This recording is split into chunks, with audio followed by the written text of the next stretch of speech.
What if the throne of France was built on whispers and shadows, a rickety edifice held together by puppet strings of scandal and ambition? Who really sat behind the gilded doors of the Élysée Palace, an emperor or a mere charlatan? In the smoke-filled salons of the Second Empire, where ambition danced with deception, the stakes were not just power but survival itself. 1860s Paris wasn't a city of lights, it was a hotbed of conspiracies, scandal, and a pulse that throbbed with the electric thrill of the unknown. Can you taste it? The heady aroma of revolution, betrayal simmering beneath the surface, waiting for a single spark to ignite the powder keg of an empire. Napoleon III, the man with a vision, or was he just a scarecrow draped in imperial finery, propped up by a cabal of schemers whispering sweet nothings in his ear? Every decree he signed was a gamble against fate, every smile a facade hiding teeth sharpened by ambition. What kept him awake at night? Was it the relentless drip of enemies lurking in the shadows, or the nagging sense that he was just one misstep away from being swallowed whole by his own creation? Picture a man at the helm of a ship sailing toward an iceberg. Sometimes he steered, but mostly, he just prayed the winds would keep him afloat. And what of the women in his life? A parade of mistresses and political pawns, each one a player in a game far more treacherous than chess. Did they love him, or were they simply drawn to the glimmer of his crown, the promise of influence?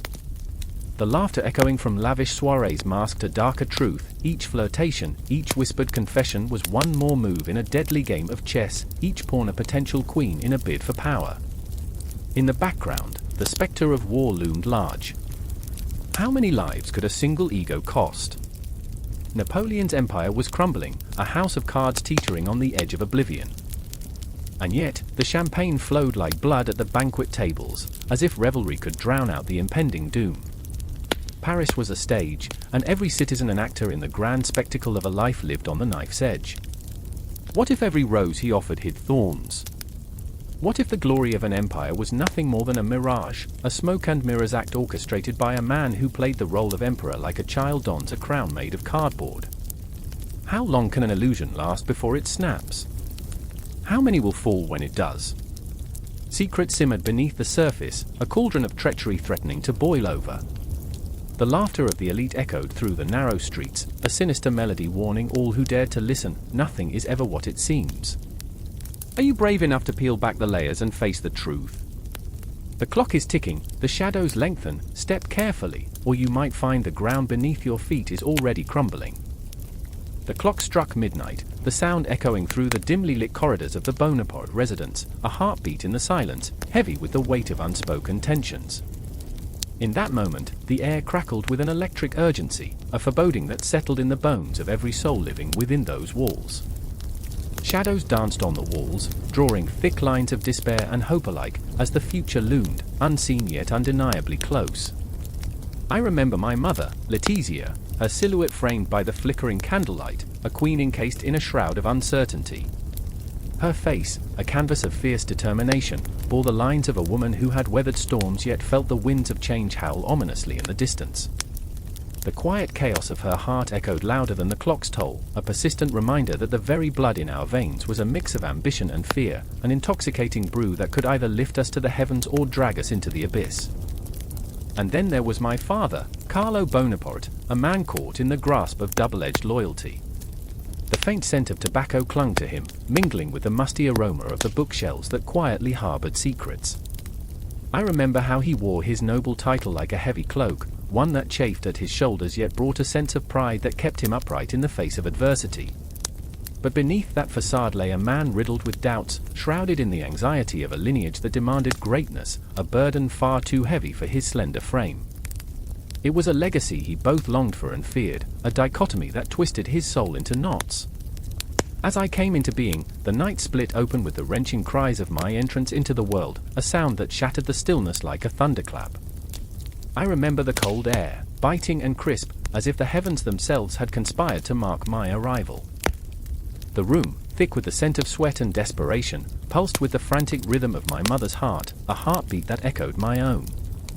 I was born into a storm, a maelstrom of fervent hopes and buried sorrows, the very essence of life wrapped in swaddling cloth and whispered prayers. Letizia held me close, her warmth battling the chill of an uncertain future. Her eyes, pools of swirling emotions, held dreams larger than the horizon. In that fleeting moment, I became the embodiment of all she had endured, a flickering candle in a tempest. I felt her breath against my cheek, a promise of love and protection that would shield me from the encroaching darkness, a fierce resolve to carve out a destiny that defied the constraints of our lineage. But the shadows loomed, whispering doubts that would dance around us for years to come. The walls of our home bore witness to secrets exchanged in the dead of night, conversations that flitted like moths around a flame, too bright to contain, too dangerous to ignore. I remember the hushed tones of Carlo, mumbling about revolutions and rights, his voice a blend of passion and fear. He was a man torn between the chains of his ancestry and the whispers of a new world, a world that promised freedom yet threatened everything he held dear. His eyes would flash with a wild spark, igniting a fire deep within, yet behind that fervor lay a weariness, a haunting fear that perhaps he was not enough. In the twilight hours, I watched my parents as they stood at the precipice of their dreams, their aspirations mingling with the cruel winds of fate, the fabric of their lives woven with threads of ambition and despair.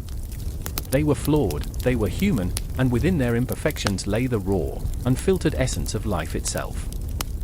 It was this contradiction, this delicate dance between hope and hopelessness, that would shape my own identity amidst the swirling chaos of a nation on the brink of transformation. The city of Ajaccio wrapped around us, a labyrinth of cobblestone streets drenched in history. The salty air from the Mediterranean clung to our skin, mingling with the ghosts of those who had walked before us, warriors and dreamers who had carved their names into the annals of time. I remember the echoes of their laughter, their sorrows, a chorus that resonated through the night, as if the very stones beneath our feet were alive with the specters of yesteryear. But the world outside our walls was a tempest, roaring with revolutionary fervor, a chaos that threatened to consume us. The shadows whispered of betrayal and power, of dreams crushed beneath the heel of ambition. I remember the fear that settled in my chest like a stone, a fear that my family's name, once a beacon of nobility, could transform into a curse, dragging us into an abyss from which we might never return. The stories would swirl around us, tales of honor and treachery, each one a ghost that threatened to haunt our lineage, a reminder that greatness often comes at a terrible cost. As I lay cradled in Letizia's arms, I felt the weight of expectation seep into my very soul, a promise wrapped in fear, a reminder that the clock was ticking. The world outside was a tapestry of light and darkness, each thread weaving a narrative that would forever intertwine with my own. I was born as the night fell, into a lineage filled with restless spirits and aching dreams. Time, relentless and cruel, moved forward, the hands of the clock continued to tick, each second a silent countdown to the inevitable confrontation with the very legacy that defined me. I was Charles Louis Napoleon Bonaparte, a child of dreams and shadows, of ambition and dread, trapped in the heart of a storm. And with every heartbeat, every breath, the world whispered my name, a lingering echo of what was yet to come, as the fabric of destiny stretched before me, taut and trembling. The clock ticks, its sound a relentless whisper echoing through the cavernous halls of the Château de Malmaison. Each tick is a heartbeat, a reminder of the man who once stood, a titan among men, commanding armies, and bending nations to his will. I stand in this echo chamber, surrounded by ghosts, the specters of ambition and despair. I can almost hear the clatter of horse hooves on cobblestone, a distant drumbeat of a legacy that haunts the very air I breathe. Mélanie grips the table, knuckles white, eyes wild. She is the niece of the great Napoleon Bonaparte, yet she feels the weight of his shadow pressing down on her, suffocating. Her heart races, the pulse quickening as memories assault her, fragments of a childhood spent in the glow of his triumphs and the chill of his failures. I remember the day he left for war, she murmurs, voice trembling, the way the light flickered as he walked out, carrying our hopes on his shoulders. There's a crack in her tone, sharp and fierce, like a glass that's been shattered but still tries to hold its shape. Across the room, Theo stands with arms folded, a storm brewing in his chest. He is a soldier, proud and battered, molded by the iron fist of the Emperor's legacy. "What are you doing, Mélanie?" His voice peals through the tension like thunder. "Are you ready to carry this burden? Is it not enough to bear the name?" His words are laced with bitterness, but there's fear too, fear that her light might ignite a fire that could consume them both. The air is thick, electric with unspoken truths and haunting regrets. shadows stretch and yawn like restless spirits, as if the very walls hold their breath, anticipating what might unfold. I remember the tales of glory, painted in bold strokes of conquest and disdain for failure. I remember the laughter that echoed through the halls, a melody of triumph, always masking the dread of loss. But now, in this moment, the laughter has faded, leaving behind a cacophony of doubt. Every step I take is a dance with his ghost, Mélanie whispers, her voice a desperate plea against the heavy silence. I cannot escape him. I am tied to his legacy, like a marionette to its strings. Her gaze drifts to the tapestry hanging on the wall, an image of her uncle, standing grand and resolute, yet behind that facade lies a labyrinth of scars and shadows. Theo shakes his head, frustration spilling over. You're not just a name, Mélanie. You have your own soul. Your own dreams. The words spill from his lips, raw and urgent, but Mélanie's heart is a fortress, walls built high by years of comparison and expectation. She can't see the beauty in the chaos of her own identity. Outside, the world spins on its axis, oblivious to the storm brewing inside. The night sky drapes itself over the chateau like a morning veil, stars blinking like lost souls trapped in a cosmic dance. I can feel the pull of the cosmos, the weight of history pressing against my chest as I watch them, two broken souls tangled in the web of an indomitable legacy. I remember the stories of his exile, Mélanie continues, voice barely a whisper, trembling with the weight of memory. How they spoke of him in hushed tones, like a spectre haunting the night. Her eyes glistened with unshed tears, a reflection of the battles fought not only on fields but within the heart. What if I become nothing more than a footnote in his story? A whisper in the wind. Theo steps closer, the air crackling with unconfessed truths, unfulfilled desires. You must be the author of your own fate, Mélanie. Stop letting his ghost dictate your future. He reaches out, fingers brushing against the edge of a memory that threatens to unravel them both. The connection is electric, a moment suspended in time, a heartbeat, a breath, a possibility. But the shadows don't relent. They coil around Mélanie, whispering lies that crawl beneath her skin. You think you can escape, they hiss, voices slithering through the cracks of her resolve. You wear his name like a noose, and every day is a reminder of who you must be. The weight of expectation is suffocating, a constant reminder that she is tethered to the past, unable to break free. Why did you come back? She questions Theo, her voice slicing through the tension like a knife. You left to fight for him, and now you're here, haunted like the rest of us. What do you want from me? Her eyes burn with a desperate challenge, seeking answers in the depths of his soul. I came back for you, he admits, his voice low, trembling with raw honesty. For the girl who deserves to write her own story. You don't have to carry this weight alone. The emotion wells up between them, palpable, a bridge forged in the fires of shared trauma. But the shadows loom large, mocking their fragile connection.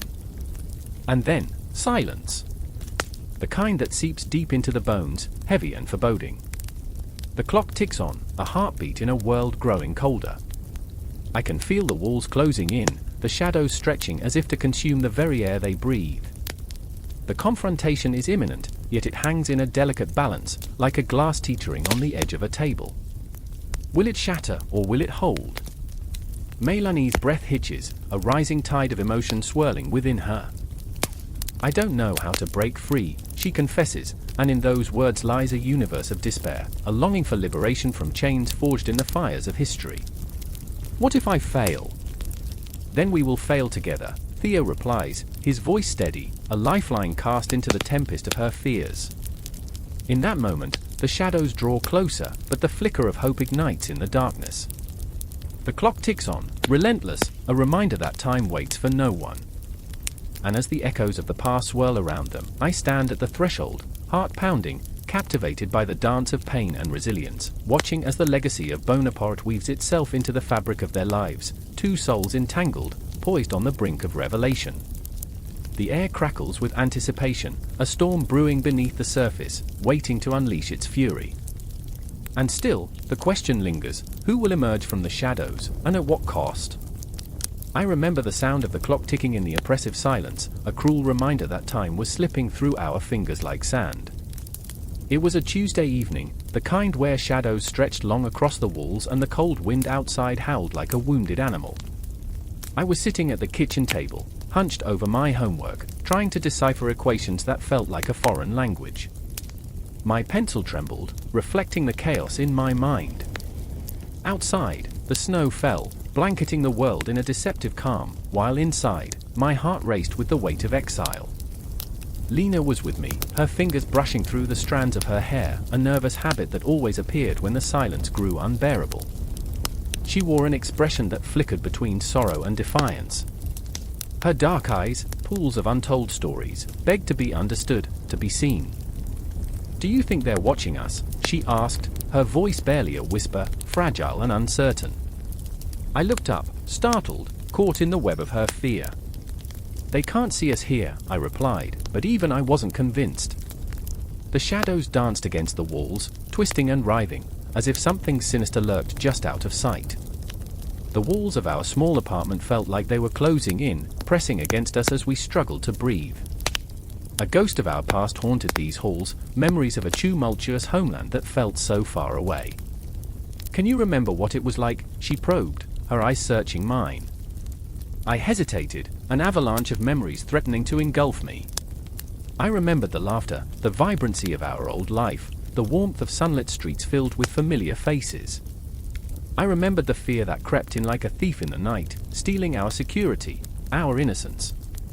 I remembered the day we packed our lives into suitcases, leaving behind more than just our home. We left pieces of ourselves, scattering them like breadcrumbs in hopes of finding our way back. "Sometimes," I murmured, my voice strained, "but it's like trying to catch smoke." The smile on Lena's face faded. There was a dark poetry to our situation, a bitter irony in our exile. We were now a mere footnote in someone else's story, living in Switzerland but carrying the weight of our homeland like a leaden cloak. The days blurred into one another, an endless loop of classrooms and foreign tongues. We learned to navigate the nuances of a language that twisted our tongues and made our thoughts feel clumsy. I stood at the front of the classroom, heart pounding as I stumbled through a presentation. I could feel their eyes on me in curiosity, judgment, and a hint of sympathy. "You're doing great, just breathe," Lena whispered from the back, her encouragement a lifeline.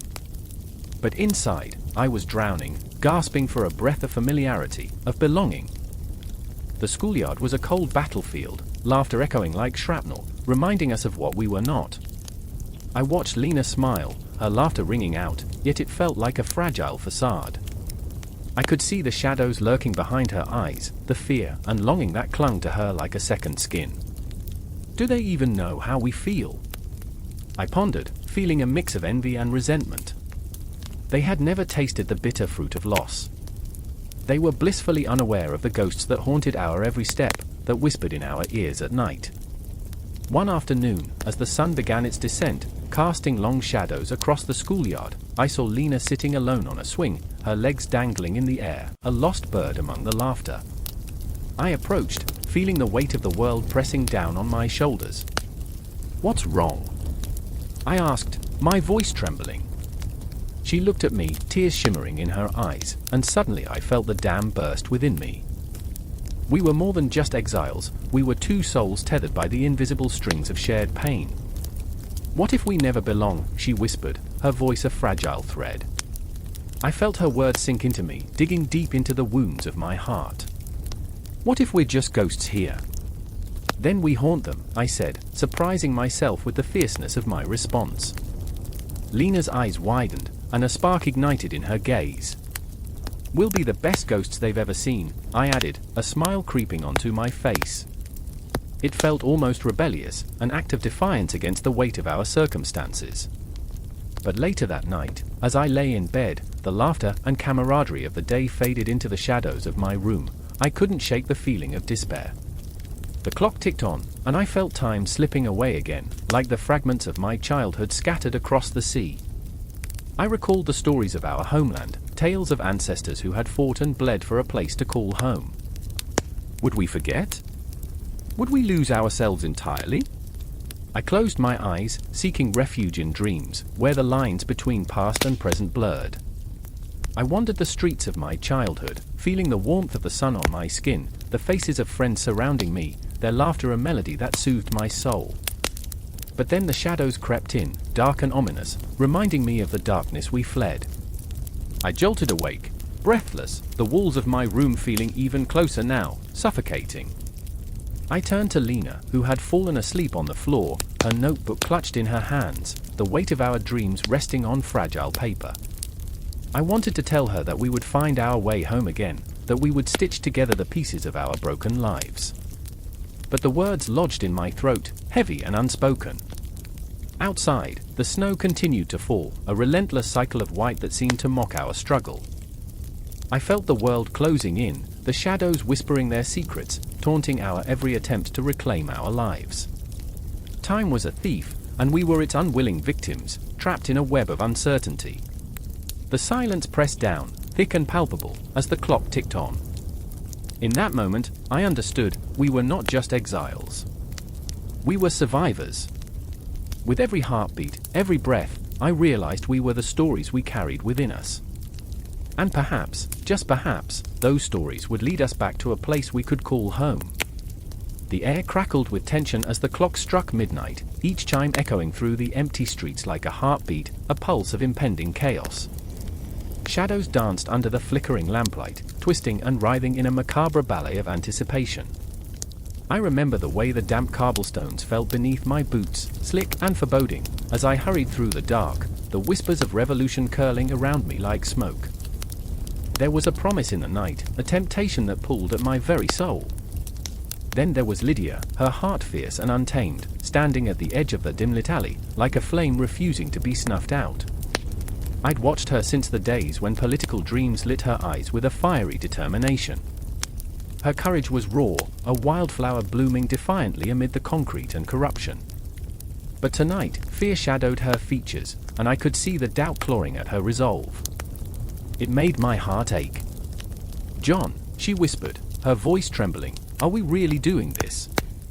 I wanted to tell her that it was for something greater, that we were on the brink of history, that each step was a strike against the chains binding us. But all I could manage was a nod, my throat tight with the weight of unspoken fears. The gaslit street illuminated the starkness of our reality, a reality where dreams were crushed beneath the boot of tyranny.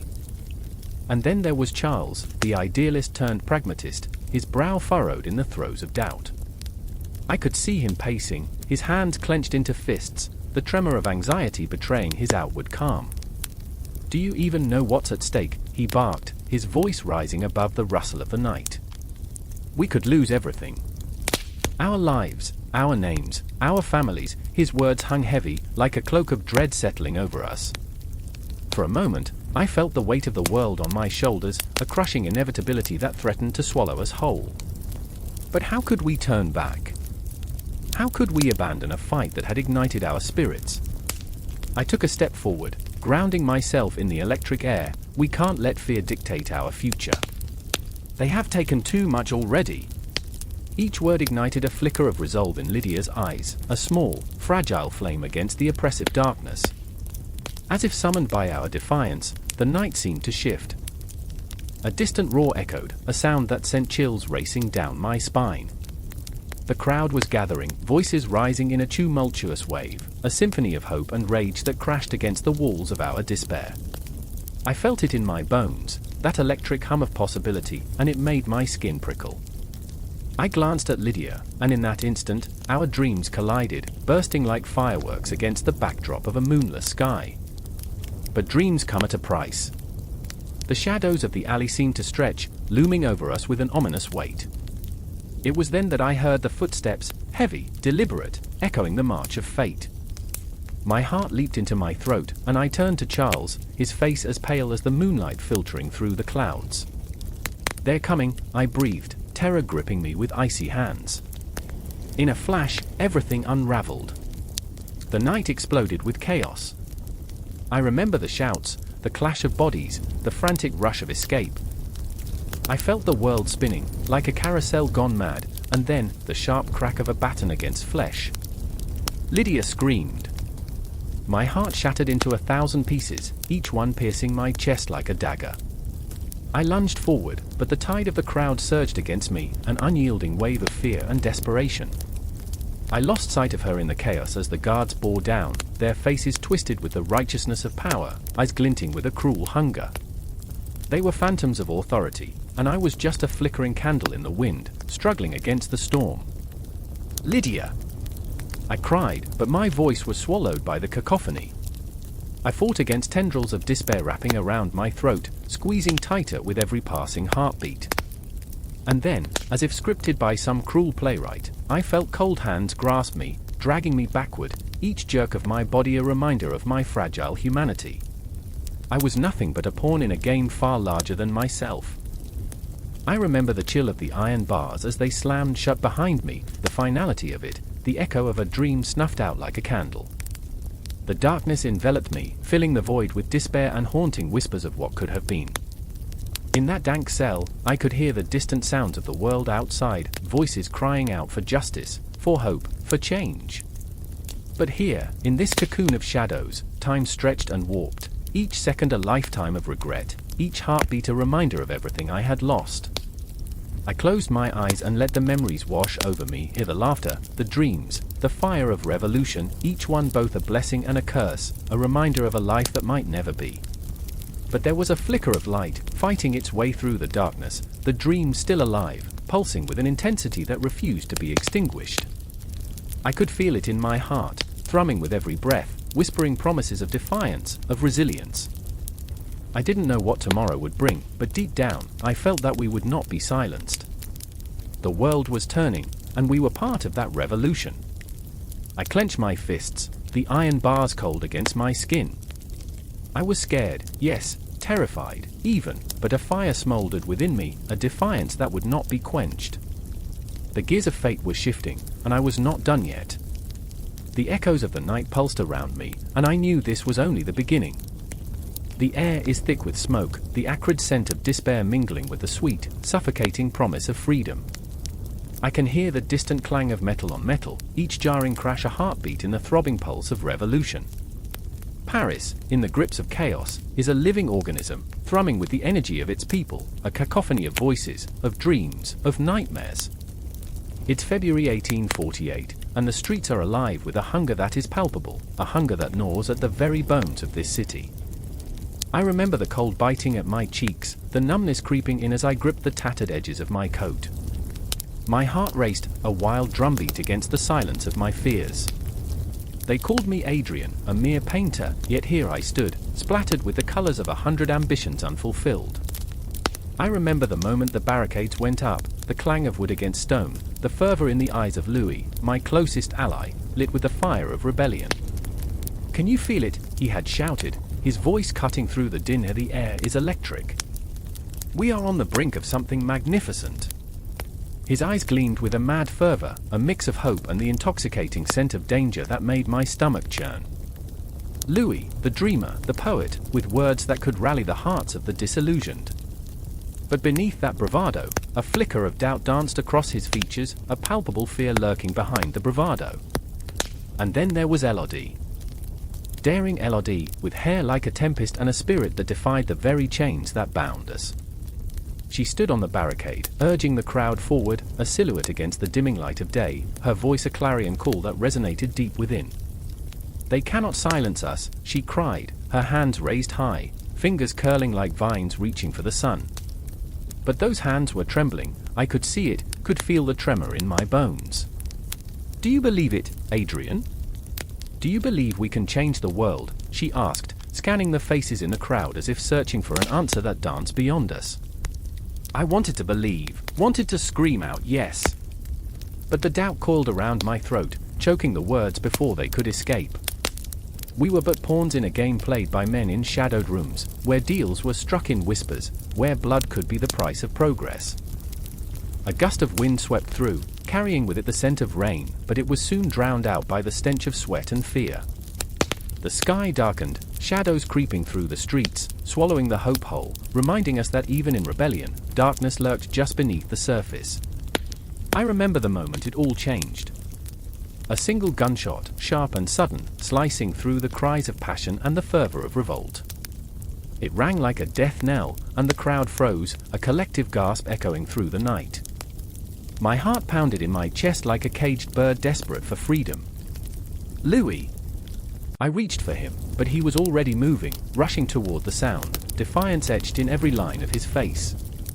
The fire in his eyes had shifted from ambition to something more primal, a savage thirst for justice that blurred the lines of right and wrong. Stay back! I called, but my voice was lost in the swell of fervor, the tidal wave of anger crashing over the barricade. People surged forward, propelled by an unseen force, a force that grew with every heartbeat. The streets pulsed with energy, the city itself vibrating with a desperate cry for change. But there was Elodie, still on the barricade, her eyes wild with fear. "We can't go back!" "We won't go back," she shouted, her voice cutting through the haze of adrenaline. And I saw it then, a flicker of vulnerability in her gaze, a fear that mirrored my own. We were all terrified children playing at Revolution, unaware of the monstrous shadows lurking just out of sight. The gunfire erupted again, this time closer, like thunder in the distance.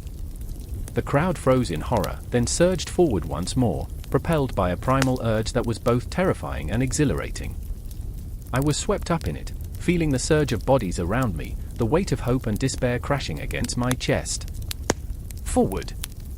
Louis shouted, his voice a beacon in the dark, and I felt the pull of his conviction. But as I moved, I felt the tremors of uncertainty beneath my feet. This wasn't just a fight for freedom, it was a dance with death, and we were the unwitting partners in a macabre waltz that could end in bloodshed. "Adrian!" Elodie's voice screamed through the chaos, pulling me back from the brink of recklessness. "Don't lose yourself in this. Remember who you are." But the weight of the moment pressed heavily upon me. I was losing myself, losing the painter who sought beauty in the world, losing the dreamer who dared to believe in a brighter future. I was being consumed by the very flames of revolution I had once longed for. Suddenly, everything shifted. I felt a hand grasp my shoulder, and I turned to see Louis, blood streaming from a gash on his forehead, eyes wide with a mix of exhilaration and terror. "We are the storm, Adrian. We are the change." But I could only stare, feeling the scream bubbling beneath my skin. We were not the storm, we were the ashes of a fire that had barely ignited, and still, we stumbled forward into the unknown. The night thickened, a heavy cloak enveloping us, but inside my heart, a flicker of rebellion remained. I held onto it tightly as we pressed into the chaos, every step a roller coaster of uncertainty, every breath a battle against despair. The world spun around me, a dizzying dance of shadows and light, of despair and hope. And as the gunfire raged on, as the city burned with the passion of its people, I realized that amidst the chaos of revolution, amidst the cries for freedom and the heavy toll of sacrifice, I was trapped in a moment where everything could change. With each heartbeat pounding in my chest, I felt the weight of history rest upon our shoulders. The future hung in the balance, a gossamer thread teetering on the edge of possibility, and I understood, in that fleeting instant, that the dawn of a new era was just beyond the horizon. But whether that dawn would be bathed in the light of freedom or stained with the blood of betrayal, only time would tell. And as I moved forward, caught in the wild dance of revolution, I could only cling to the hope that our dreams would not be crushed beneath the weight of ambition and despair. The air was thick with smoke and the acrid scent of fear, swirling around the dimly lit streets of Paris like a hungry ghost. I remember the echoes, the chants, the shouts, the cries of despair rising against the backdrop of a world on the brink. They filled my ears, a cacophony that seemed to pulse with the heartbeat of the city. We stood there, the shadows of the barricades looming tall, dark silhouettes against the flickering flames, the very flames that promised both revolution and ruin. Louis Napoleon Bonaparte, a name once synonymous with ambition, now stood at the center of a storm. I could see him there, face taut with resolve, eyes flickering like candle flames, reflecting both the hope of the masses and the specter of his infamous uncle. His presence was magnetic, yet haunted by a lineage that loomed larger than life, suffocating in its expectation. "I am not him," he whispered to the throng, but the words felt like a prayer lost in a tempest. The crowd surged like a tidal wave, a blend of desperation and expectation, and I was caught in its swell, my heart racing, my breath hitching in my chest. Beside him stood the fiery figure of Louise, her spirit as fierce as the wind that swept through the cobbled streets. Her hair danced wildly, a halo of rebellion, and her voice cut through the chaos with an intensity that shocked. "We cannot let fear guide us. We must seize our future." The words tumbled from her lips, each syllable a spark igniting the crowd. But beneath her passion lay a tremor of doubt, an unspoken fear that the very flames of revolution could consume them all. I could feel it, that tremor, like the shadow of a storm cloud gathering, heavy with unvoiced worries. The election loomed, a specter haunting them all, and the stakes were as high as the heavens, a chance to break free from the suffocating grip of a monarchy that had twisted and turned like a serpent through history. But who would rise? Who would fall? And what price would they pay for their dreams? The questions hung heavy, pregnant with uncertainty, each heartbeat echoing louder than the last. I remember the biting chill of the night air as it wrapped around us, a reminder of the harsh reality that lay just beyond the fervor of our hopes. The shadows crept closer, whispering secrets, taunting us with the possibility of failure. And in that moment, surrounded by the ghosts of past revolutions, I felt the weight of history pressing down on my shoulders, a reminder of the fragile thread that connected ambition and despair. As the days marched on, the tension thickened, electric and palpable. Louis Napoleon's campaign was a paradox. His heart sang the melodies of the revolution, yet each note was tinged with the haunting echoes of tyranny. His charm was both a weapon and a shield, and I could see it in his interactions, the way he smiled, the way he captivated the crowd, drawing them into his web. But beneath that charming veneer, I sensed a darkness, an ambition that could spiral into madness. The ghosts of his lineage whispered warnings in the back of my mind. Louise watched him, torn between admiration and fear. "Do you see it?" she said, her voice a whisper. "He is a man of the people, yet will he be consumed by the very power he seeks to wield?" The question hung between us, a fragile thread on the brink of snapping. I enviously admired her conviction, her ability to see the world in shades of right and wrong, a clarity that felt rare in a time of such chaos. But in the depths of her heart, I could sense her growing despair. Could she trust him? Would he betray them all, blinded by the weight of his name, entrapped by the very legacy he sought to escape? I felt her pain like a knife twisting in my gut, and with each passing day, the longing for hope intertwined with the fear of betrayal, an emotional tempest that clouded the very air we breathed. Then came the day of reckoning, the day of the election, a moment that felt suspended in time.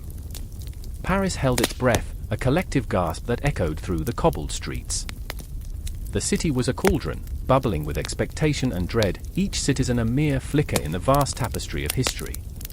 I could see Louis Napoleon standing at the forefront, the weight of 1,000 dreams resting heavy on his shoulders. His voice rang out, resonating with the fervor of the people, "We shall rise together." But those words felt fragile, like glass in an earthquake. And then there was the moment, the tension that cracked like thunder as Louise stepped forward, her voice breaking the tension, fierce and unwavering. "But at what cost, Louis? What will you sacrifice to wear that crown?" The question hovered in the air, an uninvited specter that lingered, a reminder of the blood-soaked paths that led to power.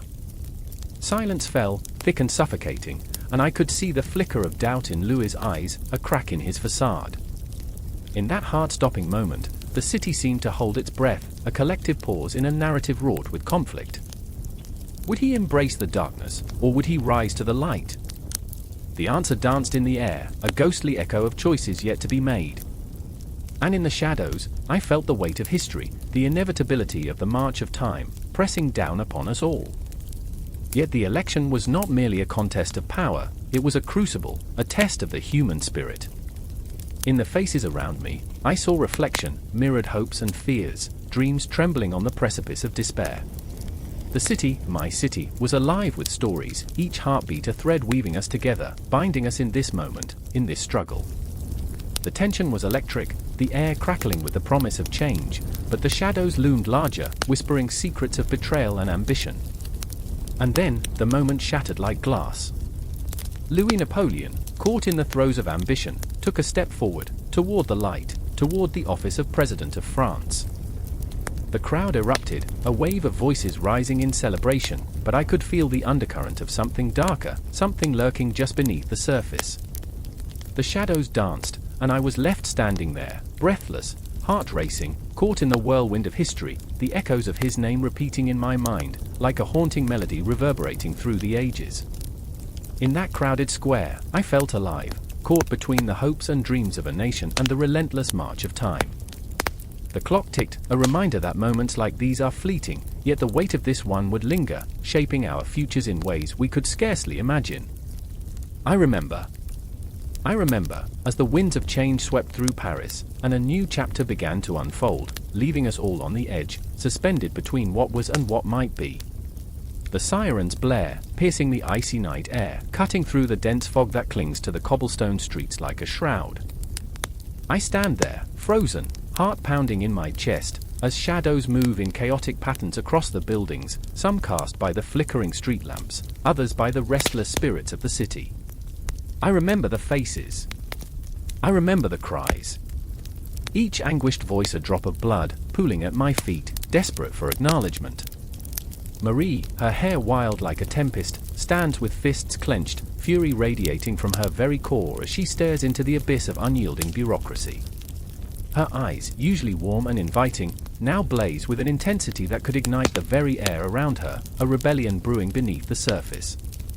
"We've had enough," she screams, her voice cracking like thunder, a battle cry echoing in the hollow night. She is a firecracker in a world of dampened expectations, a woman who refuses to let the weight of despair crush her spirit. But even she knows the cost of defiance, feels the chill of the gallows whispering sweetly in her ear. And then there is Luke, standing a few paces behind her, a man of patience and restraint, whose sorrow hangs over him like a heavy cloak. He wears his heart like a badge of honor, yet every beat feels like a betrayal in a world steeped in discord. He remembers when the streets were alive with laughter. I remember too. He recalls how the cafes once buzzed with debate, not dread. Now, they are silent, ghostly echoes of what once was. "Marie," he murmurs, desperation lining his words, "you can't fight the storm alone." But he knows he is powerless to sway her, the fire in her heart is louder than any comforting whisper, and in that moment, it terrifies him. The air grows thick with tension, a palpable force that wraps itself around us, squeezing, suffocating. People gather, drawn to the chaos like moths to a flame, faces painted with anger and fear, the crowd a living entity, throbbing with raw emotion. I see hope flickering in their eyes, but it is a fragile thing, like glass on the edge of shattering. "We demand change," they chant, their voices a symphony of desperation reverberating against the ancient stones. The echo of history weighs upon us, the ghosts of revolutions past haunt every step we take. A sudden explosion of sound, a window shatters nearby, scattering glass like stars across the pavement. Fear erupts, a tidal wave crashing over the crowd, and in that moment, we are all swept away. I feel the chaos grip me, the desperation seep into my bones. I remember the old man who stood beside me moments before, his gnarled hands trembling as he clutched a faded photograph of a happier time. Where is he now? Lost in the throng, perhaps. Or worse, caught in the wake of violence. Marie stands firm, her resolve unwavering, but I can see the cracks forming, tiny fissures of doubt that threaten to break her. "We are the people," she screams, and I know she is fighting not just for herself, but for every single soul yearning for freedom. The weight of expectation presses down on her, a burden she refuses to relinquish, yet I can see the fear clawing at her heart, whispering dark promises of what could be lost. Luke is trembling now, a silent storm brewing within him. He wants to shield her, to wrap her in the cocoon of safety, but how can he when his own heart is a battlefield? Every pulse echoes with the memories of love and loss, of dreams deferred and aspirations crushed beneath the heel of indifference. "You're risking everything," he implores, his voice breaking. But she is already slipping through his fingers. The riot swells, a living organism, churning with rage. The police arrive in force, their presence a dark shadow looming over the gathering, uniforms glimmering under the waning moonlight like harbingers of dread. I can feel the tension snap in the air, the universe holding its breath. "Stand your ground," someone shouts, a clarion call that ignites the crowd, and I am swept into the fray, the energy electrifying, intoxicating. The confrontation crackles, a wall of shields, a line drawn in the sand. The faces of the officers are unreadable, their eyes hidden behind the faceless shields of authority. I remember when I feared these figures, when they represented safety. But now, they are the oppressors, the embodiment of a system that has failed us.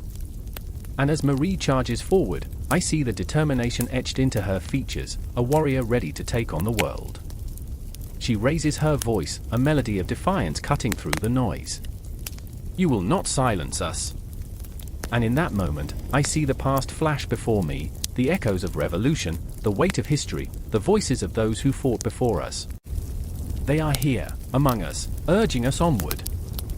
But as tears stream down her cheeks, I wonder, what price must we pay for this freedom we so desperately seek? The crowd surges, a wave crashing against the unyielding shore of power, and I feel the fear, the exhilaration, the heartbreak melding into one. Luke's hands tremble as he reaches for Marie, but the distance between them feels insurmountable. He wants to save her but fears he might drown in the tide of her ambition. "Come back," he pleads, but his voice is lost in the clamor, swallowed by the haunting cries of a populace awakening from its slumber.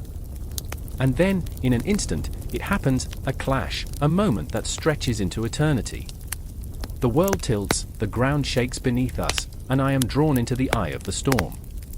The memories swirl like fragments of a dream, blurred faces and fleeting moments of laughter, the scent of baked bread wafting through the streets now replaced by smoke and chaos.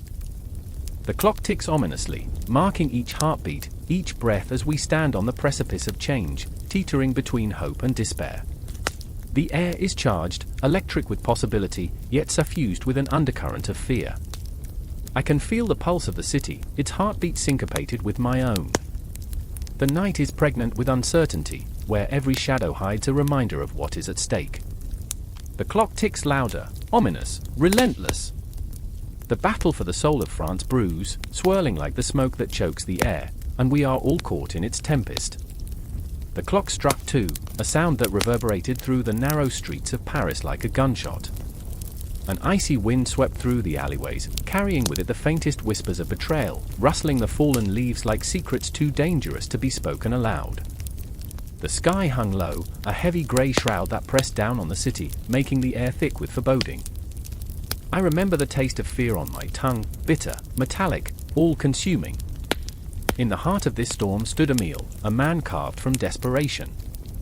His brown eyes darted nervously, tracking the shadows that danced against the cobblestones, each flicker threatening to swallow him whole. He wore the weight of a revolution like a shackle around his ankles, chained to the very ideals that had birthed the Republic. Freedom had tasted sweet in his youth, but now it was a fleeting dream, fading like smoke.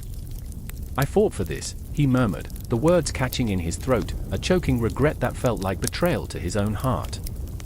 Across the square, a flicker of movement caught his eye. Marie, his sister, fierce and unyielding, standing defiantly beneath the flickering gaslight.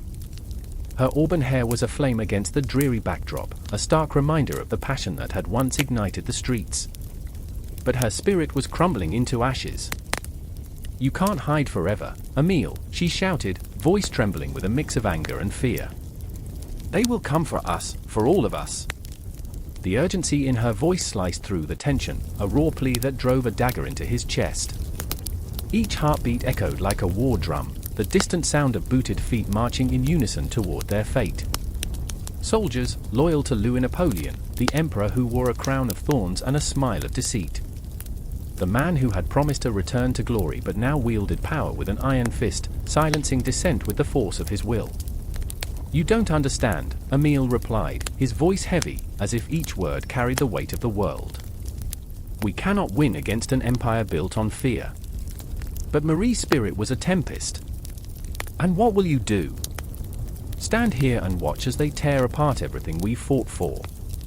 Her eyes sparkled, wild and desperate, a reflection of the life they once dreamed of, a life where hope thrived. The flicker of light caught the glint of a tear that threatened to escape her resolute facade. "I remember," she said, her voice softening, "I remember the laughter, the warmth of the crowd when we declared our freedom. We cannot let them extinguish that flame." The tension crackled between them, a palpable force that threatened to shatter the fragile air. Emile could feel his resolve waver, like a candle flickering in a storm. The streets were alive with chaos, a cacophony of cries and demands. In every corner, echoes of shouts, not just of fear, but of courage. The people were rising, embers of rebellion igniting once more, fueled by the fire of their shared dreams. He could almost believe it was possible, until the shadows deepened. A sudden crash shattered the moment, the glass of a nearby window exploding into 1,000 shards that scattered across the cobblestones like lost dreams. The soldiers had arrived. The sound sent a jolt through him, a visceral reminder that time was not on their side. "We have to go," he yelled, the urgency spilling from his lips as he reached for her hand, but she recoiled. "No." Her voice was a fierce wind, unyielding. "I won't run. Not again. Not while they take our future." Her eyes burned, and in that moment, Emile saw the spirit of a lioness, fierce and unbreakable. He wanted to shield her from the world, but the truth was a jagged knife that cut deep. They were both trapped in a nightmare that felt all too real. The soldiers advanced, their faces shrouded in determination, ice cold as winter. Emile's heart raced, pounding against his ribcage like a caged bird desperate for freedom. "What do we do?" he pleaded, knowing that the answer lay buried beneath layers of fear and hope, of love and sacrifice. Marie's gaze fell on the crowd, a thrumming mass of souls bound together by a singular purpose. "We fight," she said, the conviction in her voice igniting a fire within him that he thought had long been extinguished. "Together." The world went quiet for a heartbeat, a stillness pregnant with possibility. Emile felt the pull of her resolve, the strength radiating from her. He remembered the nights spent sharing dreams, their laughter weaving through the fabric of a hopeful future. He remembered them gathering around the table, the smell of bread baking, the warmth of shared stories. "I remember," he whispered, "and I won't let them take that away from us." With a fierce nod, he took her hand, a lifeline in the tempest. And together, they turned to face the approaching storm, the soldiers marching in step, hearts pounding in unison, the echoes of revolution ringing in their ears. And in that moment, hope surged, a wild, beautiful madness. The shadows loomed large behind them, but they stood resolute, hands intertwined, ready to confront the chaos that swirled around them. The air crackled like static, charged with the electricity of what was to come.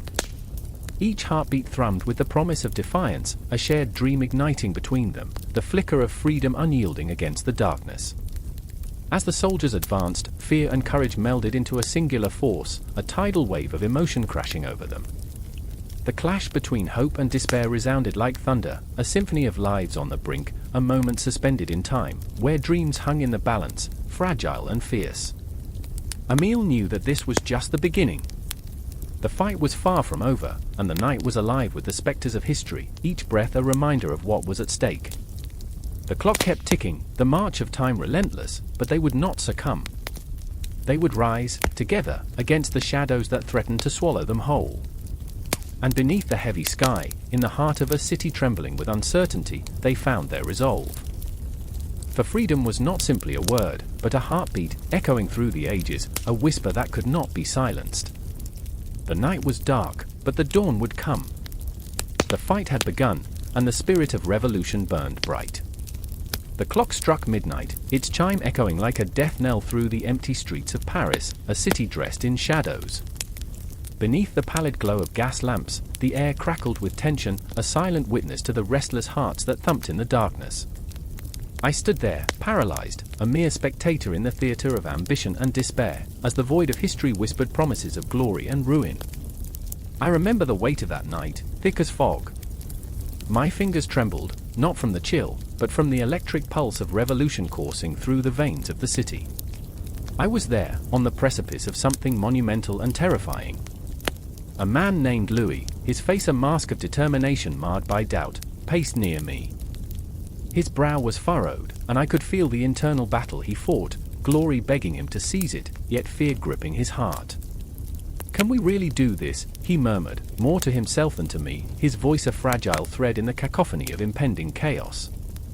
Beside him was Elodie, a woman painted with defiance and desperation, her eyes lit like candles in a storm. She had a dream, one spun from the finest silk of hope and woven with threads of fear. We must, she insisted, her voice strong, defiant against the haunting whisper of doubt. For the people. For the empire. But I saw the flicker of terror behind her resolve, the same terror that clawed at my own sanity as we stood on the brink of a new era, a second empire rising, but at what cost? I could almost taste the copper tang of blood, the pulse of history about to explode. An empire, Louis spat, the words like venom on his tongue. An empire built on the bones of the old. His eyes searched the sky, as if the constellations themselves could grant him clarity. What if they don't want this? What if they are enough? Elodie's voice sliced through the air, sharp and commanding. What if they do? What if this is our chance? She was a tempest, her passion igniting something within me, forcing me to confront my own fears. The streets around us felt alive, restless spirits of the past intertwining with our present, shadows lurking in every corner, waiting to judge our choices. I remember standing in that moment, a bystander to their conflict, a mirror to their anguish. The clock continued its slow, merciless ticking, a reminder that time was slipping through our fingers like grains of sand. 1,000 dreams lay crumbled beneath the weight of a single proclamation. A proclamation that would either birth an empire or bury us all in its ashes. The echoes of a distant gathering reached us, voices rising and falling like waves crashing against the shore. I felt the tremor in the air, the anticipation thick enough to choke on. The people were restless, their hearts beating in sync with the drum of revolution. They awaited the decision that would shape their lives, their desperation clashing with the dreams of those who dared to lead. Louis took a deep breath and squared his shoulders, the heaviness of destiny draping over him like a funeral shroud. "Do you hear that?" he whispered, his eyes wide with an unsettling mix of dread and excitement. "They're gathering. They're counting on us." The flames of 1,000 torches flickered in the distance, illuminating faces marked by hope and despair, faces that held stories aching to be told. They were ghosts of the past, shadows of a future yet unwritten. Elodie stepped closer to Louis, her hand brushing against his as if to connect them to something greater than themselves. "We're not doing this just for us," she urged. "This is for everyone who has ever dreamed of more. For the ones who have suffered." Her voice trembled with raw emotion, and I sensed her desperation, a plea wrapped in passion, as if she could extract the very essence of humanity from the chaos around us. But doubt lingered, a specter haunting our resolve. "What if we fail?" Louis whispered, vulnerability cracking through his bravado. "What if we bring more suffering?" The night seemed to pause, the world holding its breath. I could feel the walls of the city closing in, the weight of history pressing down on us. It was a moment pregnant with possibility, each heartbeat echoing like a drumroll in the silence of uncertainty. Dreams dangled precariously on the edge of this precipice, and we were all teetering. And then, the air shifted. A roar erupted from the gathering crowd, an uncontainable wave of emotion that crashed over us, pulling us into its tide. "Long live the Empire," they cried, voices merging into a single entity, a monstrous creature of hope and fear. I felt it quake in my bones, an earthquake of ambition that threatened to swallow us all. In that moment, I understood what was at stake. It wasn't just about power or glory, it was about the very soul of a nation, the dreams that flickered like stars in a darkened sky. I felt myself drawn into the maelstrom, my heart racing with every pulse of the crowd. We were all interconnected, our fates bound together by an invisible thread of hope and despair. I remember the way the ground trembled beneath us, the unyielding force of history pushing us forward, hurtling us toward our destiny. I could see Elodie's fierce spirit igniting the flames of rebellion, while Louis wrestled with the specter of his own fears, the shadows of doubt clawing at his resolve. "Now!" Elodie shouted, her voice a beacon amidst the chaos. "Now is our time!" And with that, we surged forward, hearts pounding like war drums, the proclamation hanging in the air like a promise and a curse. The birth of an empire was upon us, a new dawn breaking over the horizon, but the ghosts of the past were never far behind. As we stepped into the unknown, the shadows of history whispered warnings, reminding us that empires were built not just on dreams, but on blood, sacrifice, and choices that echoed through eternity. I could feel the darkness creeping in, the weight of the consequences ready to crush us, but there was no turning back. The proclamation was more than a declaration, it was a reckoning, an unholy marriage of ambition and despair, and we were all players in this tragic theatre, the curtain yet to rise. The night, once empty, now pulsated with life, and I could only hold on as we hurtled toward an uncertain future, into the heart of an empire reborn, where dreams and nightmares danced hand in hand. The air crackled with uncertainty, a palpable tension that gripped the heart like a vice. Outside the dimly lit chamber, heavy footsteps echoed down the stone corridors, each thud a countdown to chaos. Every breath felt like a silent prayer, caught in the throats of those who dared to listen. The flickering candlelight cast monstrous shadows on the walls, whispering secrets of betrayal, ambition, and the kind of power that hungers for blood. I remember the moment the old order crumbled, the weight of history pressing down like a shroud. A new constitution was being forged, a document that promised order but threatened to choke the very essence of freedom. In that cramped room, voices rose and fell like the tide, crashing against the rocky shores of dissent. The air was thick with the scent of sweat and fear, a toxic blend that made my skin crawl. I could feel the pulse of the people outside, their hopes and dreams clashing against the steel wall of imperial authority. Lucius stood at the center of it all, a man torn between loyalty and ambition, his brow furrowed as he stared at the parchment laid before him. "This is our chance," he urged, his voice a low growl, fierce yet trembling with doubt. "We can reshape the empire. We can," but the words faded, swallowed by the quiet storm brewing in his eyes. He was a soldier, not a politician, and in his heart, he knew that the very foundation of power was built upon the bones of the weak. Across the room, Mara watched him, her heart a battlefield of conflicting emotions.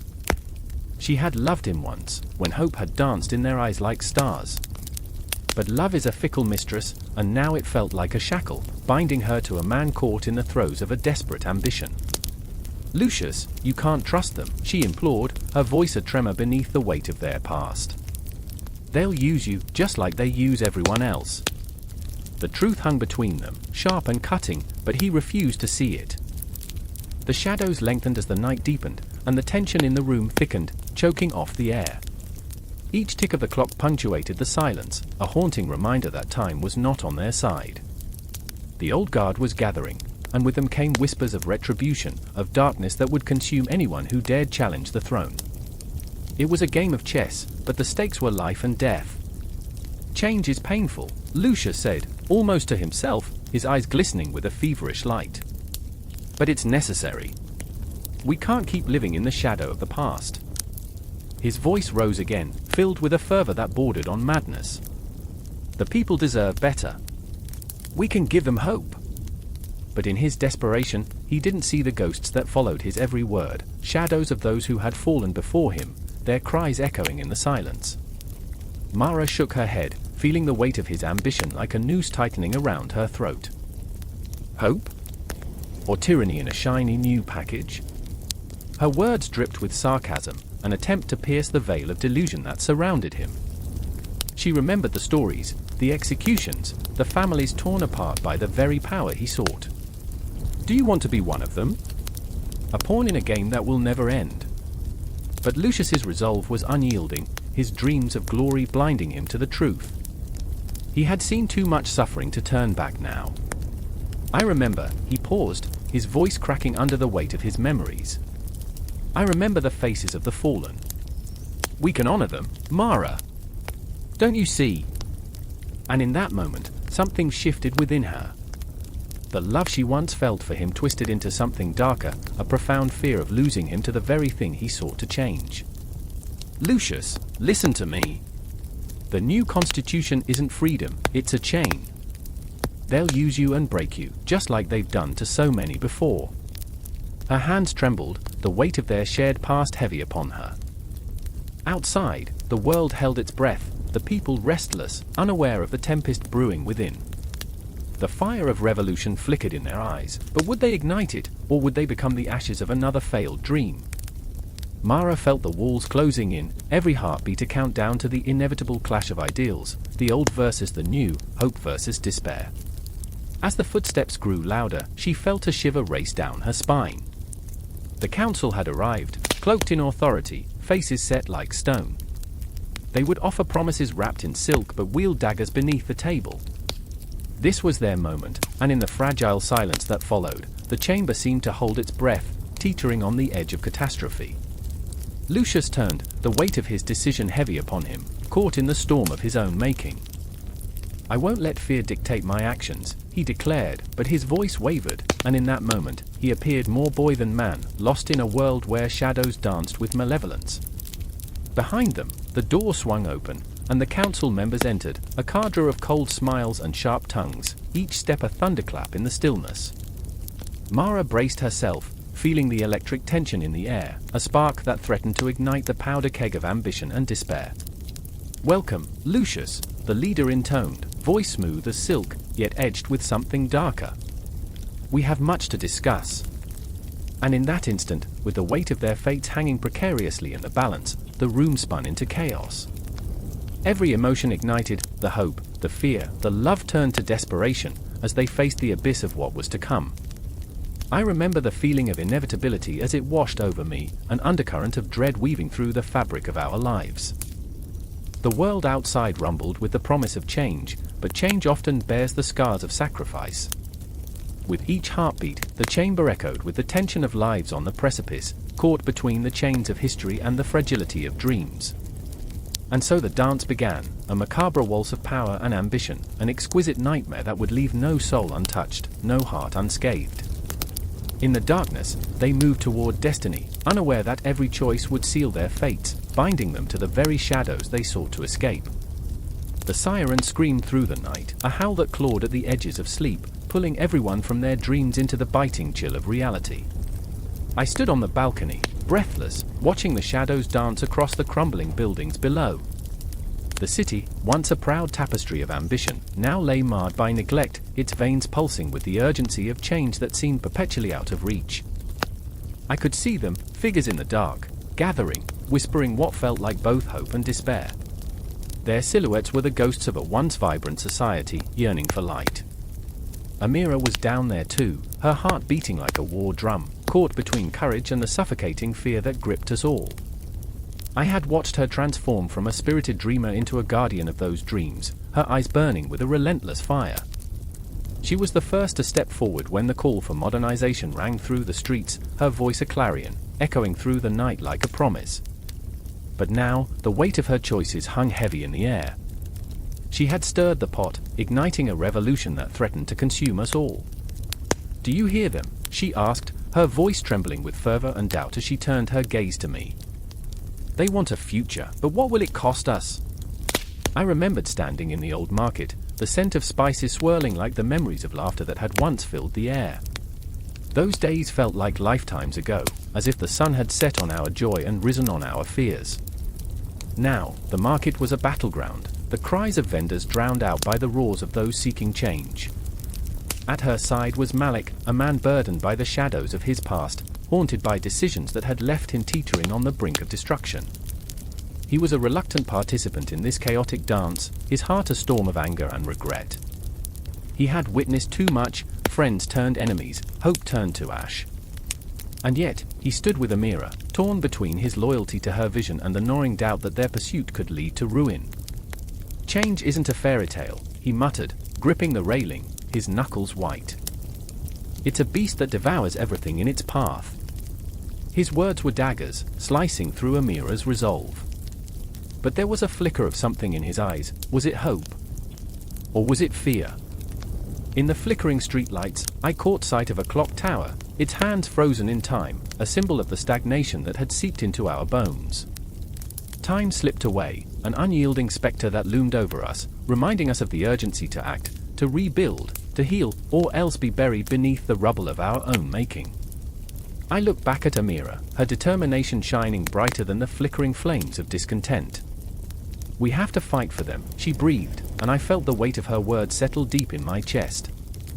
"For the children who don't yet know this fear. For the dreams that still hold the power to lift us from this darkness." But what would it cost? The question echoed, a relentless whisper. I could see the faces of the children, small, innocent, their laughter silenced by the fears of a world unkind. And yet, in their eyes, I glimpsed a reflection of hope, fragile yet defiantly bright. The ground trembled beneath our feet. A distant roar surged through the streets, a rallying cry from the masses, rising like the tide, eager to wash away the past. Malik stepped back, his voice barely above a whisper. What if they turn on us? What if we become the very thing we fight against?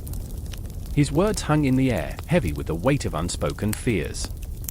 The sound of marching feet grew louder, and I could feel the tension thrumming in my veins, each heartbeat resonating with the anticipation of conflict. The ghosts of our choices swirled around us, a reminder that every decision bore a heavy cost.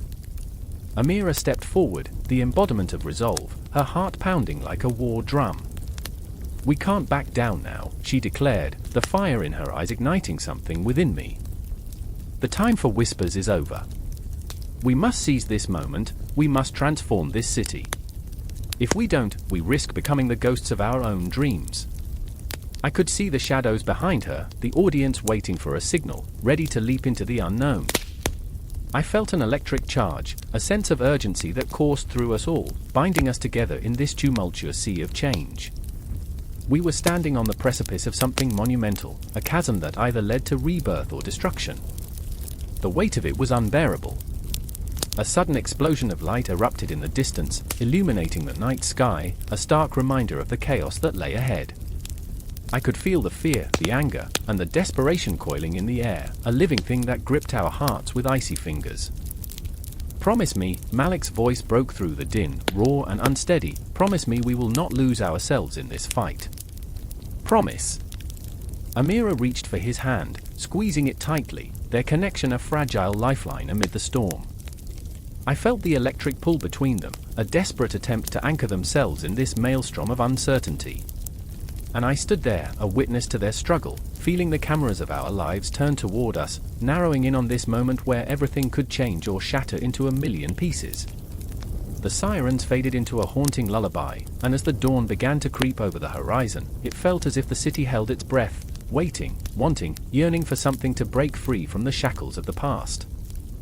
As the first light of morning cast long shadows through the streets, we prepared to step into the fray, each heartbeat echoing the same relentless question: what would the cost of our dreams be? The clarity of that moment felt almost haunting, each of us standing at the edge of an uncharted future, suspended in time, waiting for the inevitable tide of change to sweep us away. The air crackled with tension, thick as the smoke rising from the charred remnants of what once was. A city lay in ruins, its heartbeat silenced, its spirit crushed beneath the boots of soldiers marching in unison. I remember the sound, the rhythmic thuds of their boots echoing through the desolation, a metronome marking the end of dreams. I stood there, my breath shallow, every inhale laced with the acrid scent of gunpowder and despair. Lena's eyes mirrored the chaos, wide and unblinking. The flicker of hope extinguished as she clutched the photograph of her brother, torn from her life by war's cruel hands. I remember the moment she turned to me, desperation etched into her face, her voice a whisper that cut through the noise. "What will I do without him?" Each word hung in the air, heavy and suffocating, a question no one could answer. Beside her, Marcus stood frozen, a soldier caught between duty and humanity. He wore the weight of his uniform like a shroud, the fabric soaked in memories of the friends he had lost, the laughter, the camaraderie, the moments that felt eternal until the moment they didn't. I remember how he clenched and unclenched his fists, trying to release the tension building inside him, as if battling against a tide of anguish swirling around him. "We can't save them all," he murmured, the words tasting bitter on his tongue. But inside, he screamed against the reality, haunted by the faces of the fallen, ghosts that whispered through the corridors of his mind. The rumble of distant artillery broke the silence, a stark reminder of the ongoing battle. I could feel it, the dread creeping in, a cold hand gripping my heart. The city had become a graveyard of ambitions, of crushed dreams and shattered lives. Shadows of the past loomed large, echoing the cries of the innocent, while the military's banner waved proudly above, a symbol of expansion and nationalism that felt more like a shroud than a flag, a banner of blood. Lena turned from the ruins, her spirit flickering like a candle in the wind. "They call this progress," she spat, each word dripping with bitterness. "What kind of progress comes at this cost?" Her hands trembled, the photograph crumpling between her fingers. The world spun around us, deafening in its chaos, yet within that maelstrom, we were suspended, caught in our private hells. And Marcus, the soldier, the reluctant warrior, felt the weight of her gaze. He wanted to shield her from the truth, to tell her that this was only the beginning, that the military machine, fueled by nationalism, churned forward with an insatiable hunger. But how could he speak of such darkness when the light in her eyes was fading? I remember the moment he chose silence over words, the way his throat tightened, as if he were swallowing the heartache that threatened to spill forth. The sun dipped below the horizon, casting an eerie glow over the devastation. Shadows stretched like fingers, creeping into the corners of our despair. I remember how time twisted, each second feeling like an eternity, each breath a battle. The city, once alive with laughter and dreams, had become a theater of nightmares, a stark canvas painted in shades of grief and loss. Do you think they know? Lena's voice cut into my thoughts, fragile and trembling. Do they know what they've done? Her gaze turned toward the soldiers marching, a parade of ambition draped in uniforms, their faces stoic, eyes glazed over with the weight of their mission. Marcus's heart raced. He knew the truth, knew the propaganda that dripped from the mouths of leaders, glorifying conflict while masking the devastation left in its wake. They don't see us, he replied, pain lacing his voice. We're just collateral. A means to an end. The word struck like a hammer, each syllable driving deeper into the marrow of his being. And yet, beneath the layers of pain and trauma, a flicker of hope surged within me, as fragile as a candle flame yet defiantly alive. I remembered a time before the war, the laughter that echoed in the streets, the dreams that danced in vibrant colors. It felt so distant now, a ghost of a memory. But maybe, just maybe, there was still a chance to fight back. As the sun vanished, darkness settled over the city, wrapping us in its cold embrace. The night was alive with whispers, secrets carried on the wind, shadows flitting past the ruins and memories that lay scattered like broken glass.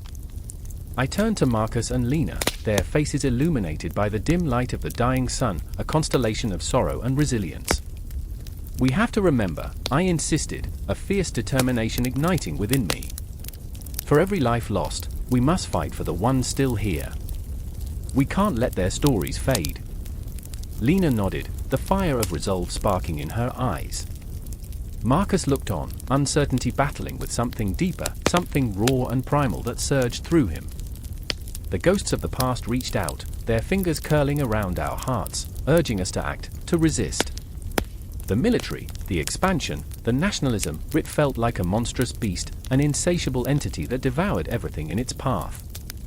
But among the ruins, 3 souls burned bright. We will carry their memories, I declared, my voice rising above the chaos. In their honor, we will stand strong. We will fight for a future where this isn't our reality. And as we stood among the ashes, the weight of the world pressing down on our shoulders, something shifted. The air crackled with a new energy, a pulse of rebellion thrumming in our veins. We were not just witnesses to this horror, we were part of something greater, a tapestry woven from the threads of grief, hope, and an unyielding desire for justice. The night deepened around us, and the shadows began to move, weaving through the ruins as if gathering strength for what lay ahead. I could feel it, the air thick with anticipation, a storm brewing on the horizon. We were on the precipice, teetering between despair and the promise of change, a moment suspended in time that would lead us into the unknown. In the distance, the roar of the military machine persisted, but we were no longer just pawns in their game. The spark of defiance ignited within us, the flicker of a candle against the vast, consuming darkness. And I knew, deep in my bones, that this was only the beginning, a fight not just for survival, but for a future that would remember the past. And so, we stood ready, hearts pounding, breath held tight, the echoes of our loved ones urging us forward into the night. The world may be consumed by shadows, but we would rise against the tide. Because in our hearts, a fire burned, and we were determined to let it shine. The sun hung low, a fireball struggling to pierce the haze of a crumbling city. There, amidst the steel and stone of Paris, a grotesque pageant unfolded. The air buzzed with excitement and dread, a thick fog of anticipation clinging to the skin like sweat. Not far from the Seine, the grand pavilions of the 1855 exhibition loomed, colossal beacons of ambition, each struggling to outshine the last. I stood, heart racing, in the shadow of the Crystal Palace, surrounded by the cacophony of voices that echoed with the pulse of an empire. Artisans, merchants, politicians, a chorus of human experience that pulsed like a living heartbeat. I remember the way she looked at me, eyes dark as storm clouds, lips pressed into a tense line. Elodie, my sister, had always been the fierce one, her spirit unyielding. But there was something about the weight of her silence, something brittle, ready to shatter. "You shouldn't have come," she whispered, her voice barely carrying above the din, a warning threading through her words. What choice did I have? I shot back, desperation spilling from my lips as I thought of our dwindling future, of the debts that hung over us like a guillotine's blade. It was the exhibition or ruin, the world on display or the shadows of our past swallowing us whole. But Elodie's gaze drifted over the crowd, her shoulders tightening. The glimmer of hope in her eyes was overshadowed by something darker, a flicker of fear, as if the unveiling of this grand spectacle would strip away the masks we all wore. It was in that moment that I realized we were all on the precipice of something unfathomable, something that could engulf our very souls. A tall man brushed past us, his coat embroidered with gold thread, the symbol of the Empire's pride. He exuded a confidence that seemed almost unnatural, the arrogance of someone who believed the world revolved around him. "These are the fruits of our labor," he declared, gesturing toward the displays as if they were alive, as if they could breathe the air of his grandeur. I felt the tension in Elodie's body as she tightened her fists, her nails digging into her palm, a silent scream trapped within her. "I remember when we used to dream," she said, her voice quaking beneath the weight of her memories. "We dreamed of a better world, of art and beauty." There it was, the ghost of our childhood, haunting her words. And then, with a sudden surge, the crowd erupted into applause, a wave of sound crashing against us. I felt the surge of excitement, the thrill of being part of something monumental, yet it was tainted with an undercurrent of desperation. Around us, faces transformed, tensions ignited. The opulence of the exhibition starkly contrasted with the poverty lurking just beyond the fringes. It was a carnival masquerade where laughter met sorrow in a twisted embrace. "Is this what we've become?" Elodie's voice cut through the applause, and I could taste the bitterness on my tongue. The Empire was showcasing its might, its culture, but at what cost? The thought burrowed deep in my mind, gnawing at the gossamer threads of my hope. I watched as society paraded its riches, drowning in the spectacle while ignoring the whispers of its ghosts, the people left behind, their dreams discarded like remnants of forgotten art. A figure emerged from the throng, a young artist, his eyes wild with inspiration, yet shadowed by despair. He was painting feverishly, each brushstroke a desperate plea for recognition, for purpose. "Look," he shouted, his voice cracking, "look at what the world has to offer. This is our chance." But the madness in his voice echoed the madness in my heart. I could feel the mounting pressure, the weight of expectations, the fear of being lost in the grand narrative. Elodie and I exchanged glances, both sensing the tempest that brewed beneath the surface. I wanted to comfort her, to tell her that we could carve our own paths, but the words were trapped behind my teeth, unwilling to break free into the turmoil of emotion surrounding us. As the sun dipped lower, casting elongated shadows that danced grotesquely against the walls, the air thickened. It smelled of paint, sweat, and the heavy perfume of illusion. I felt the pulse of the Empire, a heartbeat that resonated in my chest, a relentless reminder of ambition and drive. But with every cheer, every moment of triumph, I could sense the fracture in Elodie's spirit growing. The beauty around us was a facade, concealing the fear of mediocrity that loomed larger than any pavilion. "What if we fail?" she breathed, and within that simple question lay the weight of our existence. The crowd surged, a tide of bodies caught in the riptide of hope and despair, yet I felt frozen. I was adrift, caught between the rapture of art and the reality of our lives. Clocks ticked ominously in the background, the hands moving with a deliberate cruelty, reminding us that time was merciless, a reminder that dreams could wither like flowers choked by weeds. "Elodie," I said, my voice barely a whisper, "what if we find beauty in the chaos? What if we can create something that speaks in defiance?" But even as I spoke, I felt the hollowness of my words. The shadows of our doubts loomed larger. And then, a thunderous crash shattered the moment, a cacophony that sent shockwaves through the crowd. Gasps erupted like firecrackers, chaos reignited. A portion of the display had collapsed, a symbol of the fragility of this grand illusion, and for a heartbeat, the world stood still. In that eerie silence, the weight of our existence pressed down on us. I looked into Elodie's eyes, searching for an anchor in this storm. "We are not merely spectators," I said, my heart thundering, "but participants in our own story." But the shadows danced, and the laughter faded, replaced by murmurs of uncertainty. As we clung to the hope that flickered like a dying candle, I knew that our journey was only beginning, suspended in a moment that felt both surreal and painfully real. The exhibition, a theater of dreams and nightmares, held us captive, and I could feel the darkness creeping in, threatening to engulf us whole. Time continued to march on, oblivious to our struggles, as we stood there, two souls intertwined in the chaos of ambition and fear. The empire had showcased its glory, but in the depths of our hearts, we were left to grapple with the shadows of our own making. And as the night began to draw its velvet curtain over Paris, I could feel the pulse of the city, echoing the uncertainty of our path ahead. The air crackled with anticipation, thick like the fog that wrapped around the dimly lit conference room, swallowing sound and time. Outside, the city pulsed, a heartbeat beneath the surface of Europe's fragile peace. Shadows danced on the walls, flickering like the souls of those who had come before, entwined in the web of diplomacy, betrayal, and the unquenchable thirst for power. I remember the moment, the ticking of the clock, each second a reminder that time slips away, leaving only echoes. The faint scent of papers burning tinged the atmosphere, a harbinger of the chaotic storm brewing beyond those walls. Elena stood at the head of the table, her dark hair a cascade of shadows, framing a face carved from determination and a flicker of fear. "Our allies are wavering," she said, her voice steady but laced with urgency. "We must act swiftly." Her eyes, fierce and unyielding, scanned the faces of her colleagues, seeking resolve where only uncertainty lay. Behind her, a window overlooked a city court in the twilight, bruised and battered from the strife of countless histories.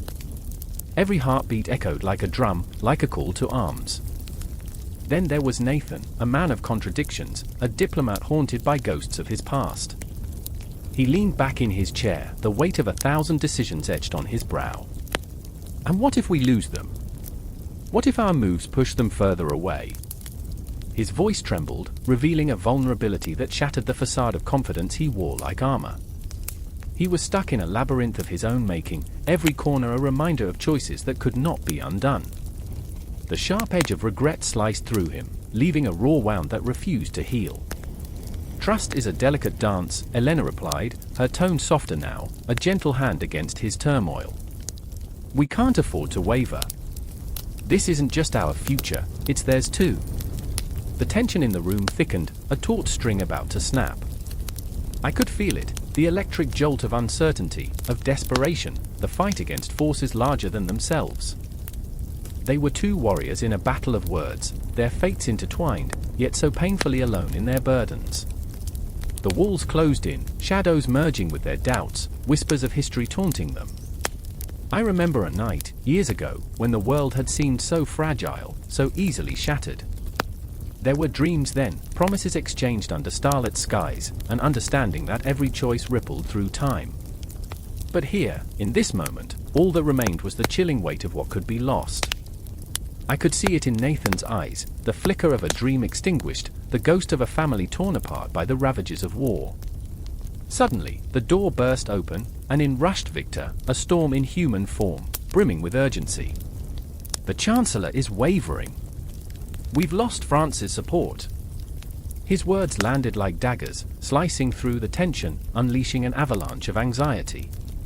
The room erupted into chaos, voices overlapping like a cacophony of desperate pleas and accusations.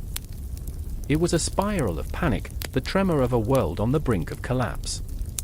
In the eye of the storm, Nathan's eyes locked with Elena's, a connection forged in raw honesty. "What do we do?" he whispered, the question hanging in the air like a death knell. There was no easy answer, no path that wouldn't lead them deeper into darkness. But Elena's resolve ignited a fire within him, and for a fleeting moment, hope flickered like a candle in the wind. "Negotiate," She breathed, each syllable a promise woven with trepidation. We reach out to them, lay bare our intentions. If we can show them we're not enemies, maybe we can salvage this. Her voice rose with conviction, the flame igniting the hearts of those around her. But the ghosts of history loomed large, whispering warnings from the shadows. Would they trust? Would they believe in the possibility of peace? The clock ticked on, relentless and cruel, counting down not just moments but lives, futures, destinies. The city outside held its breath, each light a flickering hope, each shadow a lurking fear. I remember the streets, paved with the hopes and dreams of generations, where every footstep echoed with purpose. The people, their joys and sorrows, woven into the very fabric of existence.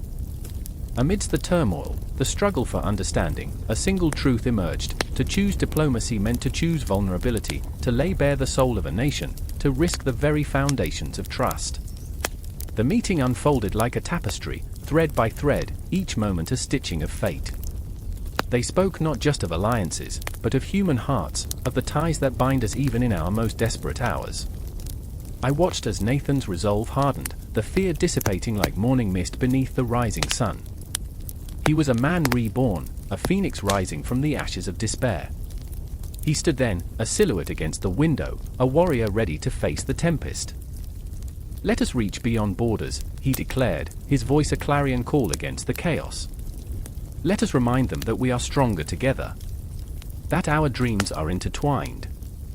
The words resonated, a promise of unity echoing through the room, igniting a fire within each person present. Elena's gaze met his, a shared understanding, a silent pact forged in the crucible of their fears. Outside, the city whispered, each ally a witness to the unfolding drama of diplomacy. The stakes were high, the world teetering on the edge of oblivion, and yet, in that small room, a flicker of hope ignited. The shadows grew long, intertwining histories casting their weight upon the decision-makers. A haunting melody of the past reverberated through the air, a reminder of the fragility of peace, of the delicate balance that held their futures in its hands. With every heartbeat, the tension escalated, emotion spiraling like a tornado in a darkened sky. The ghosts of decisions past loomed large, but Elena and Nathan stood firm, refusing to be consumed.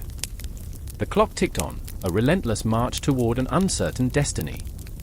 They would face this storm together, their resolve unyielding, their hearts intertwined in a dance of diplomacy. The city outside pulsed with life, each moment a promise of tomorrow, every breath a testament to the fight for peace. And so, the night wore on, the shadows deepening, the tension palpable. What would become of them? What would their choices carve into the fabric of history? The haunting question lingered, whispering secrets of consequence, of love, of loss.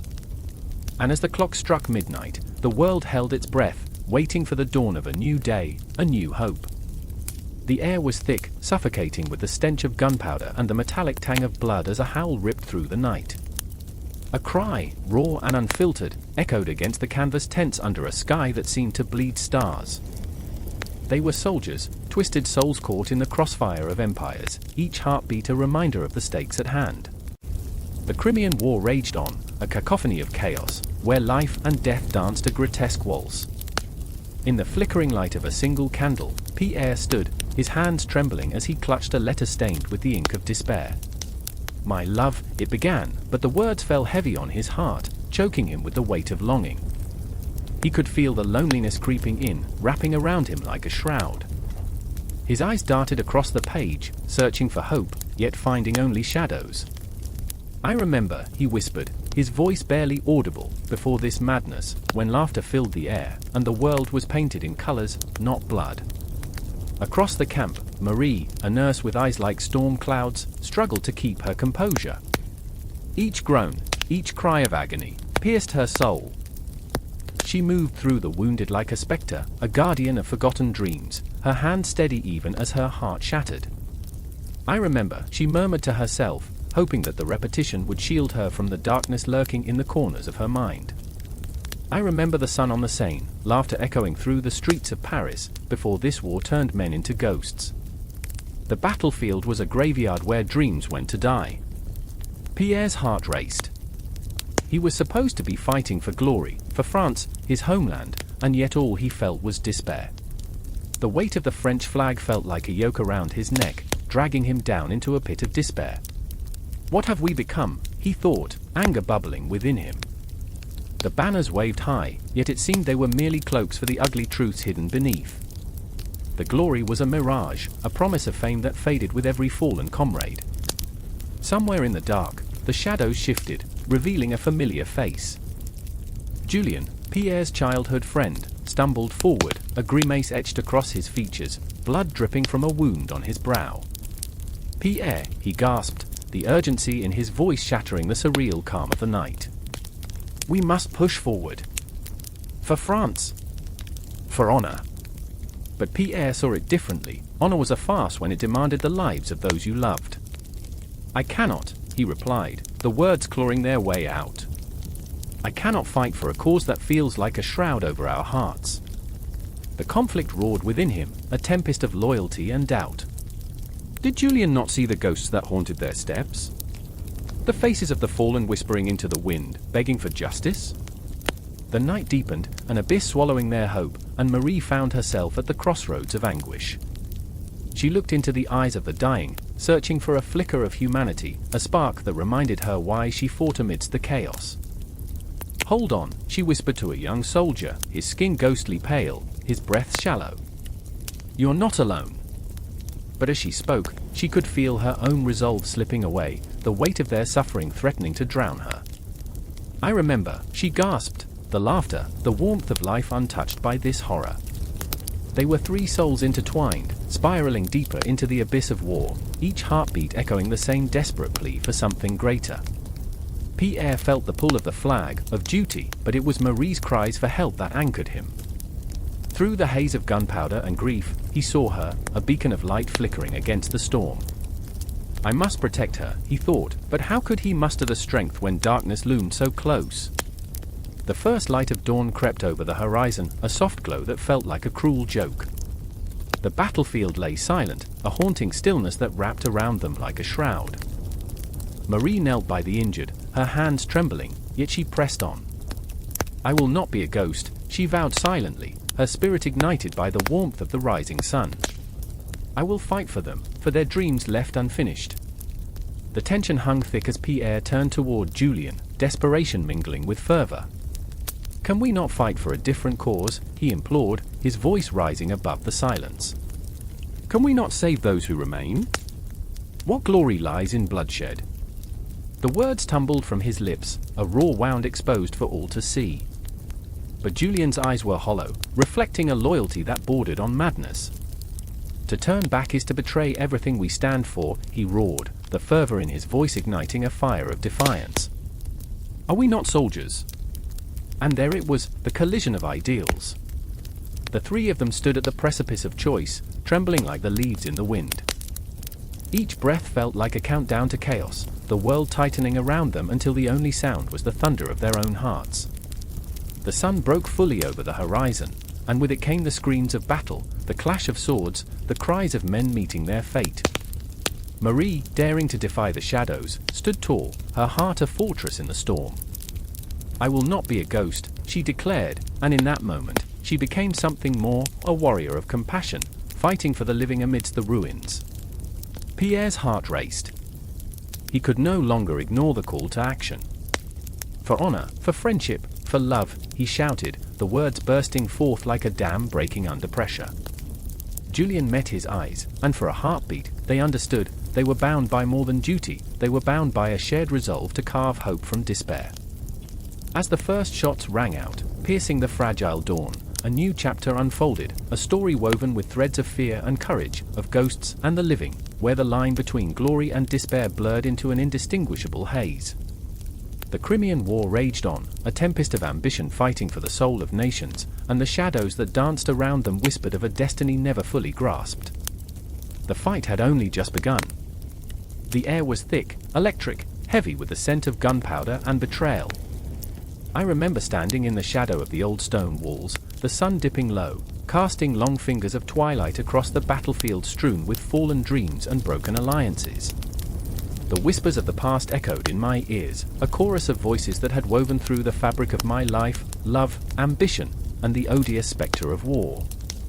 I could feel my heart pounding, each beat like a drum summoning the spirits of the countless souls who had fought for a unified Italy. This is it, I thought, shaking off the dread that clung to me like a shroud. In the distance, Garibaldi stood defiantly, a lion among sheep, the wind tousling his hair, his eyes ablaze with the fire of 1,000 dreams. He was a man of the people, a revolutionary whose charisma drew hearts like moths to a flame. I admired him, yes, but I feared for him, too. His heart was as bold as his sword, yet even the fiercest hearts can stumble. "What are you willing to sacrifice for your vision?" I had asked him once. "Everything," he replied, the weight of that word hanging heavy in the air. But I was haunted by a different spectre, Cavour, the cunning architect of this chaotic symphony. He danced in the shadows, a puppeteer with the strings of alliances and betrayals twisting around him like a snake coiling for the kill. I could almost see the gears of his mind turning, calculating risks sharper than any blade. "The ends justify the means," he would murmur, and oh, how those words chilled me. He believed in unification, yes, but at what cost? Could a heart filled with ambition ever beat true? I remember the night before the Great March, the stars twinkling like watchful eyes above. It was silent, eerily so, as if the cosmos held its breath in anticipation. I sat alone, the darkness wrapping around me, and the weight of history settled on my shoulders. I thought of the families torn apart by the bloodshed, of the children who would grow up in a world riddled with the scars of war. Would they know laughter? Would they know peace? With every thought, my heart twisted tighter, the ache of uncertainty gnawing at my resolve. Then came the clash of swords and ideals. The air was rent with cries of valor, of human hearts laid bare in the name of unity. I was there, amidst the chaos, feeling the raw energy pulse through me. Garibaldi charged forward, a wave of passion crashing against the cold stone of resistance.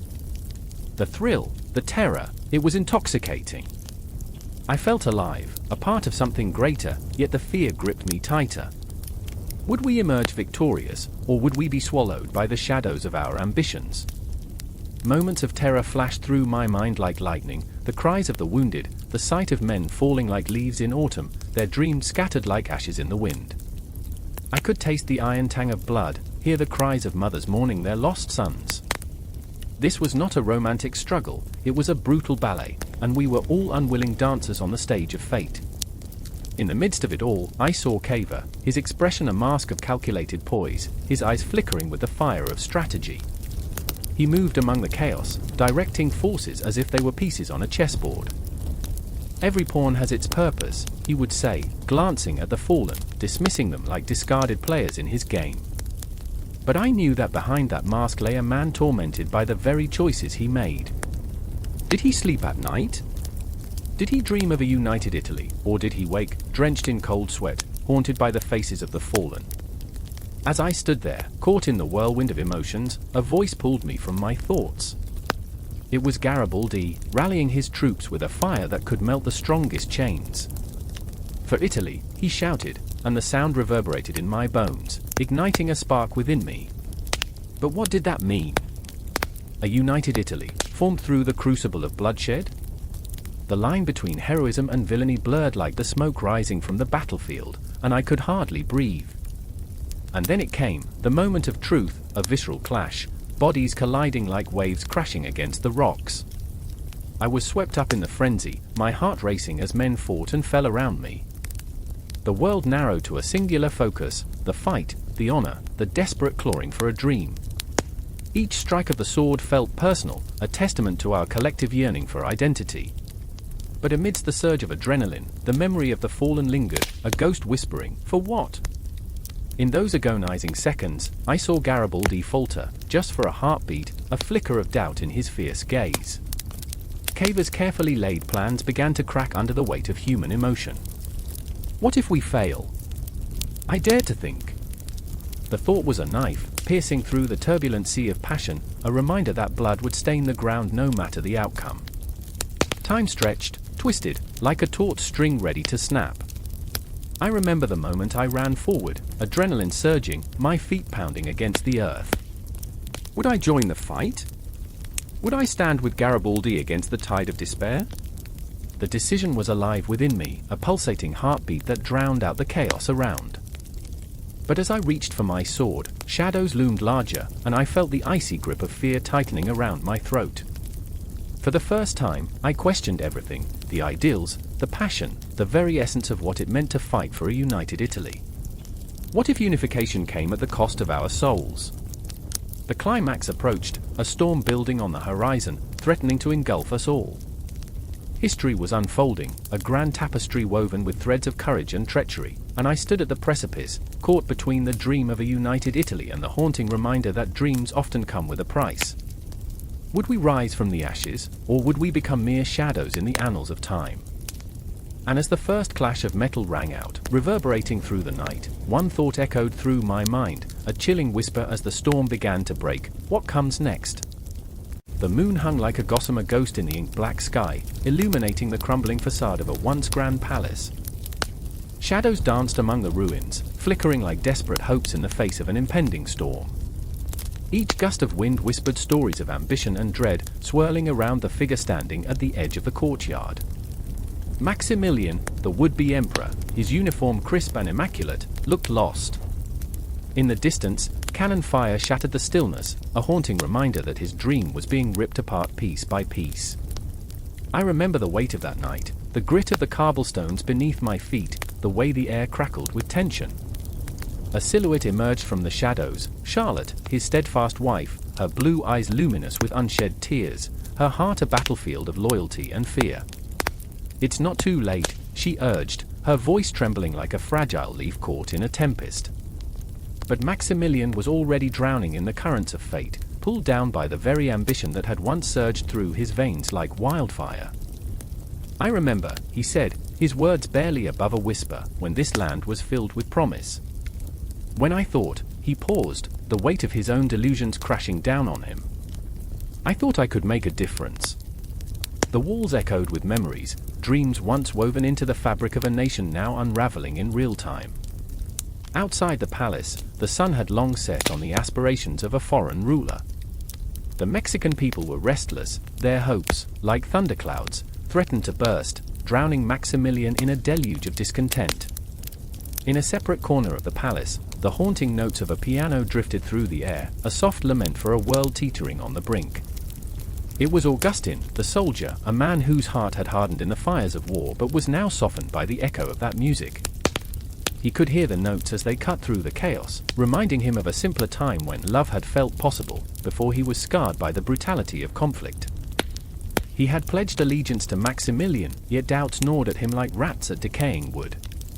"What have I done?" he muttered, the question a ghost haunting the corners of his mind. Tension thickened like smoke, wrapping its tendrils around them, stifling the air. Maximilian, burdened by his title, felt the weight of control slipping through his fingers, each command met with whispers of rebellion. "Do you think they will forgive us?" he asked Charlotte, searching her face for solace, for a glimmer of the future they had once envisioned together. "Forgive you? Forgive us?" Her laughter rang hollow, a cruel echo of a dream long abandoned. "This isn't our home." It never was.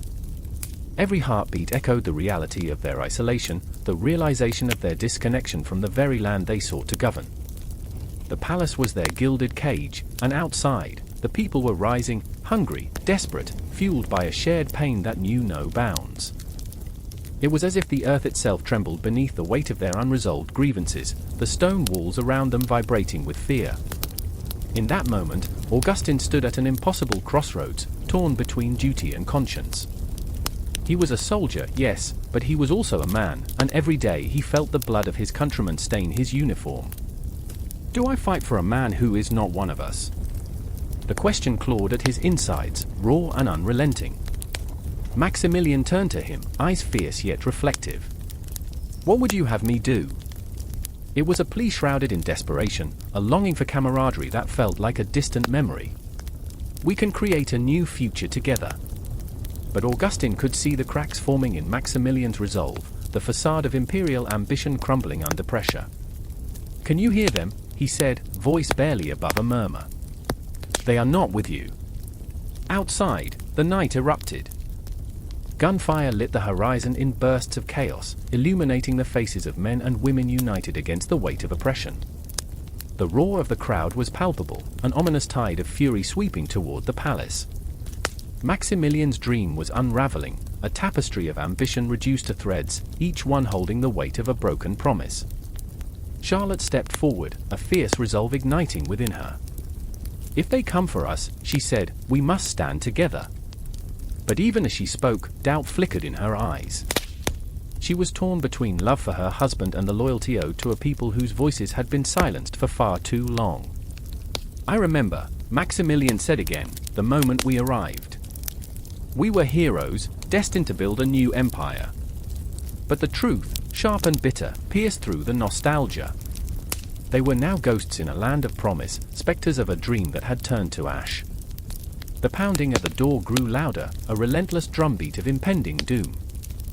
Each thud resonated in their chests, an echo of fear that paralyzed even the most courageous hearts.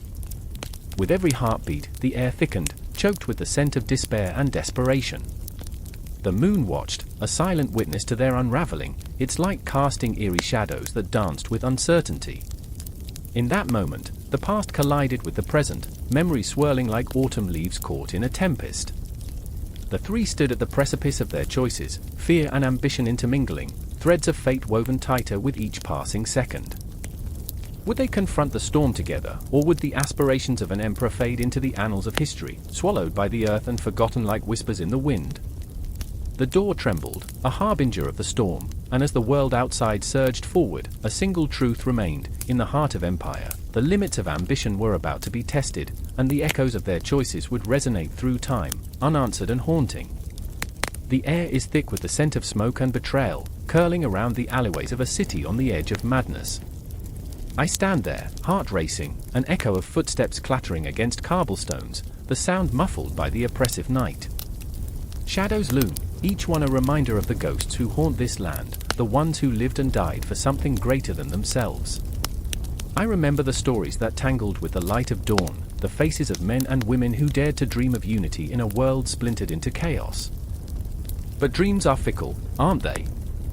I touch the scar above my brow, a painful souvenir from a past I can't escape. Luciana, the fierce firebrand with a heart like a storm, stands beside me.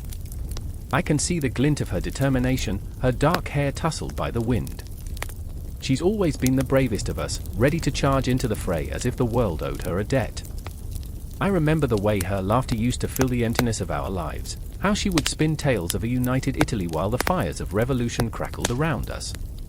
"Are you ready?" she asks, but her voice trembles, betraying the bravado she desperately clings to. I nod, though doubt gnaws at my insides. In this moment, we are not just allies, we are two souls caught in a tempest, searching for meaning in the chaos. And then there's Marco, with his soothing voice and heavy heart. A poet trapped in a world that demands swords instead of sonnets. I see him across the darkened square, the shadows dancing around him. He's wrestling with his own demons, pen in hand, words swirling like smoke in his mind. "What if we fail?" he whispers to no one, fearing the answer might echo back. I remember the way he hesitated when we talked of alliances, the struggle etched in his brow, the weight of conscience against the tempest of ambition. "Trust the cause, Marco!" I shout, but the words feel hollow. The cause is a fickle mistress, and we are but pawns in a game played by kings and tyrants. The moon hangs low, casting its pale light over our plans, an omen or a promise, I can't tell. The clock tower strikes midnight, each chime a hammer against an anvil, shaping our fates with every resonant toll. I close my eyes for a moment, letting the sound wash over me, remembering the faces of the lost. I see the children, innocent and bright-eyed, dreaming of tomorrows that might never come. I hear the whispers of the past, the cries of those who were silenced, their blood staining the very ground we walk upon. Do you think they'll understand? I ask, my voice barely a whisper, fragile in the face of certainty. Understanding is a luxury, Luciana replies, her eyes fierce. We don't need them to understand, we need them to follow. And yet, as we stand beneath the heavy cloak of night, uncertainty grips me like a vice. The stakes are high, and every decision could shatter lives, could send ripples through time itself. I remember the first time we spoke of alliance, hearts pounding, each word a thread binding us closer. Now those threads feel like a noose, tightening around our throats. The streets are alive with murmurs, the restless energy of a city on the edge of revolt. I feel it in my bones, the electric pulse of change, the fear mingling with hope. It's intoxicating and terrifying, a dance with shadows and light. I glance at Marco, his scribbling furiously, the ink capturing his doubts and dreams alike. "We'll write history, won't we?" he says, and there's a tremor in his voice, a flicker of something more than just ink and paper. "Or be forgotten like dust in the wind," I counter, the weight of despair creeping in. But deep inside, a flicker ignites, a tiny flame of defiance. But if we're to be dust, let's be the kind that stirs the storm. As the night deepens, our plans crystallize, a fragile web of alliances, each thread connecting us to the uncertain future. Luciana speaks of courage as if it can shield us from the impending storm. "We have to believe," she asserts, fists clenched, her spirit unwavering even as the shadows loom larger. It's infectious, this fire she carries, and despite the gnawing fear, I find myself drawn into her orbit. But lurking in the corners of this rising hope is a darkness I can't shake, a chill that settles in my bones. Betrayal whispers like a lover's caress. I remember the stories of those who turned, friends who became foes. What if our alliances are but fleeting shadows? The thought is a knife, slicing through the veneer of our bravado. The clock strikes again, a haunting reminder of the time slipping through our fingers. I glance at Marco, his brow furrowed in thought, a storm brewing behind his eyes. "This isn't just about us," he murmurs, "it's about all of them." We step into the night, our breaths mingling with the cool air, and the anticipation electrifies the atmosphere. The city is a maze of whispers and secrets, every corner turned revealing a new challenge, a new fear. We move as one, a trio bound by dreams and nightmares, our hearts thrumming in sync with the pulse of history. But as we venture deeper into the heart of darkness, I can't shake the feeling that we're not just navigating alliances, we're tiptoeing along the edge of a precipice, the abyss yawning beneath us.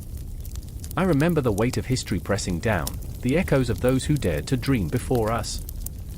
And just like that, we are plunged into chaos, a sudden clash of steel, the cries of the wounded piercing the night.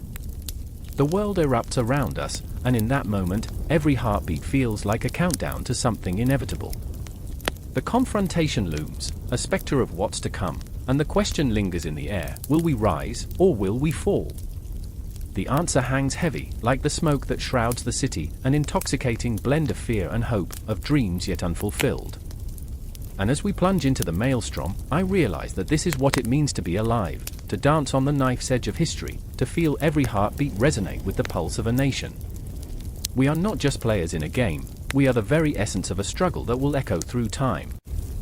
And so, we charge forward, hearts ablaze, eyes fixed on a future unwritten, a tapestry of alliances woven from the threads of our desires and fears. The night is dark, the path uncertain, but in the depths of our souls, we know this is just the beginning, each moment a step toward a destiny that holds us captive. The clock ticked ominously in the shadowy corner of the cramped apartment, each click a reminder of time slipping away, of moments lost to fear and desperation. It was a sound that gnawed at the fraying edges of the heart, echoing through the stillness like a funeral dirge for dreams yet to be realized.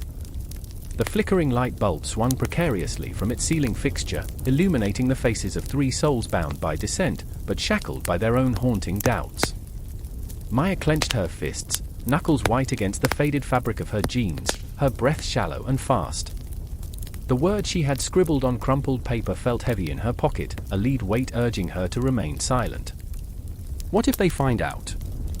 The thought crawled into her mind, slithering like a snake, coiling tighter with every heartbeat. She could see her mother's face, pale and averted, a haunting reflection of the fear that had seeped into their lives since the regime tightened its grip. No more protests, Maya, her mother had said, her voice trembling, it's too dangerous. But danger was the fire that ignited Maya's spirit, and the thought of silencing her voice made her feel like she was suffocating. Across the table, Jacob rested his forehead in his hands, the weight of the world collapsing onto his shoulders. Once an idealist, he had dared to dream of change, of a world where voices like theirs could rise above the din of oppression. Now, the spark of her dream had dimmed, flickering like a candle in a tempest. "They're watching us," he muttered, his voice barely above a whisper, but the fear was palpable, a living thing that clawed at the air between them. "Everything we say, everything we do. They want us to be quiet." Silence hung like a fog, thick and suffocating, broken only by the distant sounds of a city that refused to sleep. Outside, the world buzzed and hummed, oblivious to the turmoil of three hearts tangled in a web of political dissent. Each beat was a rebellion, each breath a protest against a regime that sought to strangle the very essence of freedom. Maya's heart raced, the rhythm echoing the pulse of a city yearning for change, for a chance to breathe again. And then there was Lena, seated back against the wall, shadows dancing across her face, a bittersweet smile curling her lips. She had once been a journalist, a seeker of truth, but the truth had become a weapon, and she had watched as her words turned to ashes, scattered in the winds of censorship. "I remember the days," she said, her voice a haunting melody, "when we could speak freely. When ink flowed like blood across the page." Her eyes glimmered with unshed tears, memories of a time when hope and despair had waged war within her, when her pen had been a sword, cutting through the veil of ignorance. "I remember," Maya echoed, the weight of the words heavy on her tongue. "I remember the first time I spoke at a rally. The rush of adrenaline, the feeling of 1,000 voices rising together. We were a storm. But storms pass, and in the aftermath, the silence becomes deafening." They had felt that silence wrap around them like chains, cold and unyielding, squeezing hope until it bled. "Lena," Jacob's voice trembled, shaking her from her reverie. "What if we publish it anyway? What if we send it out into the world?" There was a glimmer of determination, but also an undercurrent of fear, a recognition of the risk that lay ahead. Maya could see the gears turning in their minds, the tension pulsating between them like an electric current. They were standing on the precipice of something monumental, and yet, the abyss below gaped hungrily, ready to swallow them whole. The phone rang, slicing through the fragile air, a jagged edge that sent shivers racing down Maya's spine. They exchanged glances, a silent agreement forming in the shadows. "It could be them," Jacob said, his voice barely a whisper, but the fear in his eyes spoke volumes. They all knew the stories, the consequences of dissent, the whispers of those who had vanished, swallowed by the darkness that lurked just beyond the reach of light. "Answer it," Lena urged, her voice steady despite the tremor in her hands. And so, with a deep breath that felt like inhaling shards of glass, Maya reached for the phone, the sensation of it vibrating against her palm like a heartbeat, alive, electric, terrifying. "Hello?" Her voice was a fragile thread, barely above a whisper, but it was enough to set off a chain of events that would ignite the firestorm they so feared. "Maya," came the voice on the other end, low and gravelly, a ghost slipping through the cracks of the world they inhabited. "You need to listen carefully." The words were a shroud, enveloping her in a chilling embrace, each syllable a warning, a promise of both danger and possibility. "They know," the voice continued, "about your plans. They are coming for you." In that moment, the walls of the apartment closed in, a vice tightening around their throats, the world outside fading to an eerie stillness. Maya's heart thundered in her chest, a desperate drumbeat urging her to fight, to resist, to scream into the abyss. But all that came out was a choked whisper, "What do we do?" And in that void of uncertainty, a flicker of determination ignited within her. This was not the end, it was a beginning, a rallying cry echoing through the chambers of her heart. They were not just shadows in the night, they were voices demanding to be heard, and the press, the ink-stained warriors of truth, were their allies in this battle. Together, Jacob breathed, "We'll find a way." Maya nodded, and in that moment, the fragile strands of hope wove together, forming a tapestry of resistance, a promise that they would rise, that they would be the storm that shook the very foundations of their world. The clock ticked on, but now it felt like a heartbeat, a pulse of defiance echoing through the dark, leading them onward into the unknown. And as they prepared to confront the shadows that lurked on the edges of their lives, the weight of the moment enveloped them. They were alive in the throes of dissent, and the world would soon feel the tremors of their awakening. The moon hung low, a sliver of silver slicing through the tangled streets of the city, casting shadows that danced like ghosts in the corners of narrow alleyways. I could hear the distant shouts, fear, anger, determination, echoing like thunder, vibrating against my chest. It was a night of reckoning, the air thick with the scent of smoke and desperation. I stood at the window, heart racing, watching the flickering lights of torches march like soldiers into the unknown. I remember the moment Alexei's hand clasped mine, his grip, fierce yet trembling, was a promise wrapped in urgency. There was something in his eyes, a raw intensity that drew me closer, that whispered of rebellion and longing. "They're coming for us, Lena," he said, his voice barely more than a rasp. "We can't hide. Not anymore." My heart sank at his words, the weight of their truth pressing down like a stone in my stomach. I wanted to scream, to shatter the silence of our little world, but all I could do was nod, a silent agreement to dance with destiny, to step into the abyss. Outside, the crowd swelled, a living tide of discontent. They were people like us, broken, battered, yet unyielding. They came armed with dreams and grievances, a cacophony of voices rising into the night, each shout a dagger aimed at the heart of the liberal empire. The reforms had promised prosperity and freedom, but in the shadows of those promises lay betrayal, corruption, and the lingering stench of decay. I could feel the tension crackle in the air, a storm ready to erupt, and all I could think was, how did we get here? The clock in the hall chimed, each toll a reminder of time slipping away, and I was reminded of my mother's stories, how she'd speak of the past with a haunting nostalgia, as if the echoes of history wrapped around her like a shroud. "Time is a relentless thief," she used to say, "and it leaves nothing but ghosts in its wake." In that moment, I felt her words settle into me, an ominous reminder that nothing, absolutely nothing, was as it seemed. Then there was Anton, his face a mask of fear and anger, a storm brewing behind those blue eyes that once held peace. "They'll take everything," he growled, pacing the length of our small room. "We can't let them." I watched him, my brother, caught in a whirlwind of emotion. He was flawed but noble, fierce but fragile, and every ounce of him was a weapon against the tide of oppression. But what he didn't understand was that the tide was also in him, an undercurrent of doubt that threatened to drown us all. The night deepened, shadows stretching longer, and I could feel the pulse of the city thumping in rhythm with my own heartbeat. The distant clashes of metal on metal echoed through the air, a haunting symphony of conflict, the sound of ideals clashing with reality. I could almost taste the fear, bitter and sharp, as I gripped the edge of the window sill, the wood splintering under my fingers. "Lena!" Alexei's voice sliced through the tension, turning my gaze to him. "We need to choose. Now. A choice." My heart thudded furiously against my ribcage. The weight of the world rested on those two simple words, like a boulder poised on a precipice, ready to tumble into the abyss below. I felt the walls closing in, suffocating, as the reality of our situation settled like ash in my lungs. I wanted to scream, to throw myself into the fray, to fight for a change that felt as ephemeral as smoke. But a part of me clung to caution, to the remnants of a life untouched by the chaos outside. "What if we fail?" I whispered, the question hanging thick in the air, heavy with despair. But Alexei, wild and untamed, surged forward, his spirit igniting something deep within me.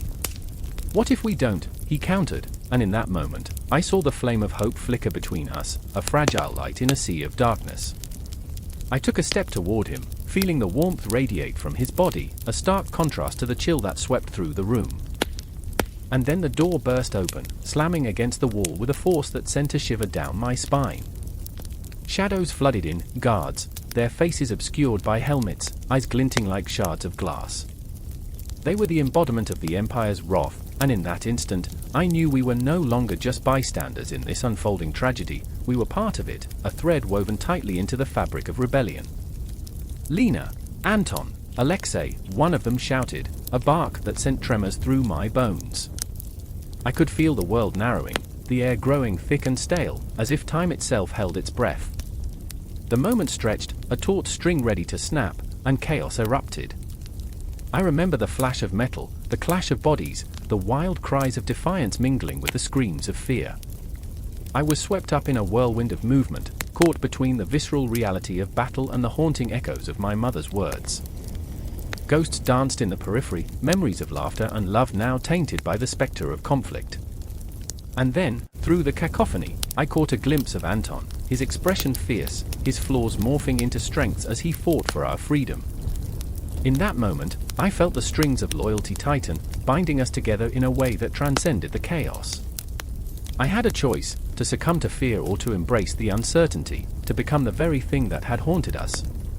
The air was electric, a palpable charge that coursed through my veins, and I could feel the shift, the weight of moderation bearing down, a call to arms that beckoned from the depths of my soul. The essence of the liberal empire shimmered in the distance, its promises now a haunting mirage. The question lingered thick in the air: could we seize our destiny, or would we become mere echoes of history, swallowed by the shadows we once dared to defy? The night was far from over, and the confrontation beckoned like a siren song, pulling us toward the precipice of our fate, a storm raging in our hearts, a longing for change that threatened to consume us whole. The shot rang out, a sharp, unforgiving crack, echoing through the hollow streets of Paris, slicing through the thick tension like a knife through flesh. I could taste the metallic tang of fear in the air, sweet and iron-laced, as the world around me held its breath. Windows shattered, glass glinted like fallen stars on the cobblestones, remnants of a civilization teetering on the brink. I stood, frozen, caught in the swell of chaos, the palpable heartbeat of a city in revolt, a visceral pulse throbbing beneath the surface, demanding to be felt. Emily could feel it, too. She was nestled in the shadows of a crumbling stairwell, clutching a tattered flag, its colors faded but still vibrant with promise. Her heart raced, a wild drum against her ribcage, as she silently prayed for the courage to step beyond the threshold. "Remember, Emily," she whispered to herself, "this is for the people." Yet, doubts curled around her mind like tendrils of smoke. Who were the people anymore? In a city split by ideologies, in a night haunted by dreams of freedom and the specter of betrayal, she felt swallowed by the very hope she sought to ignite. Not far from her, Jack paced, his brow furrowed in deep contemplation. He was a soldier of the Commune, yes, but also a man burdened by memories that clawed at his insides. Dreams of grandeur had brought him to this moment, but the visions of bloodshed and loss clouded those dreams, leaving him with a hollow ache in his gut. "I believed in something," he muttered, fingers brushing against his rifle, the cold metal a reminder of the weight he bore. But at what cost? The question hung like a fog, thick and choking, as he glimpsed the smoldering ruins of the Bastille, the very symbol of tyranny, now a distant memory, lost among the ashes. I remember the taste of rebellion, the way it filled the lungs with a heady mix of exhilaration and dread. The air crackled with a fierce electricity, as if the cosmos conspired with the souls of the fallen, whispering secrets of insurrection to our fevered minds. I remember the streetlights flickering, casting long shadows that seemed to dance mockingly, a grim parody of our hopes. Each flicker, a heartbeat of the city, every thrum, a promise of change. The night was alive, yet eerily quiet, a paradox that gnawed at the edges of sanity. Emily stepped into the light, her heart racing, every breath a testament to the fire coursing through her veins. She raised the flag high, its colors a beacon, a cry against the suffocating silence. "For liberty," she shouted, her voice cracking, but echoing with undeniable strength. But as she looked into the eyes of those around her, she saw the ghosts of doubt staring back. They were her comrades, the dreamers, the lovers, the broken souls seeking something greater. Yet beneath that fervor lay threads of fear, tangled in uncertainty. Jack watched from the shadows, torn between admiration for her bravery and a gnawing resentment. "She doesn't know," he thought bitterly. "She doesn't know what the streets demand." He could feel her heartbeat, her desperation resonating through the ground, and it made him want to scream, to shake her awake. But how could he explain the darkness that lurked in the corners of their revolution? The blood that would spill, the lives that would be sacrificed on the altar of their ideals? He had seen the faces of the fallen, he had whispered their names into the night until they became ghosts haunting his every step. I remember the stars that night, shimmering above like silent witnesses to our unfolding tragedy. Each twinkle felt like a distant promise, a hopeful reminder that the universe was vast, and we were but fleeting moments within it. Yet that vastness made me feel small, insignificant against the weight of the world. I grasped at the air, searching for meaning in the chaos, finding only the echo of my own breath, heavy with anticipation. As the hours slipped by, the streets began to swell with bodies, a tide of humanity fueled by desperation. They marched forward, a living wave, and I felt the pulse of their unity envelop me. Emily stood at the forefront, her flag a banner of rebellion, radiant against the encroaching darkness. But within her, a storm brewed, a tempest of hope and despair, of dreams entangled in the jagged edges of reality. The whispers in her mind grew louder, and she fought to silence them, to drown out the cacophony of fear that threatened to drown her spirit. Jack emerged from the shadows, stepping into the fray. "Emily, wait," he shouted, the urgency in his voice slicing through the tumult. He caught her gaze, and for a fleeting moment, it was as if the world around them melted away. "You don't understand what lies ahead," he implored, his voice raw, each word a desperate plea. "This isn't a game. Lives will be lost," but her eyes shone with defiance, a fierce flame igniting within. "And what is life without battle, Jack? What is freedom without sacrifice?" She faced him, unwavering. The moment stretched, taut with tension, as if the universe held its breath in anticipation. In that heartbeat, the city echoed with a chorus of voices, some rallied, some mourned, all intertwined in the fabric of a revolution. The clock chimed, its sound haunting, a reminder that time weaves its own tapestry, indifferent to our struggles. Time, the invisible enemy that pushes us toward destiny, toward confrontation, toward the raw reality of choice. Just as the tension reached its breaking point, a roar erupted from the crowd, a tumultuous wave crashing against the shores of their collective hope. I felt it, deep in my bones, the weight of their dreams, the urgency of their cries. The world was shifting, twisting in unpredictable ways, darkness closing in, threatening to swallow the light whole. And yet they pressed on, hearts pounding in unison, souls ignited by the fire of insurrection entwined with the specter of chaos. And as they charged forward, propelled by the ghosts of their past and the echoes of their dreams, I knew that this was just the beginning. The Paris Commune was rising, a tempest fueled by emotion, swirling into a storm of insurrection. And in the eye of that storm, I could feel the pull of something greater, something that transcended fear, doubt, and despair. In that moment, the city was alive, a living organism, breathing hope and chaos as one. I could only watch, breathless, as the narrative of their lives spiraled into a reality that was as terrifying as it was beautiful, teetering on the edge of a knife, sharper than the sound of that first shot that shattered the night. The air crackled, the shadows danced, and the night was pregnant with possibilities, begging to be realized. The theater of insurrection had begun, and within its grip, we were all caught in a rapture of history, forever entwined, forever restless, forever seeking. The air hung heavy with the metallic scent of impending conflict, as if every breath was a reminder of the violence that lay just beyond the horizon. I stood at the edge of a crowd, the cobblestones of the street slick with rain, each drop a harbinger of doom. An uneasy murmur swept through the gathering, hearts pounding in unison, synchronized to the rhythm of anxiety. As the distant thunder rumbled, I felt something primal stir within me, a fear, yes, but laced with an intoxicating thrill. War was looming, and I was powerless to resist its pull. In the heart of this storm stood Wilhelm, a man both proud and tormented. His sharp features were set in an expression that betrayed little of the turmoil he felt inside. I remembered the way his eyes glimmered with defiance, yet seeds of doubt flourished in the dark corners of his mind. He was a soldier, a leader, but the weight of expectation pressed down on him like a leaden cloak. "Victory is ours," he often declared, but I could sense the cracks forming beneath his bravado, the fear of failure gnawing at his resolve. The clock was ticking, the winds of fate were shifting. And then there was Clara, her spirit a wild flame in a world turning to ash. She stood at the periphery, watching the men in their uniforms, her heart aching for the brother she'd lost in a skirmish not far from here. She was a woman forged in love and loss, embodying resilience even as her heart trembled with the weight of grief. I remember, she would whisper in the silent hours of the night, the way he laughed, the dreams we shared.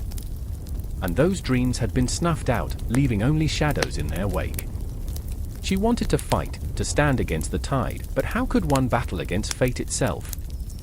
In this fractured world, where loyalty twisted like a knife and ambition danced on the edge of madness, we were all haunted by ghosts.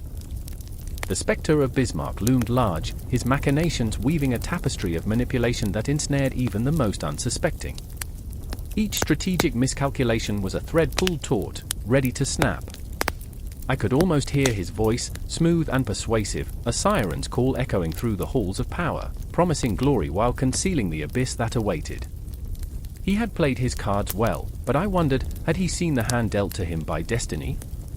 The hours turned into a cacophony of clashing ideals and broken promises. Soldiers marched, boots echoing like thunder through the streets. I could feel the ground tremble beneath their weight, a prelude to the storm brewing in their hearts.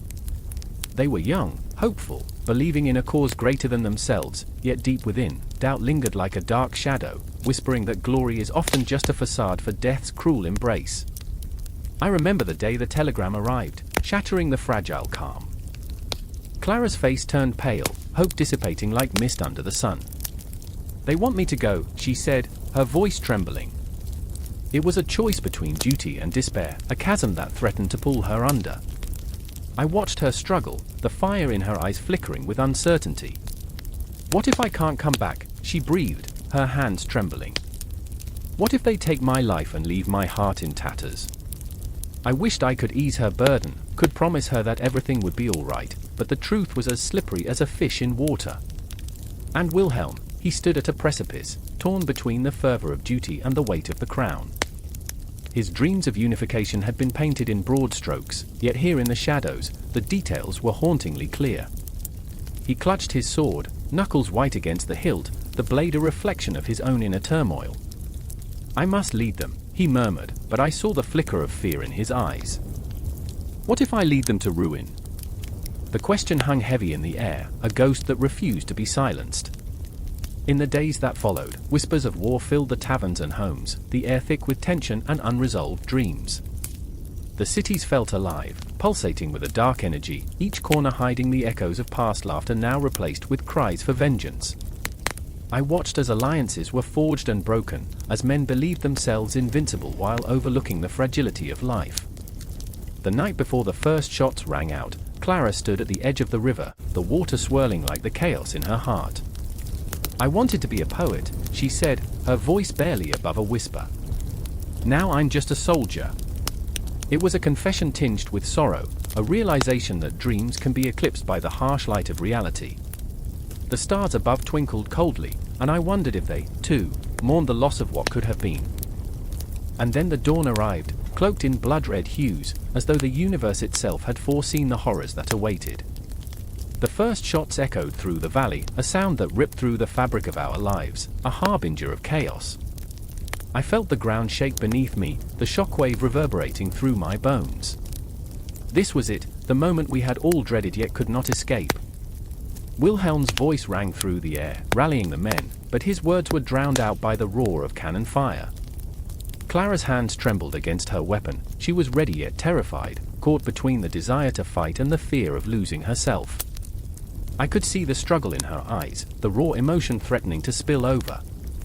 Everything spiraled, chaos reigning as men clashed, dreams shattered like glass underfoot. I stood, a silent witness to the brutality of humanity, feeling the world constrict around me, the air thickening with smoke and despair. There would be no glorious victory, only the haunting echoes of lives lost, dreams extinguished, and a future forever altered. The clock was still ticking, but now it marked the heartbeat of a nation on the brink, teetering dangerously between hope and despair. And as I stood amidst the chaos, I couldn't help but feel we were all trapped in this cosmic spectacle, puppets dancing on strings woven from ambition and fear, each of us facing our own ghosts. The night was coming, and with it, the shadows of history, looming large over our heads, ready to consume us whole. The echoes of war would soon be replaced by silence, but in that silence, the questions would linger. What would we become in the face of such darkness? And would we ever find our way back to the light? The air was thick with desperation, a palpable weight that sat on our chests like a leaden shroud.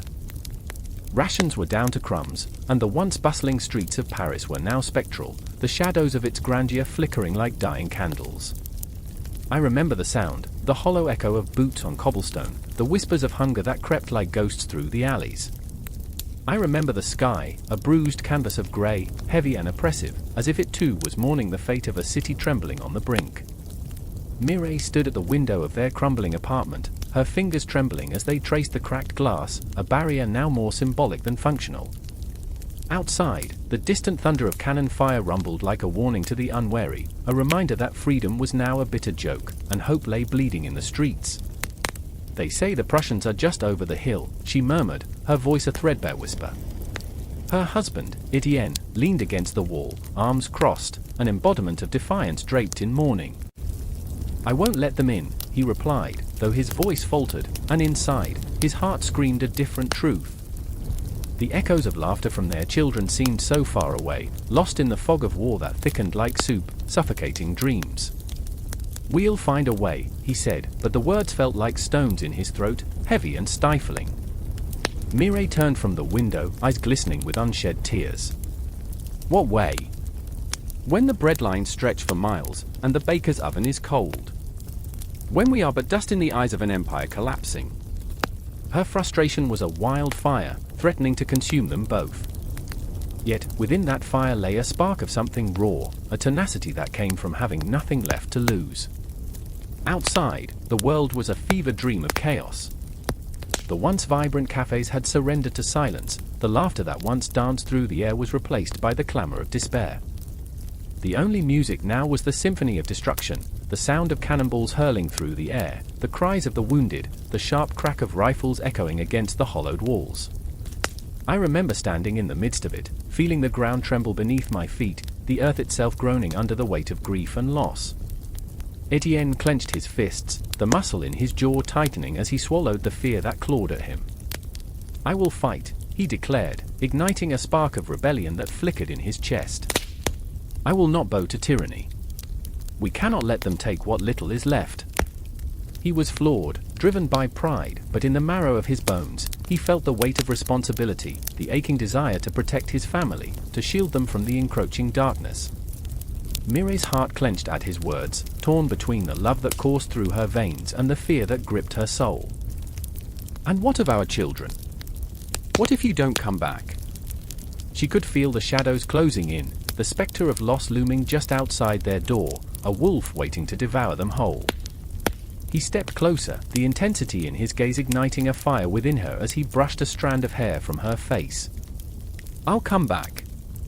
I promise." But promises felt like smoke, swirling into nothingness as the weight of reality pressed down upon them. They were two souls dancing on the knife's edge, teetering between hope and despair, each heartbeat echoing with the silent question of survival. Time became a cruel trickster, stretching and warping, the days blurring into nights, the ticking clock mocking their struggles. I remember the desperation that seeped into every corner of their lives, the shared meals of stale bread and thin soup, the way they clung to each other at night, skin against skin, warmth against the encroaching cold. The laughter of children, once a symphony, now a distant memory, echoed like ghosts through the halls of their hearts.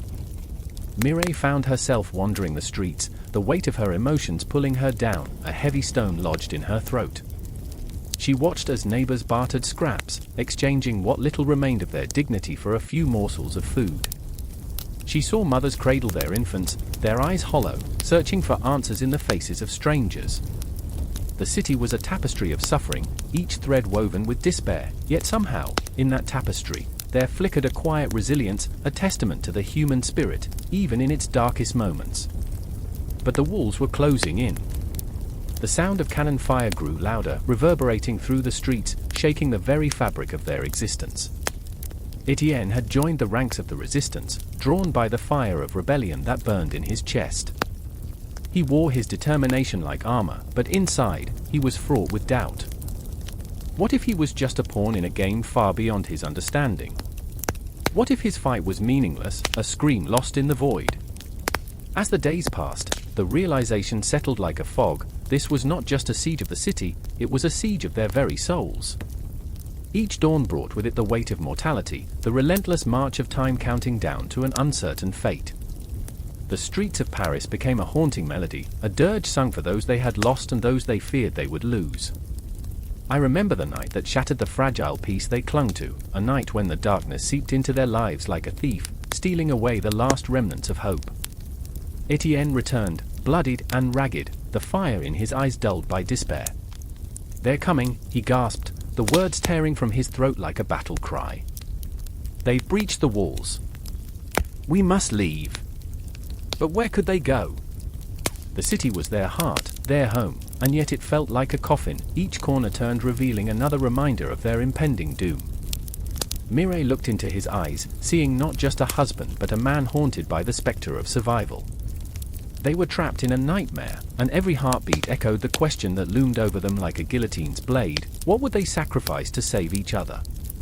The storm was upon them, and the city was a ghost, a fading memory of what once was. The empire that had promised them so much was crumbling, and the shadows whispered secrets of despair. Each moment was a fleeting breath, each heartbeat a reminder of what they stood to lose. In that suffocating silence, they pressed together, two souls intertwined, holding tightly against the tide of darkness that surged ever closer. And even as the storm raged, even as the city fell to its knees, they clung to one another, fighting against the inevitable, against the collapse of everything they once knew. As the sun dipped below the horizon, casting an eerie glow over the city, a new chapter loomed on the horizon, heavy with uncertainty but filled with the flickering flame of hope. But for now, all they could do was stand and face the shadows together. The thunder of cannon fire echoed in the distance, a harbinger of doom rolling through the quiet streets of Sedan.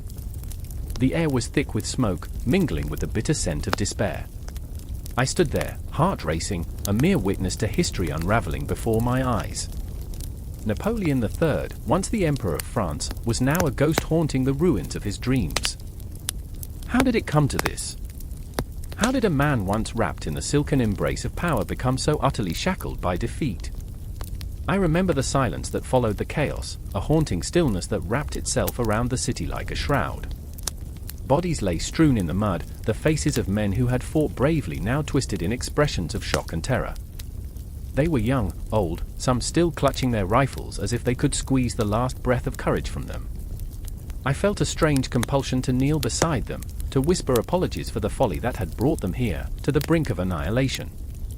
But instead, I froze, paralyzed by the weight of what was happening. And there he was, Napoleon, his stature diminished, a once majestic figure now shrouded in the tattered rags of defeat. His eyes, once filled with ambition, were now clouded by something far darker. Was it fear? Regret? Was he haunted by the shadows of all those who had believed in him? I could almost hear the whispers of his past, echoing in the corridors of his mind: "You are destined for greatness. You will restore glory to France." Yet, here he stood, a broken man, the crown slipping from his grasp like grains of sand. Beside him, an unwavering presence, Adolphe, a soldier, a friend, a confidant. He was a man of loyalty bound by the chains of duty, whose heart beat in time with the emperor's pulse. Adolphe had seen too much, lost too much. His face was etched with the lines of anguish, shadows dancing in his eyes. He had once believed that following Napoleon would lead to glory, but now, despair dripped from his every word. "It is not just a battle, sire. It is the end. We must prepare for what is to come." Each word was a dagger, twisting deeper into the emperor's heart. Prepare for what? Napoleon snapped, a flicker of anger igniting in his weary gaze. "Do you speak of exile? Of surrender? Of abandoning the very people who believed in us?" His voice trembled, cracking under the weight of his own desperation. The world around us faded, the distant cannon fire now a mere whisper in the back of my mind, as I was drawn into the storm of their confrontation. I remember the way Adolphe turned, a soldier unwilling to be broken by the emperor's pain. "It is not about abandoning them, sire. It is about survival. We cannot fight what is inevitable." There was a profound sadness in his voice, a fatal acceptance that threatened to consume them both. I felt my heart constrict at the thought of their dreams, of the aspirations that had brought them here, only to crumble under the weight of reality. The clock in the distance ticked ominously, the hands moving with the merciless inevitability of fate. Time was slipping away from them, each tick a reminder of the impending disaster. I could almost feel the cool metal of its face against my palm, a chilling touch that sent shivers down my spine. What did it mean for a man like Napoleon to face the ceaseless march of time? to know that his legacy, written in blood and ambition, was eroding before him? Suddenly, a distant cry shattered the air. "Long live the Emperor!" The words echoed through the desolate streets, filled with the last remnants of fervent loyalty. It was a ghostly cheer, an illusion that flickered like a candle in a storm. Napoleon turned sharply, the fire igniting in his chest as he clung to that fleeting hope. "Do you hear them, Adolphe? They still believe." The desperation in his voice pierced through the heavy fog of despair. Hope was a fragile thing, and yet it clung to him like a spectre, refusing to let go. But Adolphe, weary from the burdens of loyalty, shook his head slowly, his voice barely above a whisper. "Hope without strength is a fragile thing, sire." His eyes were pools of sorrow, reflecting the decay of dreams. "It will not be enough." Each word felt like a stone cast into the churning waters of their friendship, rippling outwards, threatening to drown them both in the depths of despair. I remember the moment their gazes locked, the unspoken words hanging between them like a thick fog.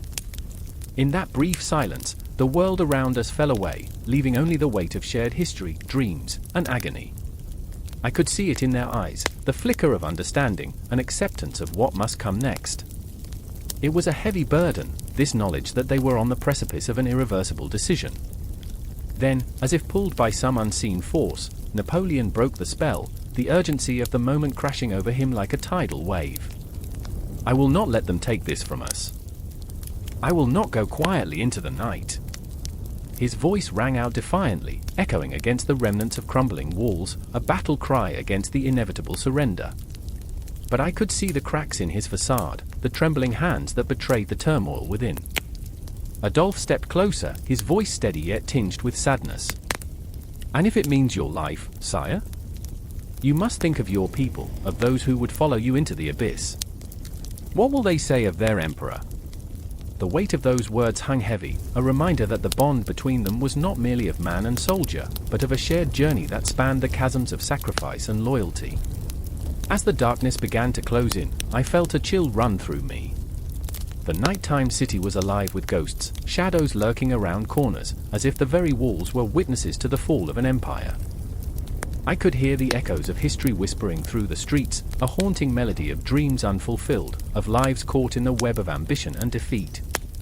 And in that moment, as the clock ticked on, I understood that their stories were not just theirs, they belonged to all of us. The dreams we cradle, the choices we make, the battles we fight, even against ourselves, these are the threads that bind us through time. The night was not yet over. The echoes of their hearts would continue to resonate, long after the last light had faded, and in those shadows, a new chapter waited to be written. The clock struck midnight in the heart of Paris, echoing through the empty streets like the heartbeat of a city in mourning. Shadows curled around the corners of grand boulevards, and the smell of damp stone and lost dreams lingered in the air thick as fog. I stood outside the ornate gates of the Palais Garnier, its opulence mocked by the void of silence surrounding it.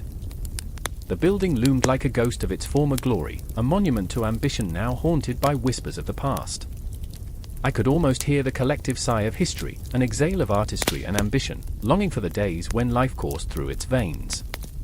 In that stillness, I thought of Emile, a passionate architect whose dreams of grandeur had been swallowed by the very structures he revered. His fingers, once stained with ink from sketches of domed ceilings and twisting staircases, now trembled in despair. He had poured his soul into the Second Empire's revival of classical architecture, only to find himself adrift in a sea of disillusionment. I remember the day they unveiled the opera, he would say, voice trembling with memory, the way the lights danced on the gold leaf, how the crowd gasped in unison, it was our heartbeat. But now, that heartbeat echoed hollowly, a distant reminder of a time when he felt invincible. Then there was Celeste, a fiery artist whose brushstrokes captured the vibrant chaos of life but struggled to find her own place within it. Her canvas was her refuge, yet the colors swirled into a tempest of self-doubt. I remember standing in front of the Eiffel Tower, watching it pierce the sky, thinking, this is the pinnacle of our time. But now... She'd pause, her brush hovering, a painful silence stretching between us like a gaping chasm. Now it feels like a weight, a reminder of what we've lost. Each stroke on her canvas became a scream muffled beneath layers of paint. The beauty of her work was an irony that cut deep. The remnants of the Second Empire stood tall around us, their stories etched into the very stones. The boulevards, lined with sycamores, whispered secrets of laughter and tears, of dreams unrealized and ambitions crushed. The grandeur of Haussmann's renovations gleamed in the moonlight, yet my heart ached for the darker tales hidden beneath their polished surfaces. The ghosts of ambition and despair intertwined, and I could feel their presence in every crevice, every shadow. I recalled the grand salons where the elite once sipped champagne and debated art and politics, their laughter ringing out like music. Now an eerie silence filled the void. I could almost hear the clinking glasses, feel the electrifying energy of creation and destruction, love and betrayal. They bathed once a year. I'd joke with a wry smile, so yeah, romance was earthy. Laughter would bubble up between Celeste and me, a fleeting moment that masked the underlying tension. But the laughter faded when the walls of the past began to close in on us. Emile, a weary king without a crown, paced before the facade of the Hôtel de Ville, his mind racing like the gears of a clock long overdue for maintenance. They built these empires on dreams, he said, anguish twisting his features, but each masterpiece feels like a tomb for our fear of insignificance. The weight of his words struck me like a punch to the gut, how the beauty of architecture had become a prison for their hopes, each brick a reminder of unattainable ideals. I could see Celeste flinch at his words, her heart a fragile bird caught in a tempest. But it's in the imperfections where we find life, she replied, voice trembling yet defiant. Every crack in the plaster tells a story, every chipped corner holds a nightmare we survived. Her eye sparked with a fire that momentarily illuminated the darkness between us. The tension hung thick, pulsing, electric, a collision of dreams and despair that could ignite or implode at any moment. As they circled each other, the air crackled with unsaid things, unfulfilled desires, the weight of unspoken words heavy enough to crush stone. I wanted to scream for them both, to shake them awake from this haunting reverie, to break the spell that had woven their fates into the very fabric of Paris. What good are these monuments if they only remind us of our failures? I thought, heart pounding, each beat a desperate plea for understanding, for connection. The starlit sky felt impossibly vast above us, an aching reminder of how small we were in the grand scheme. Time dripped like melted wax, each moment stretching and warping, as if the universe itself had paused to listen. I could sense the ghosts of the Second Empire, the artists, the architects, the lovers, all woven into the very air we breathed. Their spirits lingered, begging us to remember, to honor the battles fought in the name of beauty. Then came the confrontation, a shared glance, a moment suspended in time, where the world outside faded into oblivion. Emile, fists clenched, his voice low and raw. What will we leave behind? Will it be just echoes of our failures? Celeste, her eyes shimmering with unshed tears, stepped closer, the distance between their hearts evaporating. In that instant, the weight of the Second Empire's legacy bore down upon them, a crucible of hopes and dreams caught in a dance of despair. I held my breath, time stretching into an eternity, caught between the past and the future, their hopes and fears wrapping around me like a shroud. The shadows deepened, whispering the truths we dared not voice, and in that moment, I felt the pulse of every soul who had ever walked these streets, their stories intertwining with our own.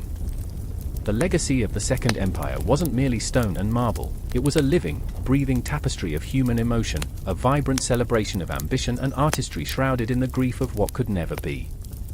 And as the clock struck again, the haunting echoes of history reverberated around us, threading us into the very fabric of Paris, the city that told its tales so beautifully, so painfully. Each heartbeat, each breath, a reminder that we were never alone, that we would carry the weight of our legacies, forever bound to the ghosts of our past. The clock ticks ominously in the shadowed halls of the Tuileries Palace, each tick a heartbeat echoing the anxiety of a nation on the brink.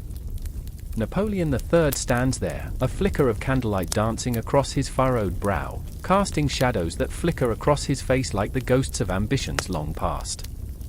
His fingers drum nervously against the polished surface of his desk, and the air is thick with the scent of despair and determination intertwined. Outside, the cries of the restless Parisian crowd filter through the window, a haunting reminder that he is both emperor and prisoner, of his choices, of his dreams. I remember the day he strolled through the streets, the people's faces a kaleidoscope of hope and fear. A young merchant, Pierre, caught in the tides of fortune, watched as the emperor approached. His heart raced, pounding against his ribcage like a caged bird desperate to escape. What will it be today? Pierre wondered, a lump forming in his throat. Would he be blessed by the emperor's presence or cursed by his indifference? The call of ambition had drawn him to the bustling marketplace, yet the shadows of doubt loomed large. What about my dreams? He whispered, pleading silently to the heavens. But in the core of this turmoil, Madame Marie, a widow whose heart had been hardened by loss, stood at a distance. The war had taken everything from her husband, her dreams of a serene life. She watched the emperor with eyes that reflected a storm of emotions, anger, yearning, and an unsettling desire for power. She had once loved the man who fought bravely on foreign shores, yet now she was left only with the echoes of his laughter, the ghost of a life that could have been. The emperor's foreign policy had splintered her world, scattering dreams like leaves in a tempest. What about my son? She thought bitterly. Will he grow up in a world of glory or a graveyard of folly? The winds of war whipped through the streets, a harbinger of chaos as Napoleon's ambition sparked conflict across the continent. A new era, he murmured, but the words dripped with a poison of arrogance. I will make France great again. Yet in his heart, a flicker of doubt ignited. Was he building an empire or a tomb? Each decision weighed heavy, a noose tightening around the neck of his legacy. I remember the feeling, the cold sweat coursing down my spine as history teetered on the edge, a cliff from which it could tumble into oblivion at any moment. The day the news arrived of the disastrous defeat at Sedan, an eerie silence enveloped Paris. The clock stopped ticking. Hearts ceased their rhythmic beating, and the light dimmed.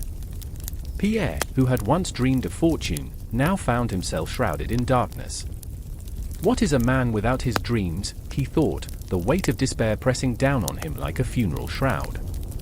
The emperor's failure was not merely a blow to power, it shattered the very fabric of hope that held the city together. Madame Marie felt the air tremble around her, the whispers of the past clawed at her heart. She wandered through the ghostly streets, each familiar corner now adorned with the shadows of lost ambitions. What if he had chosen peace, she lamented, her heart a battlefield of its own? What if he had listened? The memories of her husband's laughter mingled with the cries of the wounded, creating a haunting symphony of loss that reverberated through her soul. Fate had dealt her a cruel hand, one that left her yearning for a world that could never be. As night descended, with it came the spectre of revolution. The Parisian streets surged with voices, an electric current of rebellion rising against the emperor's name. "Will you stand with us?" cried the fervent young men, their eyes alight with passion. Pierre felt the pull of the crowd, the intoxicating allure of power and change. But doubt gnawed at him, questioning the cost of this new dream. What will become of my family, he wondered, the weight of responsibility heavy on his shoulders. And in the shadows, Napoleon III watched, a solitary figure against the backdrop of a restless city.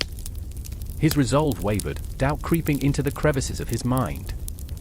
What did I sacrifice for this illusion of greatness? He pondered, the darkness stretching before him like an endless chasm. The world he built was crumbling, and he stood at the precipice, his heart a battleground of conflicting desires. I remember the stillness that enveloped that night. The moon hung low, a watchful eye as the city held its breath. The clash of swords echoed through the silence, and the cries of the wounded pierced the air, a symphony of chaos. In this moment, Pierre and Marie found themselves drawn to one another, two souls battered by conflicting tides. "What do we fight for?" she asked, her eyes searching his face for answers that eluded them both. "For a dream," he replied, uncertainty lacing his voice. "Or for survival?" The streets pulsed with life, a chaotic dance of ambition and despair, and they both felt the gravity of history weighing down upon them. Napoleon III stood at his window, the torchlight of revolution flickering in his eyes. The empire he forged was now a spectre haunting his dreams, a legacy that would echo through time, both magnificent and tragic. What future will I leave behind, he thought, the question gnawing at him as the world outside spiraled toward uncertainty. With each heartbeat, the city of Paris throbbed with emotion, fear, hope, anger, and the desperate need for change. The legacy of Napoleon III's foreign policy loomed large, casting shadows long and deep. The revolution was not just a political movement, it was a visceral cry from the depths of souls yearning for something more. As history hurtled onward, the characters of this tale stood at the brink, each wrestling with their fate, each feeling the weight of a dream that could shatter or soar. The echoes of their struggles would linger long after the final confrontation, weaving through the tapestry of time, a haunting reminder of ambition, despair, and the insatiable human spirit. The clock struck midnight, and Paris was a sleeping giant, wrapped in silks and shadows. The moonlight spilled through the thin curtains, casting a ghostly glow over the painted face of a woman who once wore a crown. Empress Eugenie lay awake, her heart thumping wildly in her chest, each beat a reminder of her power and her isolation. Outside, the distant wail of a foghorn echoed across the Seine, a lonely cry that reverberated in her very soul. She could hear the whispers of the past swirling around her like a tempest, echoes of laughter, the clinking of champagne flutes, and the stifled cries of those who dared to challenge the throne. She was the epitome of grace, yet she was a prisoner, shackled by gilded chains. I remember the first time I saw her. The air was electric, crackling with the tension of a society poised on the brink of change. The opulent ballroom sparkled with crystal chandeliers, the air heavy with the scent of roses and despair. And there she was, Eugenie, the embodiment of elegance, but behind those carefully painted brows lay a storm. Her eyes, so dark they seemed to swallow light, flickered with something fierce, an unquenchable fire that dared to challenge the very fabric of their world. She smiled, but there was a shadow that danced on her lips, a hint of the bitter truth she dared not voice. "Do they see me?" she whispered one night, her voice trembling with the weight of her role. "Do they see the woman beneath the tiara? Or am I merely a figurehead, a walking symbol of a dying empire?" I could feel the anguish radiating from her, spiraling into my chest like a cruel reminder of my own insignificance. She was trapped in a golden cage, surrounded by sycophants who adored her beauty yet were terrified of her intellect. How could they understand the sacrifice of her dreams for the sake of imperial duty? Across the room stood her closest confidant, the fiery Countess de Beaumont. A woman with wild curls that danced like flames in the candlelight, she was the heartbeat of the court. But her gaze was caught in a storm of her own, a love affair burning behind closed doors, a lover she craved but could never claim openly. The weight of her secret clung to her like a shroud, each moment a gnawing ache in her heart. "Time is a thief," she often murmured, staring out into the void of the night, "and I am but a fleeting shadow in this world of men." The court was a theatre, a grand stage where power games were played out with brutal elegance. Eugenie wore her crown like armor, but every whispered rumor, every backhanded compliment felt like a dagger scraping against her porcelain skin. The weight of expectation pressed down on her, a relentless tide that threatened to drown her in its depths. I remember the way her smile would falter, just for a heartbeat, when the whispers turned darker, when rivals plotted in the corners, their smiles painted in deceit. "I am not just a wife," Eugenie declared one evening, passion igniting her words like fireworks. "I am a woman of vision, of strength. Do they not see that the future is not just about kings, but queens too? I want to shape this empire with my own hands." The room fell silent, breaths held tightly like secrets. But the silence was suffocating, and like a dam bursting, the words spilled out. "I remember the laughter of my childhood, the songs of freedom that danced on the streets," she continued, her voice trembling. "But now, I stand here, a mere ornament in a palace built upon the backs of the oppressed." Her fists clenched in frustration, knuckles turning white against the soft fabric of her gown. "What are the women who serve us? Who toil in the shadows? We are the architects of change if only we dare to dream." But the world outside was unforgiving. The cries of the disenfranchised echoed in the streets, a chorus of pain and desperation that clawed at Eugenie's heart. The revolution was brewing, and the weight of her privilege turned heavy like a leaden cloak. As she gazed out at the restless city, shadows danced in the corners of her mind, reminding her of the ghosts of her choices. She was caught between the desire to inspire and the fear of losing everything she held dear. Countess de Beaumont watched her friend struggle, torn between her own passion and the chains that bound them both. A friend, a lover, a dreamer, each role carved into her soul like lines on a map, leading her toward an uncertain destiny.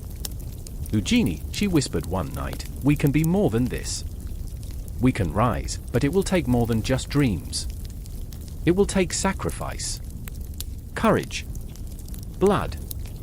The weight of those words hung heavy in the air, taunting them with a promise that seemed both tantalizing and terrifying. The city outside moved like a river, alive and churning, while inside the palace, the silence grew thick, suffocating almost. I could feel the tension crackling like static electricity, and in that moment, the weight of history pressed down upon them. The cries of the people echoed through the walls, a reminder that empires were built on the hopes and dreams of the many, not just the few. What future awaited them? What sacrifices would they make in the name of the women who came after? Eugenie's heart raced with the urgency of 1,000 unspoken words, and she clenched her fists, willing the world to change at her command.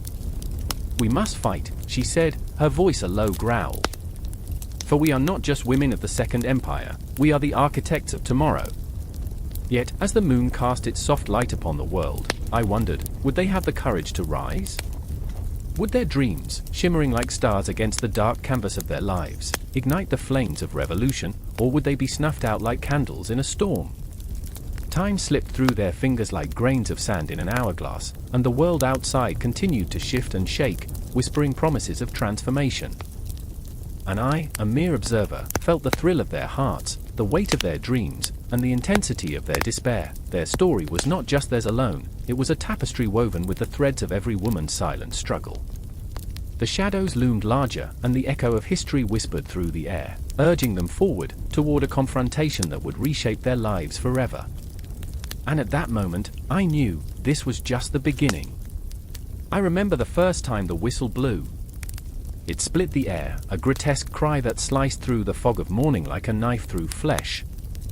It sent tremors through the streets, rattling windows and nerves alike, a herald of chaos wrapped in the guise of progress.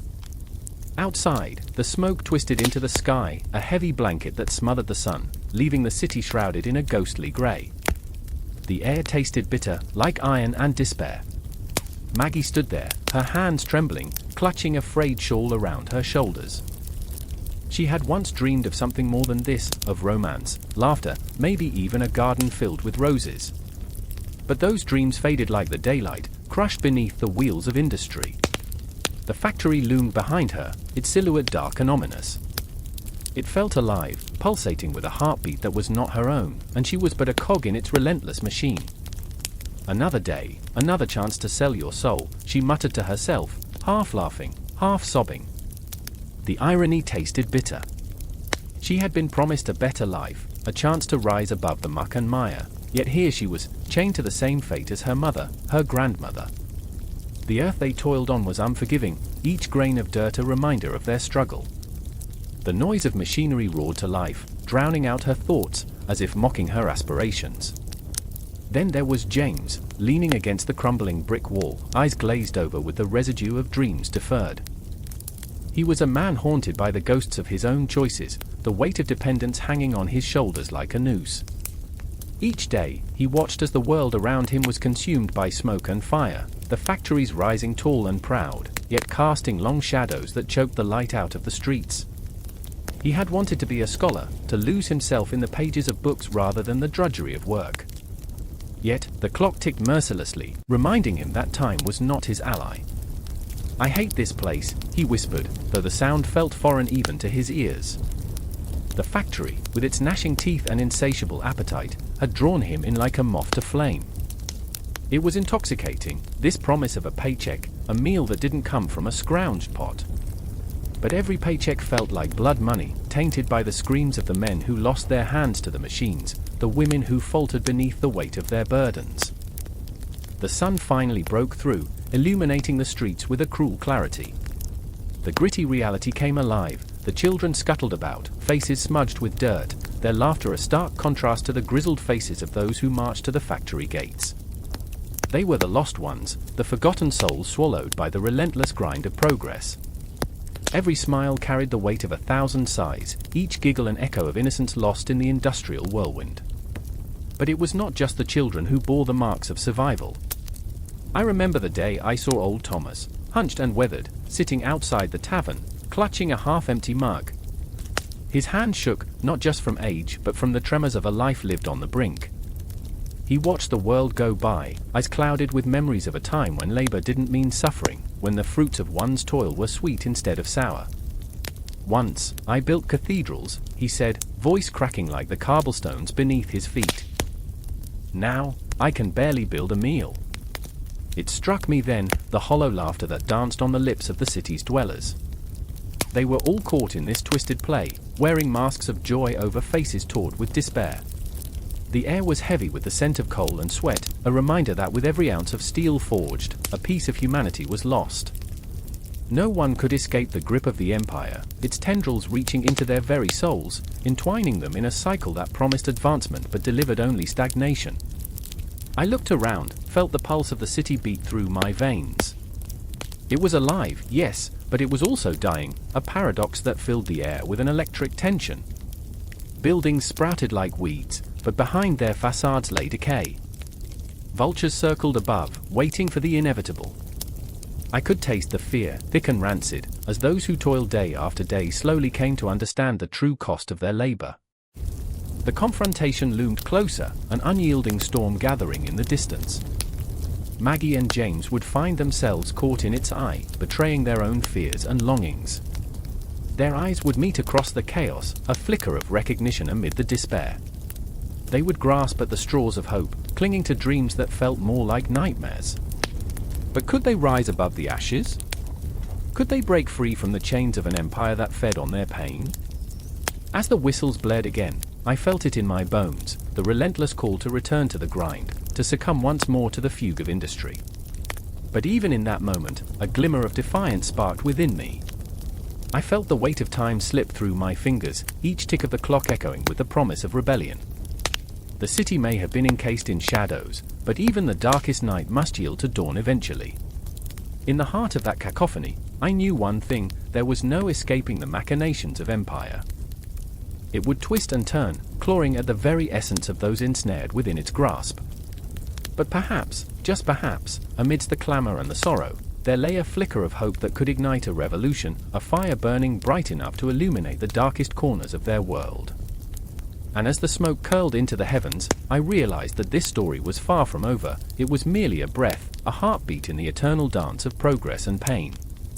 The clock ticked slowly in the dim light of a Parisian cafe, the air thick with smoke and the bittersweet scent of brewed coffee. Shadows dance across the walls as whispers of revolution ripple through the room. There, in the corner, sits Claire, her fingers trembling around a glass of absinthe. She gazes out the window, searching the streets for the silhouette of a man who holds her fate in his hands, Napoleon III, the emperor with a heart as restless as the city itself. Outside, shutters bang against stone walls, echoing the turmoil of a nation on the brink. The rumble of distant voices churns like the storm above her heart. "I remember the night you came back," she whispers to no one, the words slipping through her lips, raw and jagged. "The way you swept in, cloaked in arrogance, and I thought, perhaps, you were a savior."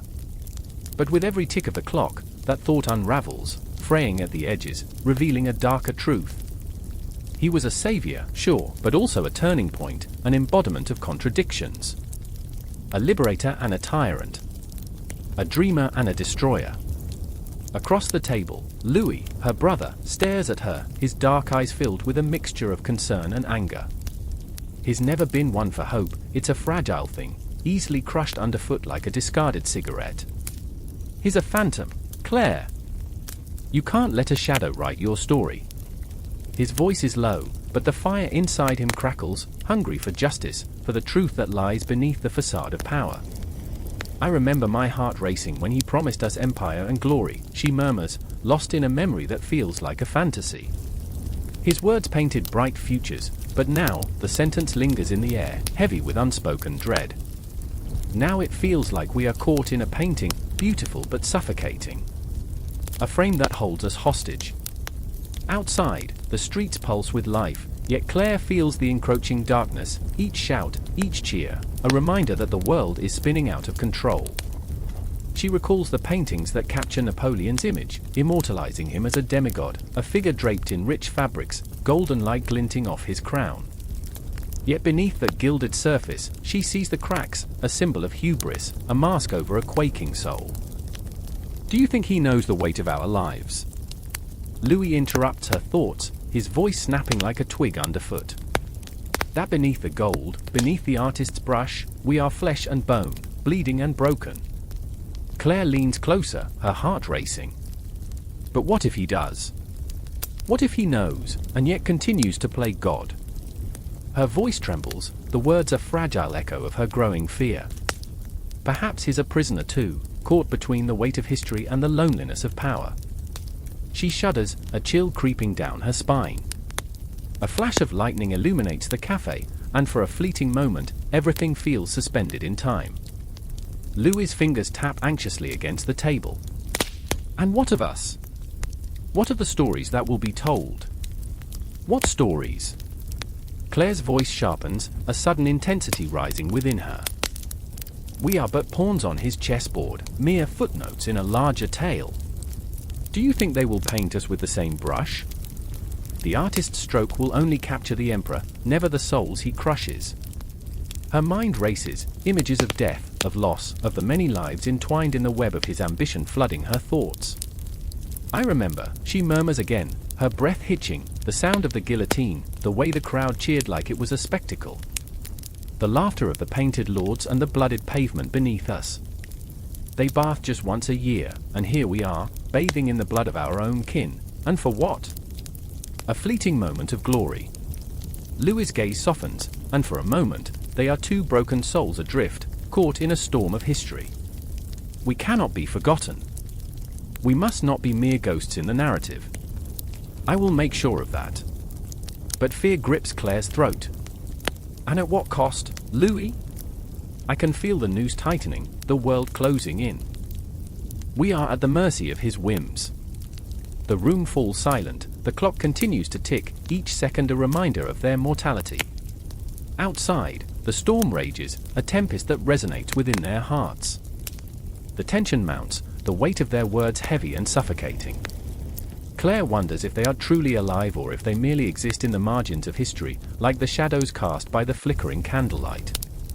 I remember, she begins again, but this time, her voice shakes like the branches in the wind. I remember when dreams were vibrant, full of color and life.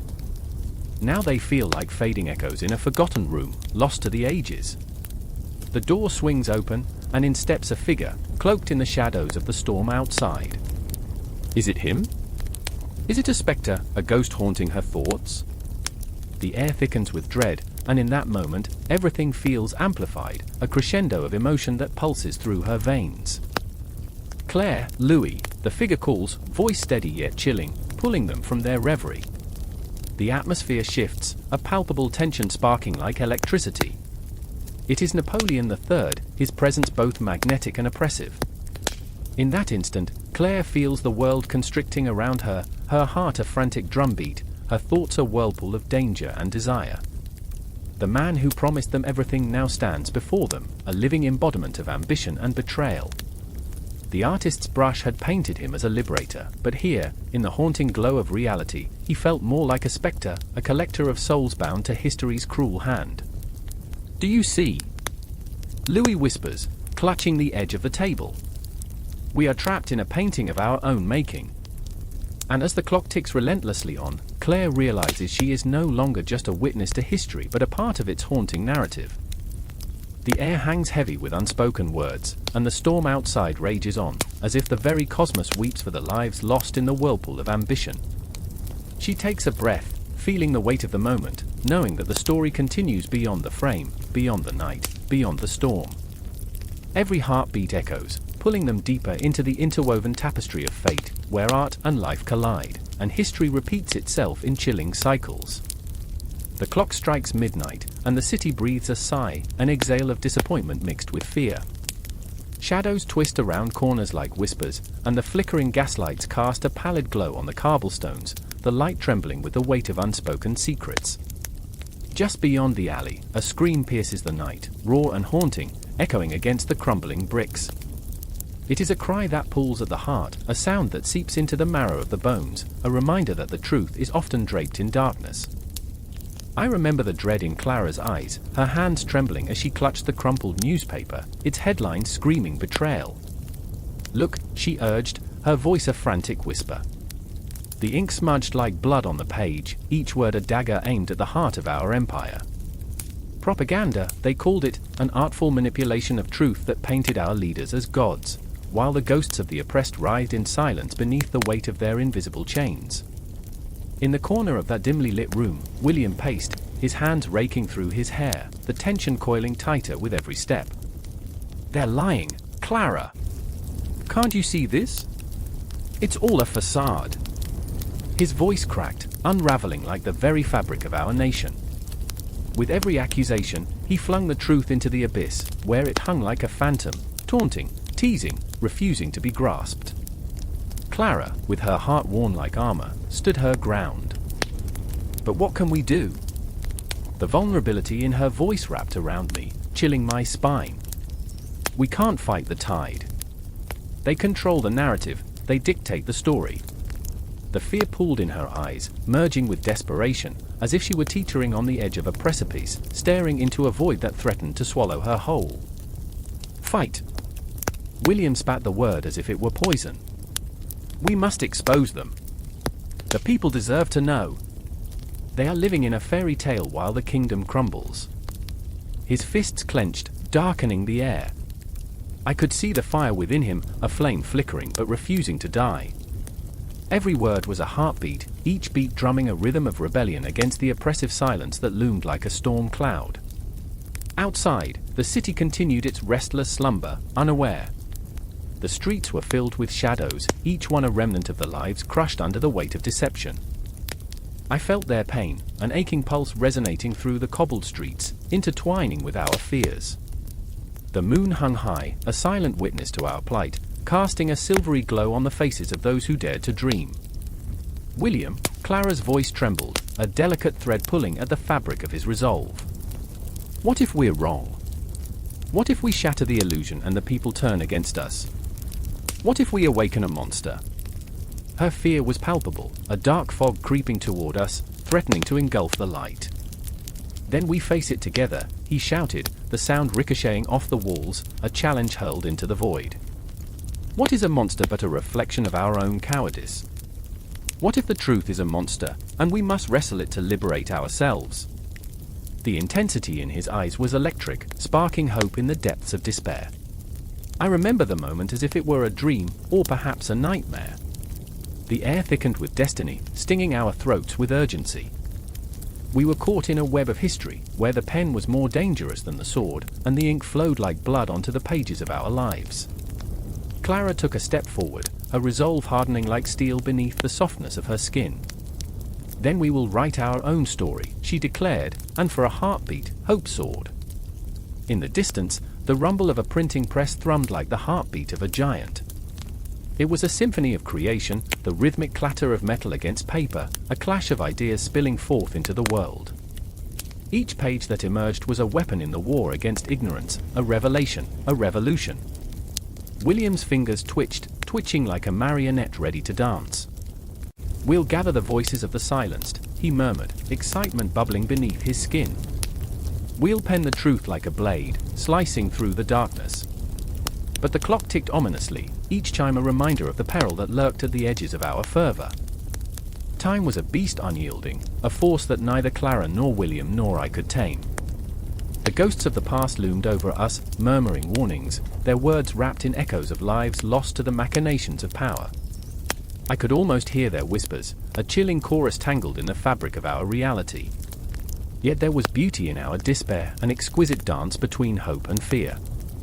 The streets outside, cloaked in shadows, were filled with people like us, dreamers, fighters, the weary souls grasping for a flicker of truth in the darkness. They too felt the weight of lies pressing down, suffocating their dreams. I could see their eyes, glinting with a fierce fire, yearning for liberation. And just then, Clara turned to me, her gaze piercing through the haze. "Will you stand with us?" The question hung between us, a fragile thread woven with trust and vulnerability. I hesitated, fear gnawing at my insides, but I felt the pull of something greater, a calling that wove itself into the very fibers of my being. I nodded, a silent vow that echoed in the depths of my heart. The city pulsated around us, a living, breathing entity, and we were its heartbeat, the rhythm of revolution beginning to thrum through our veins. We would become the ink on the page, rewriting our story, reclaiming our narrative from the shadows. The night was dark, but in the distance, I could see the first glimmers of dawn breaking, a promise that the darkness would not prevail forever. As the clock ticked inexorably forward, we exhaled, the weight of our decision settling like a shroud. The world was waiting, and so were we, on the precipice of change. The ghost still whispered, the shadows still danced, but within our hearts flickered the flame of hope. We were ready to wield our pens as swords, to battle the monsters that haunted our dreams, and in that moment, we knew there would be no turning back.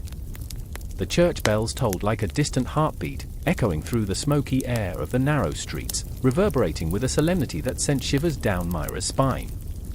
She stood frozen at the corner of the alley, shadows swallowing her whole, the remnants of the day slipping away into the embrace of night. The scent of damp earth clung to her, mingling with the sweet rot of fallen fruit that had not found purchase on the market stalls above. Myra could feel the pulse of the city, each heartbeat a reminder of the relentless tensions that dance between the sacred and the profane, the weight of faith and the pull of reason. "I remember," she whispered, her voice barely above the rustle of leaves, "how I used to believe." It was a haunting declaration, one laced with sorrow, a sorrow that choked her but would not let her weep. She thought of her brother, Thomas, eyes bright with faith, his laughter ringing like silver bells in the chapel, and the way he had looked at her when she questioned the beauty of the stained glass, the way it shattered the sun into a kaleidoscope of colors, breaking her heart even as it dazzled her. "Are you with me, Myra?" His voice was a ghost echoing in her mind, a plea that cut through the haze of her thoughts. She could almost see him, standing in their small church, his hands clutching a tattered Bible, face flushed with conviction. It's God's will, after all. But now, here she was, standing at the precipice of a world that no longer seemed to fit the contours of her childhood dreams. The empire spiraled like a forgotten prayer, and the church's grip was unraveling, the seams of faith fraying against the stark reality of corruption, greed, and doubt. "I remember the way it felt," she muttered again, as if by repeating it, she could conjure the certainty that had once wrapped around her like a warm blanket, now reduced to tattered threads. Across the street, the silhouette of Father Ignacio loomed, an unyielding figure against the flickering lantern light. His dark robe whipped in the chilling wind, and Myra knew he was wrestling with demons of his own, his brow furrowed, lips pressed tight as if locking away a scream. He was a man who had witnessed the blooded hands of the powerful, hands stained with the sins of the elite and the desperate cries of the forsaken. "Faith is a choice, Myra," he once told her, his voice a gravelly whisper that haunted her dreams. "But choices come with a price." "Do you even know what you're asking of me?" she had shot back, the anger bubbling over like a cauldron on the verge of boiling. "To choose between my heart and my soul? Between the church and my own brother?" His gaze had pierced her, heavy with an understanding that felt like a knife twisting in her gut. Sometimes the heart leads us to the darkest places. And yet, here they were, two souls caught in the web of faith and doubt, of hope and despair, wrestling with questions larger than life itself. The empire loomed around them like a giant, slumbering beast, its belly full of secrets, its breath heavy with the stench of decay. Each day brought whispers of rebellion, flickers of secular thought sparking like wildfire, threatening to engulf the ancient pillars of Catholicism that had stood for centuries. "Do you see it?"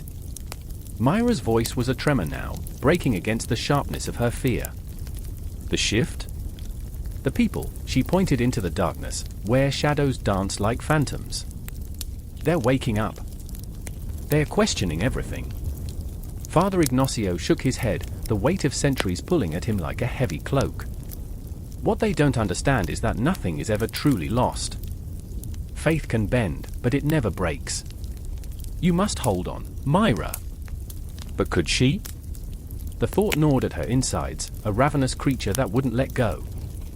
She remembered the moment when Thomas had fallen sick, the fever gripping him with icy fingers, and how she had prayed, knelt on the cold stone floor, pleading for a miracle.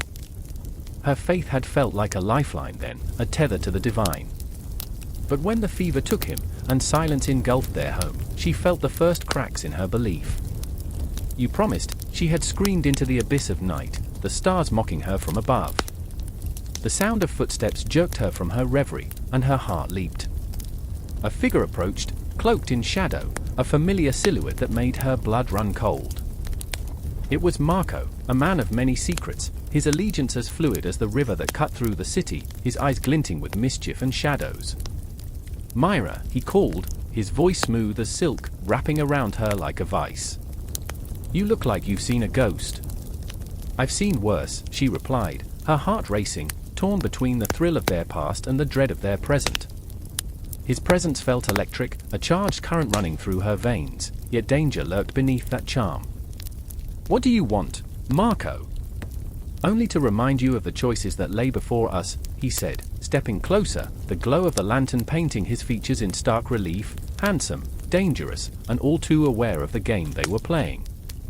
"The Empire is crumbling, but we can shape what comes next."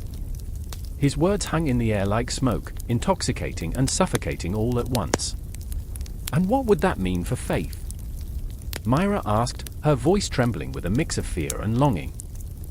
"For people like Father Ignacio." "Faith."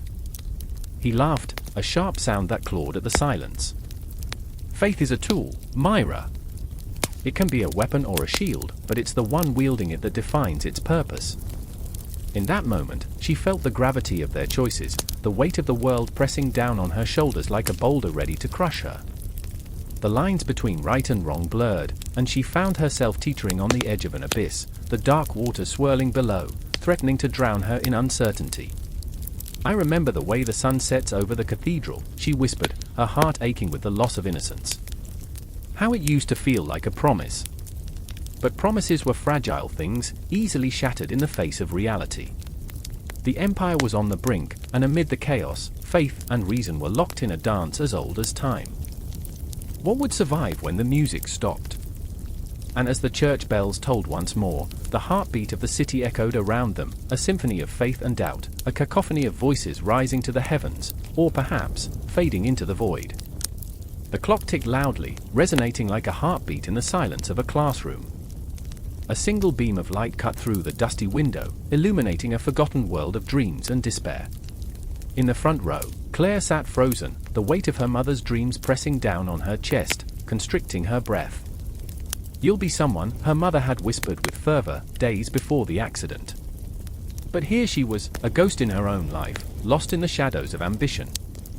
"Why can't you just try?" The words of her teacher sliced through the stillness, sharp and unyielding. Claire flinched, the accusation hanging in the air like a noose. She wasn't trying? What did they know about her nights spent poring over textbooks, battling insomnia, fighting against the tide of expectation? Her fingers trembled above her desk, the pen a lifeline that slipped from her grasp. Next to her, Max leaned back, the rebellious spark in his eye flickering with defiance. He wore his disengagement like armor, a shield against the relentless pursuit of perfection that suffocated everyone around him. "This system's a joke," he muttered under his breath, loud enough for Claire to hear. "It's all about memorizing nonsense. What does it matter?" But for Max, it mattered. He had dreams too, ones that lingered in the corners of his mind, wild and uncontained. He wanted to be an artist, to paint the world as he saw it, not as it was dictated by outdated textbooks. Each stroke of the brush, a rebellion against conformity. Yet here he was, trapped in a cycle that demanded compliance, creativity crushed beneath the weight of standardized tests. And then there was Sophie, the shining star of their class, whose laughter echoed like a distant bell. She had it all together, or at least that's how it seemed. Perfect grades, perfect life. But within the depths of her soul was a tempest, a fear of falling from grace, of no longer being the golden child. The pressure bore down on her, a relentless tide threatening to sweep her away. "If I fail," she whispered to herself, the words a haunting refrain that spiraled in the corners of her mind, wrapping around her heart like a vine. "The future of France depends on you." Their principal's voice boomed through the halls, a hollow proclamation that echoed through time. Each student was a cog in the machine, a pawn in the grand chess game orchestrated by politicians who had long forgotten the faces of the children they claimed to serve. They were being molded, remade, stripped of individuality, all for the sake of a vision that felt more like a prison than a promise. Education reform, they called it. But what was it really? A means to control, to homogenize, to dictate who was worthy and who was not. The walls felt like they were closing in, the fluorescent lights buzzing overhead like a swarm of angry bees. Max clenched his fists. He could hear the cogs creaking, the gears grinding against one another, and he felt a fire ignite within him. "We're not robots," he spat, words pouring out like a torrent. "We're human beings." Claire's heart raced. She could feel the tension mounting, see it reflected in Max's fierce gaze, feel it pulsating through the air like a storm waiting to break. "What do you propose we do?" she asked, her voice a timid whisper, yet laced with an undercurrent of yearning for freedom. "Fight back," Max said, his voice steady, imbued with a strength that felt intoxicating. "We don't have to be what they want us to be. We can create something new. Something real." A tremor of fear danced on the edges of Claire's resolve, but just beneath lay an ember of hope. What if they could? What if the boldness of their youth could shatter the chains binding them to a fractured system? She glanced at Sophie, who, for the first time, seemed to be contemplating the edges of her own perfection. The gleam in her eye suggested that maybe, just maybe, she felt it too. "Let's organize," Max urged, as if the word itself held the key to liberation. "Let's show them we're not afraid." The whispers began, a growing murmur that echoed through the halls and seeped into the hearts of others. The students found solace in one another's dreams, crafting a tapestry of rebellion woven with threads of desire and desperation. A meeting was called, and as the night stretched on, the flicker of candles cast shadows on the walls, illuminating the faces that dared to dream. And as they gathered, each soul laid bare, the weight of their fears and hopes hanging in the air like incense, sweet and suffocating. They shared their stories, their battles, the silent wars waged in the confines of their minds. Tears glimmered in the dim light, laughter broke through like sunlight piercing clouds, and in that moment, they were alive. "Together, we can reshape the future," Max declared, a fervor igniting the room, capturing a spirit that could not be contained. They were not just students anymore, they were architects of change, standing on the precipice of what could be. But the night was fraught with danger. With every heartbeat echoed fear, the fear of failure, the fear of being crushed by the very system they sought to dismantle. Yet as the candles flickered, they illuminated a path forward, a glimmer of hope in the sprawling darkness. They were ready to take on the shadows. And just like that, the world tilted on its axis. The whispers danced louder, echoing through the corridors of their hearts, igniting a revolution that would ripple through the fabric of French society. The clock continued to tick, counting down to a confrontation that would redefine them all. Change is coming, Claire thought, her heart echoing with the promise of possibility. Change is coming. And as the walls of the old system began to tremble, she felt the weight of the world shift, a collective breath drawn in anticipation of what lay beyond. But the battle had just begun. The night was still young, the shadows still lurking, and the dawn of a new era awaited just beyond the horizon. Each pulse of life echoed through the stillness, a reminder of the fight ahead, a reminder that the future was theirs to shape, together. As the candle flames flickered, the story continued, the next chapter unwritten, filled with the raw intensity of their desires, fears, and dreams, waiting to unfold. The heavy velvet drapes billowed slightly, shifting like an uneasy spectre in the dim light of the opulent salon. A single chandelier hung overhead, its crystals clutching the flickering flames of the candles as if they were the last breaths of a dying star. I stood with my heart hammering against my ribcage, feeling the pulse of the room, an orchestra of whispered secrets and stifled laughter echoing off the gilded walls. It was a world of silk and satin, where the elite wore their status like a gaudy crown, their laughter slicing through the thick air like a knife. "Where is she?" The words slipped from my lips like venom, each one laced with the acid of anxiety. I searched the crowd, their faces obscured by layers of powder and paint, all fashionable masks concealing desperate souls. My mind flashed back, Elise, her vibrant smile turned ghostly, her laughter silenced, like the last echoes of a forgotten song. Had she truly vanished into the folds of this society, or had the shadows consumed her whole? Gabriel, with eyes like stormy seas, stood nearby, his fingers drumming against the polished surface of a marble table, each tap a countdown to chaos. She wouldn't leave without a reason, he murmured, and I could see the tension ripple through him, a wind stirring the leaves before a tempest. He was charming and debonair, but beneath his tailored suit lay a man riddled with insecurities, a romantic trapped in a world of cynicism. What darkness haunted his heart? What ghosts did he wrestle with when the lights dimmed and the laughter faded? As I scanned the room, the guests glided like apparitions, their conversation swirling around me, a dizzying dance of fashion and intrigue. The scent of expensive perfume choked me, mingling with something far more sinister, fear. In a society built on image, the cracks were papered over with silk, and every smile felt like a mask hiding something grotesque beneath. I could feel it, the tension in the air, thick enough to cut through. Each laugh rang hollow, reverberating like a death knell in my ears. I remember the day we met, I whispered, lost in a memory that felt both distant and achingly near. Elise, with her wild hair and free spirit, danced through the streets, unbound by the chains of expectation. She was a comet blazing through the mundane night, igniting the lives of those around her. But now she was gone. The stark absence of her light left a gaping wound in my heart. Juliet, focus, Gabriel urged, his voice slicing through my reverie. She wouldn't just disappear. This city, it has a way of swallowing people whole. His tone was sharp, a warning that crackled like the static before a storm. The shadows clawed at us, whispering of betrayal, who among us was a friend, who a foe. And what dark mysteries lay within this gilded cage that had once dazzled us? A flicker of movement caught my eye, a silhouette slipping through the opulent door. I swiveled, adrenaline spiking as I raced across the room, dodging glittering gowns and haughty gazes. As I pushed through the throng, the air thickened, weighted down by the unspoken realities of this world. The laughter felt more like a funeral dirge, a reminder that beneath the glitz lay a graveyard of broken dreams.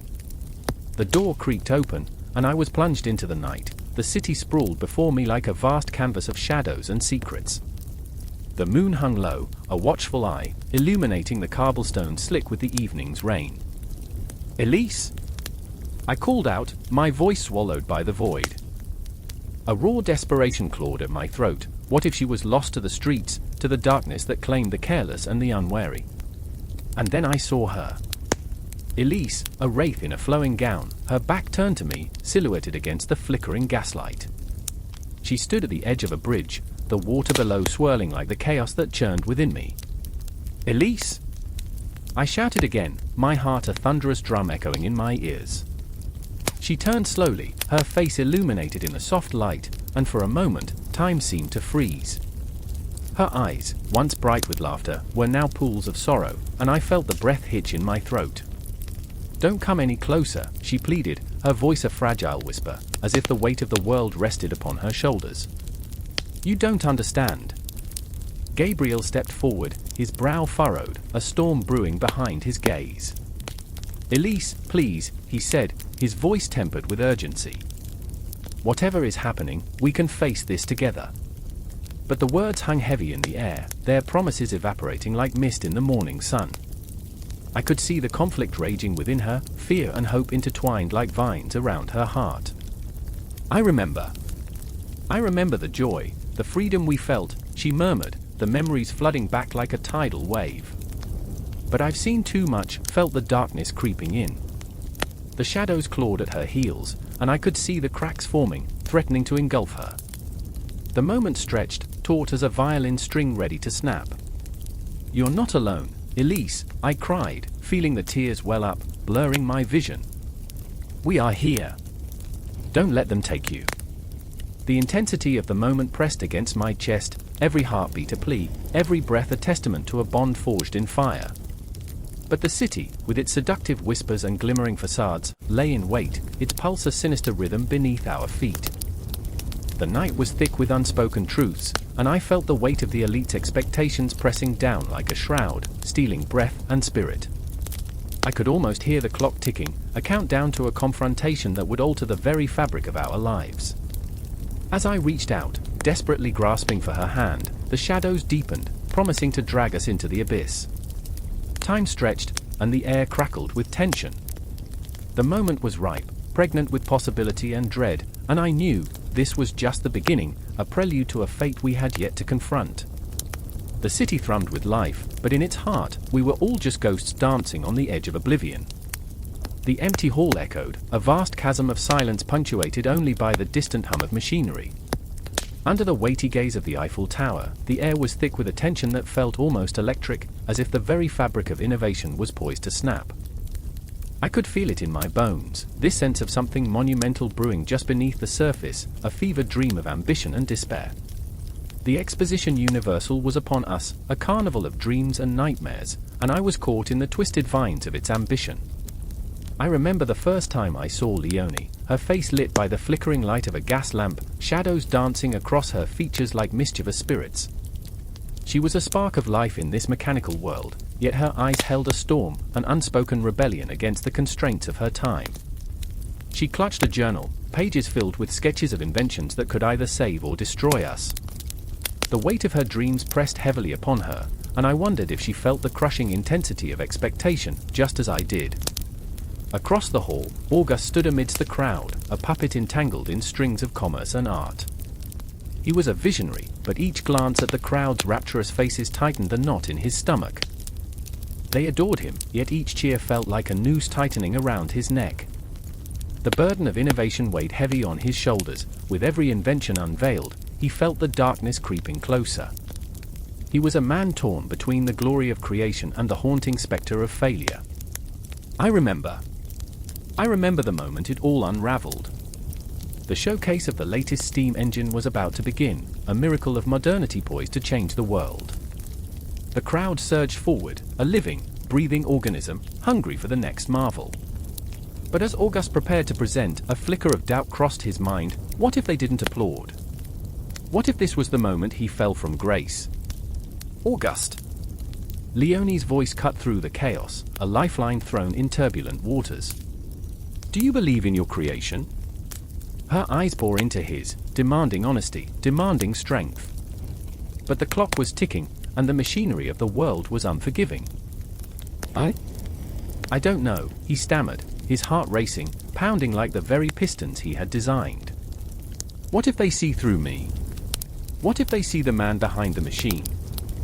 In that instant, the world outside faded, leaving only the two of them suspended in a timeless void, a cosmic dance of fear and hope. The shadows stretched, casting long fingers across the polished floor, and in that darkness, the ghosts of past expositions whispered their cautionary tales, stories of dreams dashed, of inventors who found their brilliance turned to ash. Leonie seized his hands, grounding him, and for a moment, the crowd blurred into a distant hum. Do you remember your first sketch? The one you almost threw away. She breathed, her voice a soft caress, wrapping around him like a comforting cloak. That was the seed of something extraordinary. No one can take that from you. Auguste's heart swelled, yet the gnawing fear remained, a parasite burrowing deep within. He thought of the countless nights spent poring over blueprints, the weight of expectation, his hands trembled, and sweat dripped from his brow. Would his dreams be enough? Would they ever be enough? I remember, I whispered to myself, as if the phrase itself held power. I remembered the faces of those who had come before, the innovators who had bared their souls to the world only to be met with indifference or scorn. I could almost hear their cries, echoing through time, a cacophony of hope and despair. I felt the weight of history pressing down on us, like a heavy shroud, threatening to suffocate the very breath of progress. And then, it happened. The moment the world had been waiting for, Auguste stepped forward, the spotlight crashing down upon him. He stood at the precipice, heart pounding, breath caught in his throat. The engine roared to life, its gears turning, a metallic beast awakening. The crowd gasped, a collective inhalation of anticipation, and I felt every heartbeat reverberate through the air. But amid the applause, a flicker of doubt danced in Auguste's mind. The machine sputtered, smoke curling like a sinister serpent around him. He could feel the eyes of the audience, sharp and critical, piercing through his bravado.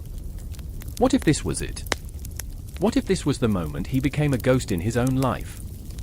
Leonie watched with bated breath, her heart entwined with Auguste's. She was the embodiment of hope, a relentless flame flickering against the encroaching darkness. In that heartbeat, She was both terrified and exhilarated, a silent prayer rising from her lips, a plea for his triumph. The engine sputtered and roared again, and I swear I could taste the metallic tang of dread in the air. The crowd erupted into cheers, but beneath the surface, I could sense the undercurrents of fear, the specter of failure lurking just beyond the glimmer of success. Time warped around us, seconds stretching into eternities as August stood resolute, caught in the storm of his own making. The world outside faded, leaving only the raw, pulsating emotion swirling within the hall. The shadows lengthened, and I could feel the weight of history bearing down upon us, the triumphs and tragedies of the past whispering softly, warning us, reminding us that innovation is a double-edged sword. Yet in that moment, something shifted. August found his voice, a powerful declaration rising above the din. "We are the architects of our future," he cried, the words ripping free from the shackles of doubt. "This is not merely a machine. It is a testament to our spirit." Leonie's heart soared, and I felt it in my chest as if her joy were contagious, igniting a fire within my own soul. The crowd erupted, a wave of fervor crashing over us, washing away the fear that had held us captive.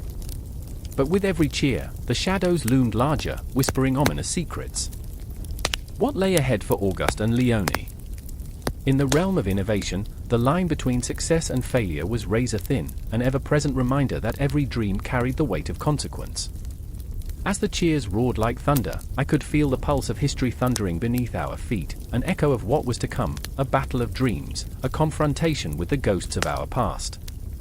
In that electrifying moment, the exposition was not merely a display of French innovation, but a mirror reflecting the deepest fears and desires of the human spirit, forever entwined in the dance of creation and destruction.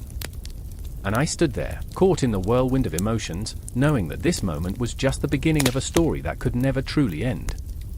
The clock was ticking, and the shadows were watching. The ground trembles, a distant rumble echoing through the air like the growl of a waking beast. In the dim light, shadows twist and elongate, stretching toward the horizon, where the sun bleeds orange and red, a warning of the chaos to come. The French army stands on the precipice, a living, breathing entity, pulsating with fear and anticipation. I can feel it in my bones, the weight of history pressing down, a mounting pressure that clogs the throat and quickens the pulse. "Celeste!" The voice cuts through the haze, rough and urgent. It's Jean, his face a mask of desperation, dark eyes glistening with unshed tears. He's always been the heart in this tempest, the one who pulls us together, yet now he stands on the brink, teetering between courage and despair. I remember his laughter, the way it used to leap from his lips like a spark igniting the cold air. But laughter seems a distant memory, drowned in the din of war. I grip my rifle tighter, knuckles whitening. Every heartbeat drags me deeper into the fray, and the cacophony of men shouting, orders barking, is a visceral reminder of our shared plight. This is not just a battle, it is a reckoning. "We've lost so much already," I whisper, almost afraid to voice the truth that lingers like a ghost in this uneasy silence. But it's true. Friends, brothers, lie scattered across the fields, their dreams snuffed out like the flickering flames of our campfires. The air is thick with the scent of gunpowder and sweat, a cocktail of fear and adrenaline. I remember the quiet moments, the evenings spent huddled around makeshift fires, sharing stories and hopes, unbroken by the harsh reality of the dawn. Now, all those dreams seem fragile, crumbling under the weight of the uniforms we wear and the missions we are forced to undertake. "Celeste, we need to move." Jean's voice rises, insistent, slicing through the fog of my reverie. I look over to him, the fierce determination etched on his face, yet his hands tremble, betraying the fear he tries to mask. It's always been a struggle for us. We are not warriors by choice but by necessity, each of us haunted by our own ghosts. Jean lost his brother, his laughter extinguished in a flash of fire. I bear scars, not physical but etched deep within. The night I saw the world collapse around me in the blink of an eye, a flash of light, and then nothing. Just darkness. "Do you remember?" I ask, my voice a mere whisper, but it hangs in the air, heavy with longing. "The night we snuck into the barracks to steal those bottles of wine? We thought we were invincible." The memory bursts forth, a beacon of light amid the encroaching darkness. Jean chuckles, the sound bittersweet, but it quickly fades as reality crashes back in. That was before we knew what courage truly meant, he replies, a shadow dancing across his features. We are swallowed by the shadows of our own making, the memories we cling to like lifelines in this storm. The heart of the French army is not just in its might or numbers, it lies in the raw emotion of its soldiers, their fears, their laughter, their heartbreak. We fight not just against an enemy but against the very erosion of what we once believed in. I think of the reforms sweeping through our ranks, the push for change that resonates like thunderclaps in our ears. Will these changes save us, or will they tear us apart? Keep moving, Celeste. Jean's voice echoes again, a lifeline thrown into the abyss. The urgency jolts me from my thoughts. I look around, finding the faces of my comrades, each one a reflection of my own struggles, fears, resilience. Through their eyes, I see the same tension, the same need to survive, to find meaning amid the chaos. The battle begins, a cacophony of screams and gunfire, each shot a punctuation mark in our tragic tale. I feel the vibrations of the earth beneath my feet, hear the distant cries of those who will never see another dawn. I remember the dreams once spun in quiet moments of peace, of family, of a future untainted by blood. What remains of those dreams? Just ashes scattered by the winds of war. My heart races as I sprint forward, the world blurring around me. Each step feels like a dance with death, a ballet of shadows and light. I catch a glimpse of a figure, a soldier, falling, his body crumpling like a forgotten doll. A surge of panic grips me. Will we become ghosts too, lost in the annals of forgotten battles? I remember the blood that soaked the ground, the earth drinking deep, thirsting for more. Celeste! A voice cuts through the haze, raw with urgency. It's Jean, stumbling, his hand clenching a wound that blooms crimson against his uniform. My heart shatters, shards of ice slicing through my veins. No! Jean! I rush to his side, cradling him, feeling the warmth of life slipping away from me. The world blurs, fading into nothingness, and all that remains is the sound of his ragged breath, the fluttering of his heart, a reminder of all we've fought for. I'm still here, he gasps, a smile breaking through the pain, a flicker of defiance. We fought for more than this, Celeste. His words pierce through the fog, echoing in my mind. Remember the reforms? The hope for a new tomorrow? And then, in that moment, I feel it, the flicker of belief, the spark igniting within the ashes. We are more than just soldiers, we are the architects of our destiny. The French army is not a monolith, it is a collection of hearts, each one beating for the future, for the promise of a world reborn from this chaos. Tears well in my eyes, but I blink them away. I won't let despair claim us, not now. The shadows of our past loom large, but they will not snuff out our light. I gather him close, whispering promises of a better tomorrow, words filled with the urgency of survival, echoing through the chaos. We are here, alive, fighting against the tide. As the battle rages on, a chorus of chaos and despair, I know we will face the consequences of these reforms, the burden of change, the weight of hope. The clocks tick mercilessly, counting down to a confrontation that could reshape our very souls. And so we press on, knowing that the heart of the French army beats with the fierce intensity of our shared struggle, each of us carrying the dreams of those who have come before and those who wait for us on the other side of eternity. The fight is far from over, it has only just begun. The air crackled with tension, a palpable charge that left every man standing on that sun-baked battlefield feeling as if the world itself held its breath. The distant echoes of cannon fire boomed like thunder, each roar a reminder of mortality, of flesh torn apart under the weight of ambition and pride. Henri clutched his rifle, knuckles white, heart drumming a furious rhythm against his ribcage, a metronome to the chaos unraveling around him. He had never imagined war would feel like this, not the grand tales sung by poets, not the noble pursuits painted in vibrant oils. This was reality, a visceral horror that seeped into his skin, a haunting pulse that promised only despair. I remember the silence before it all began, he whispered, his voice barely rising above the cacophony. An eerie calm that settled over the camp like a ghost, heavy and suffocating. The faces of his comrades flashed through his mind, youthful and terrified, the weight of their dreams pressing down on them like a leaden blanket. Each one bore hopes of glory, freedom, a chance to prove their worth. But here, on the precipice of destiny, dreams felt treacherous, tainted by the bloodlust of empires. Across the field, Piero crouched low behind an embankment, his breath coming in ragged gasps. He was a boy transformed into a soldier, yet the boy inside still clung desperately to the edges of his innocence. "What are we fighting for?" he muttered to himself, lost in a fog of fear and confusion. "What does it mean to be French?" The question echoed in his mind, ricocheting off the walls of his heart. He remembered his mother's voice, soothing like balm, telling stories of brave men, of a nation destined for greatness. But now, surrounded by death, he felt the weight of their expectations crush him. Nationalism felt like a shackle, each chain forged in blood and betrayal. "Piero! Get back!" Henri screamed, but the boy was lost in his thoughts, eyes wide and vacant, as if staring into an abyss that swallowed hope whole. Henri's heart clenched. He couldn't let Piero slip away, he couldn't afford to lose another friend. The shadows of the past haunted him, memories of those who never returned from battles fought in distant lands. He had promised to watch over this boy, to safeguard that flicker of light that still burned within him. Around them, the landscape was a canvas of chaos, smoke billowing, screams piercing the air like 1,000 arrows. Bodies littered the ground, men who had once laughed and shared dreams over shared bread, now mere shadows of what they were.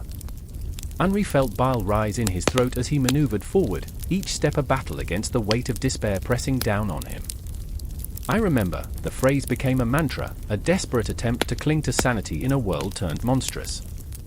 "I remember laughter before the war. I remember the warmth of home."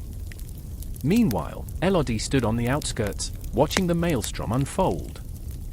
She was not a soldier but a nurse, a healer caught in the crossfire of ambition and ideology.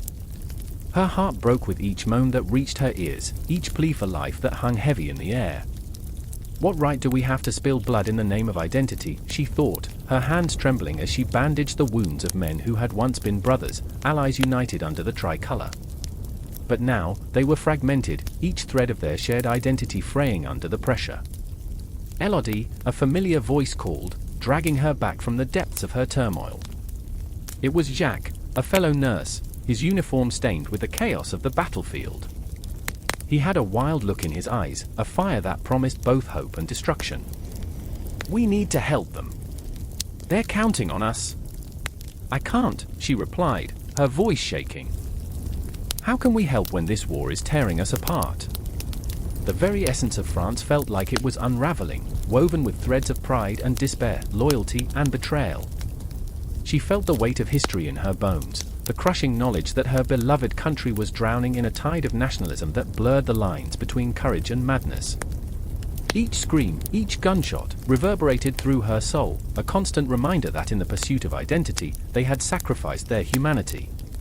She turned away from Jack, a heartache rising like bile in her throat. "I remember," she whispered to herself. "I remember the dreams of a united France. I remember a time before the bloodstains marked our soil." The ground trembled beneath Henri's feet as he surged forward, adrenaline coursing through his veins. He had to pull Piero back from the brink. "Stay close," he shouted, but the boy seemed entranced, like a moth drawn to a flame. The ghosts of the fallen whispered around them, a chorus of voices urging him to remember, to fight not just against the enemy but against the very identity that sought to define them. In that moment, as Henri reached for Piero, time froze. The battlefield faded away, there was only the boy's frightened eyes staring back at him, a mirror reflecting his own fears. "What does it mean to be brave?" Piero asked, his voice trembling. "What does it mean to be French?" "Bravery is not in the absence of fear," Henri replied, struggling to keep his voice steady. "It's in standing for what's right, even when the world tells you otherwise." But his words felt hollow against the backdrop of violence and death. In the heart of this war, where ideals clashed like swords, he realized they had lost the very essence of what it meant to belong. As cannon fire erupted, shattering the moment, Henri lunged forward, pulling Piero back just as chaos swept toward them. "I remember," he screamed, drowning in a sea of noise. I remember the faces of those who fought for freedom, who believed in a France that was united. He could feel the darkness closing in, but he refused to be swallowed whole. He would fight, not just for the land, but for the souls intertwined in the fabric of their shared identity. Elodie's hand shook as she worked, stitching wounds, binding lives lost and found. Each life she saved felt like a fleeting act of defiance, a testament against the shadows that loomed. I remember, she murmured, her heart heavy with the weight of memory. I remember the laughter, the unity, the dreams of a better tomorrow. And as she fought against the tide of despair, she held on to the hope that even in the darkness, light could still be found. With each heartbeat, the battle intensified, the cries of the fallen mingling with the whispers of a fractured identity. In that moment of chaos, as the world spun out of control, Henri, Pierrot, and Elodie became threads in the tapestry of France, a tapestry woven with both light and shadow, with love and loss. They were not just soldiers or nurses, they were the essence of what it meant to be human, fighting not just for nationalism, but for the very soul of a nation. The echoes of their struggle would resonate through time, shaping the identity that would emerge from the ashes of their pain, a painful yet beautiful reminder that even in the darkest corners of existence, the fight for humanity could never truly be extinguished. The clock struck midnight, its echo slicing through the heavy silence of the abandoned courtyard. Shadows danced like restless spirits, flickering under the dim moonlight, and there, in the heart of it all, stood Clara. She could feel the weight of the world pressing down on her, a crushing reality that threatened to swallow her whole. Her breath came in ragged gasps, each inhalation laced with the scent of damp earth and lost hope. She clutched a faded photograph, a moment frozen in time. A family, once whole, now scattered like leaves in a storm. I remember, she whispered, her voice barely a murmur. I remember laughter echoing in these walls, the warmth of a shared meal, the way the sun bathed everything in gold, but now, the laughter was gone, replaced by a bitter silence that seeped into her bones. The exile years had turned her home into a graveyard of memories. Nearby, Marcus watched her from the shadows, his heart pounding like a war drum. The pain in Clara's eyes pulled at him, a heavy chain that wrapped around his own chest. He wanted to reach out, to shatter the suffocating gloom that surrounded them, but each step felt like a betrayal. They had both suffered, his own dreams had crumbled, leaving behind the jagged shards of what could have been. Power lost, friends turned to ghosts, and now, here he was, a mere shadow of the leader he once was. Clara, he finally called, his voice rough with unshed emotion. She turned, surprise etched across her features. "You shouldn't be here alone." Her lips curled into a fragile smile, one that promised nothing but heartbreak. "And you?" "Afraid I might conjure the ghosts of our past." She gestured to the empty space around them, the moon's glow illuminating the scars of their shared history. Memories hung in the air like a thick fog, choking and haunting. He stepped closer, the tension simmering between them. "We can't let the darkness win. We have to fight back." But with each word, he felt the weight of his own powerlessness. The kingdom was nothing more than a fractured dream, and their hopes for a better future were slipping away like grains of sand. "Fight back," she echoed, the irony dripping from her voice. "Against what?" "The whispers that haunt us. The choices we've made." Her eyes glimmered, fierce yet broken, and he saw in them the reflection of his own turmoil. "What do you even have left to fight for?" In that moment, the air crackled with unspoken truths. They were warriors without a battlefield, both bearing the scars of defeat. The exile years had stripped them of their identities, leaving behind hollow shells that wandered through the ruins of their lives. The ghosts of their past loomed large, relentless in their pursuit. "I remember," Marcus began, but the words caught in his throat. "I remember the thrill of power, the way it tasted on my tongue like fire. But it burned, Clara. It burned everything." He clenched his fists, the pain of past decisions clawing at him. "And now?" "Now I'm nothing but a fool chasing shadows." A gust of wind swept through the courtyard, carrying with it the echoes of laughter long gone. Clara shivered, pulling her shawl tighter around her shoulders. "Perhaps we're all fools, then. Fools for believing that power could ever last. Fools for thinking we could save a world that has turned its back on us. Silence enveloped them, a thick blanket that pressed down, suffocating yet strangely comforting. They stood together on the precipice of despair, two lost souls searching for meaning in a world that felt increasingly alien. The anguish of their past choices wrapped around them like a shroud, reminding them of everything they had lost and everything they still stood to lose. "It's not the power that defines us," Marcus finally said, a flicker of determination igniting within him. "It's how we choose to rise from the ashes." He reached for her, fingers grazing hers, a spark igniting between them. "We are not just shadows. We are still here. And that means we have a chance." Clara's gaze flickered to the photograph still clutched in her hands. "But what kind of chance do we have?" She looked into his eyes, searching for the hope that had long eluded her. "Can we really reclaim what we've lost?" "Maybe not," he replied, the weight of truth heavy on his tongue. "But we can redefine it. We can forge our own path, even if it's forged in darkness." He paused, the air around them crackling with intensity. "I won't let you face this alone. We fight together." Her heart trembled at his words, each syllable igniting a spark she thought had long been extinguished. Together, the promise hung between them, fragile yet powerful, a lifeline in the storm. "But what if we fail?" Marcus stepped closer, their breaths mingling in the cold night air. "Then we fail together. And we rise together, into whatever darkness comes next." Clara felt the warmth of his presence, a flicker of light in the suffocating shadows. "I remember," she whispered again, "the way the dawn felt after a long night. After all the pain, there was always a new day waiting." A sense of belonging washed over her, a thread of hope weaving its way back into her heart. But the clock continued ticking, each second a reminder of the fleeting time they had left. The exile years loomed before them like a vast, uncharted ocean, filled with the promise of danger and the unknown. And as they stood on the edge, hearts pounding in sync, they knew that the battle for their souls had only just begun. The air thickened with anticipation, a storm brewing just beyond the horizon. And in that moment, the shadows whispered secrets of the past while the promise of tomorrow loomed, a fierce, chaotic dance of power and loss, forever entwined in a saga that would never truly end. A thunderstorm rages above Paris, the skies crackling with rage as if the heavens themselves are rebelling against the very existence of a man who dared to wear an emperor's crown, the man they called Napoleon III. The city, once vibrant, now breathes a heavy sigh, each raindrop echoing the collective heartbreak of its people. Shadows flicker in the candlelit corners of the cafes, where whispers rise like smoke, curling around the names of betrayals and dreams unfulfilled. I remember the moment I stood there, heart pounding, the air thick with tension. A worn historian, my fingers trembling as they traced the edges of a well-thumbed book.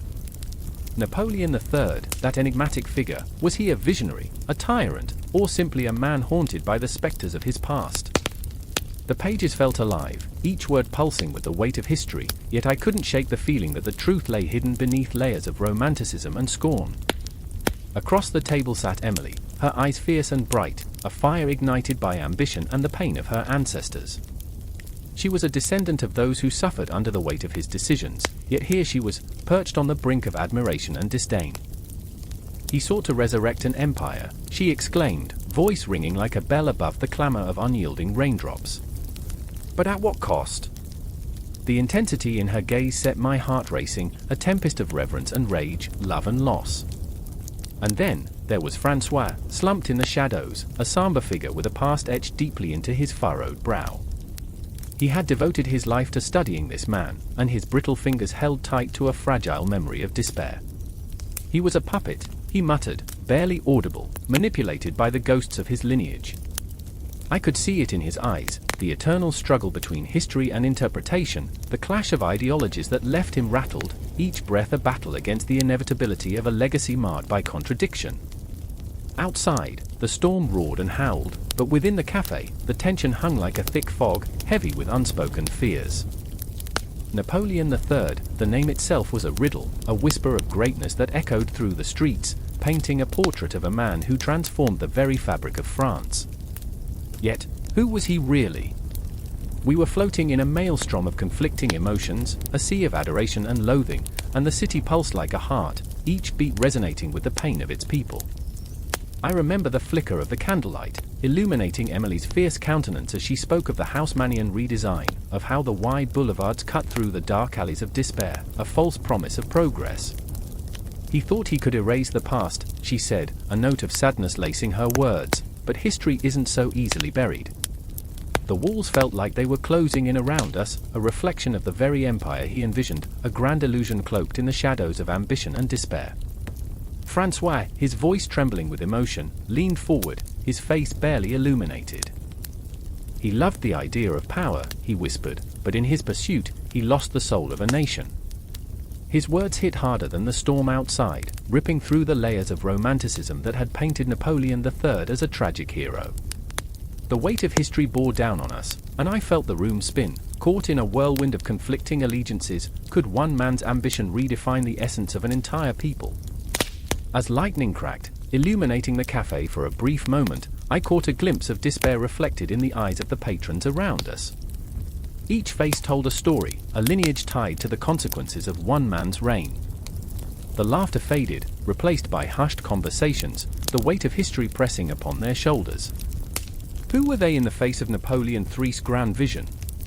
Did they stand as witnesses, or were they mere shadows, forgotten in the annals of time? I remember the moment Emily's voice broke the silence, a raw tremor trembling through her words. He was a man, flawed and desperate, chasing after the ghosts of his uncle's legacy. Her passion ignited something within me, a recognition of the complexities of the human spirit.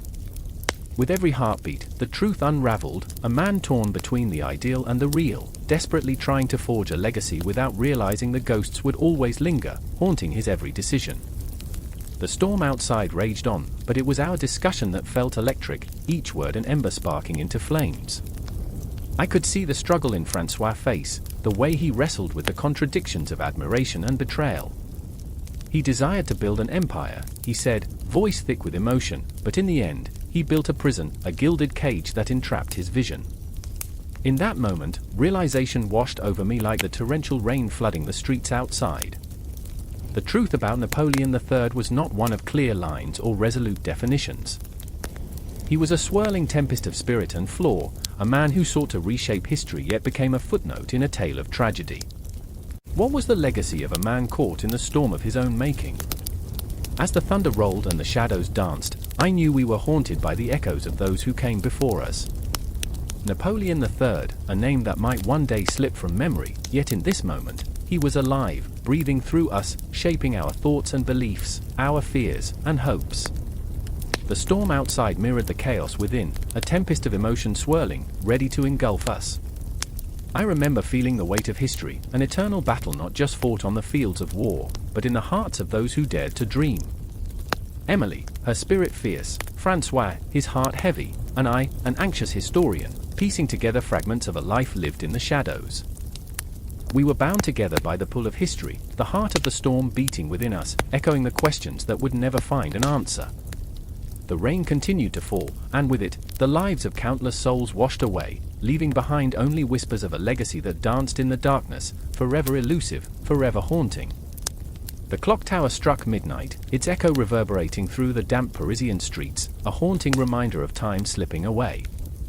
Beneath the shadowy arches of the Rue de Rivoli, a figure lingered, Leon, eyes wide as the memories of a shattered empire crashed like waves against the shore of his mind. The scent of damp cobblestones mingled with the heavy air, thick with the whispers of ghosts. Napoleon III's silhouette loomed large over him, a spectre of ambition and hubris, daunting yet undeniably magnetic. "What have you done?" he murmured to the empty street, as if the very bricks might offer an answer. Across town, in a dimly lit salon, Emily poured herself another glass of absinthe, the emerald liquid swirling like the chaos in her heart. Shadows danced against the walls, flickering like the dreams she once held so tightly. She remembered the laughter that echoed through this room, laughter that felt like a distant galaxy now, far removed from the grim realities of a fractured nation. The weight of ambition was heavy on her shoulders as she thought of Leon, the boy with dreams bigger than the city itself. What good is power if it only leads to despair? The question hung in the air, thick as the smoke from her cigarette, and yet she was drawn to the same siren call that had ensnared so many before her. In the heart of the tumult, there was also Marcel, a soldier-turned-diplomat, his heart a battlefield of conflicting loyalties. He stood at the window, gazing out at the city that mirrored his soul, of magnificent yet riddled with cracks. He could almost hear the whispers of revolution, a soft, seductive promise echoing through the alleys. Napoleon had a vision, he thought, the ghost of the emperor's ambition igniting something primal within him. But at what cost? He clenched his fists, feeling the weight of history pressing down upon him, a mantle too heavy for any one man to bear. Time slowed in that moment, each tick of the clock a drumbeat in the symphony of fate, each heartbeat a reminder of the choices that lay ahead. The ghosts of revolution danced in the shadows, lovers turned to enemies, dreams twisted by betrayal. Leon's vision of a better France throbbed within him, a dream so intoxicating that it made his heart race. If I could only grasp the power of that man. If only I could carve my own name into the annals of history, he thought, his breath shallow. But with power came consequence. Emily's laughter felt like a distant memory, a fleeting dream evaporating with the dawn. What if I become like him? She whispered to herself, the words sharp and jagged, a knife to her own ambitions. She watched as the city outside her window expanded, a living organism, thriving, decaying, a testament to the relentless march of time. What if I am just a footnote in someone else's story? Marcel's hand trembled against the cool glass, as though he could touch the pulse of the city. He remembered the stories of Napoleon III, tales woven in triumph and tragedy, power and downfall. Could I be the architect of change, or merely another pawn in a game played by the gods? The words hung heavy, like a lead weight inside his chest. He turned away from the window, the reflections of his dreams distorted by doubt. Leon, are you prepared to pay the price of your ambition? The city seemed to whisper, the cobblestones sighing under the weight of forgotten lives. He closed his eyes, the vision of a new France swirling before him, vibrant, proud, yet hauntingly fragile. The echo of Napoleon's legacy hummed through the air, a melody of brilliance marred by the shadows of tyranny. I remember the stories of glory, he thought, but I also remember the screams of the fallen. Emily leaned back, letting the warmth of the absinthe envelop her, a bittersweet solace against the cold reality of her choices.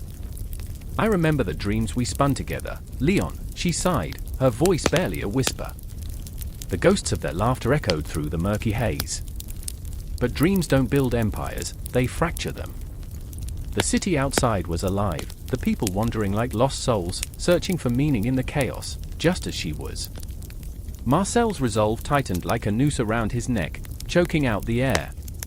If I align myself with the ghosts of the past, he pondered, will I become one of them?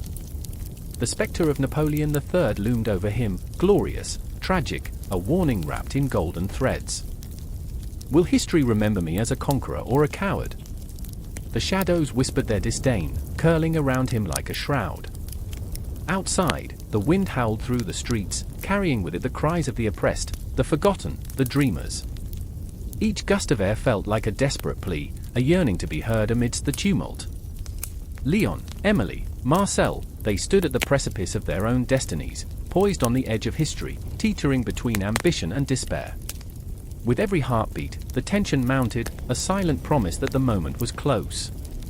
The city pulsed with life, a reminder that every choice, every sacrifice, echoed through the ages. This is the legacy we inherit, Emily thought, her heart racing as she stood amidst the ghosts of ambition, and this is the burden we bear.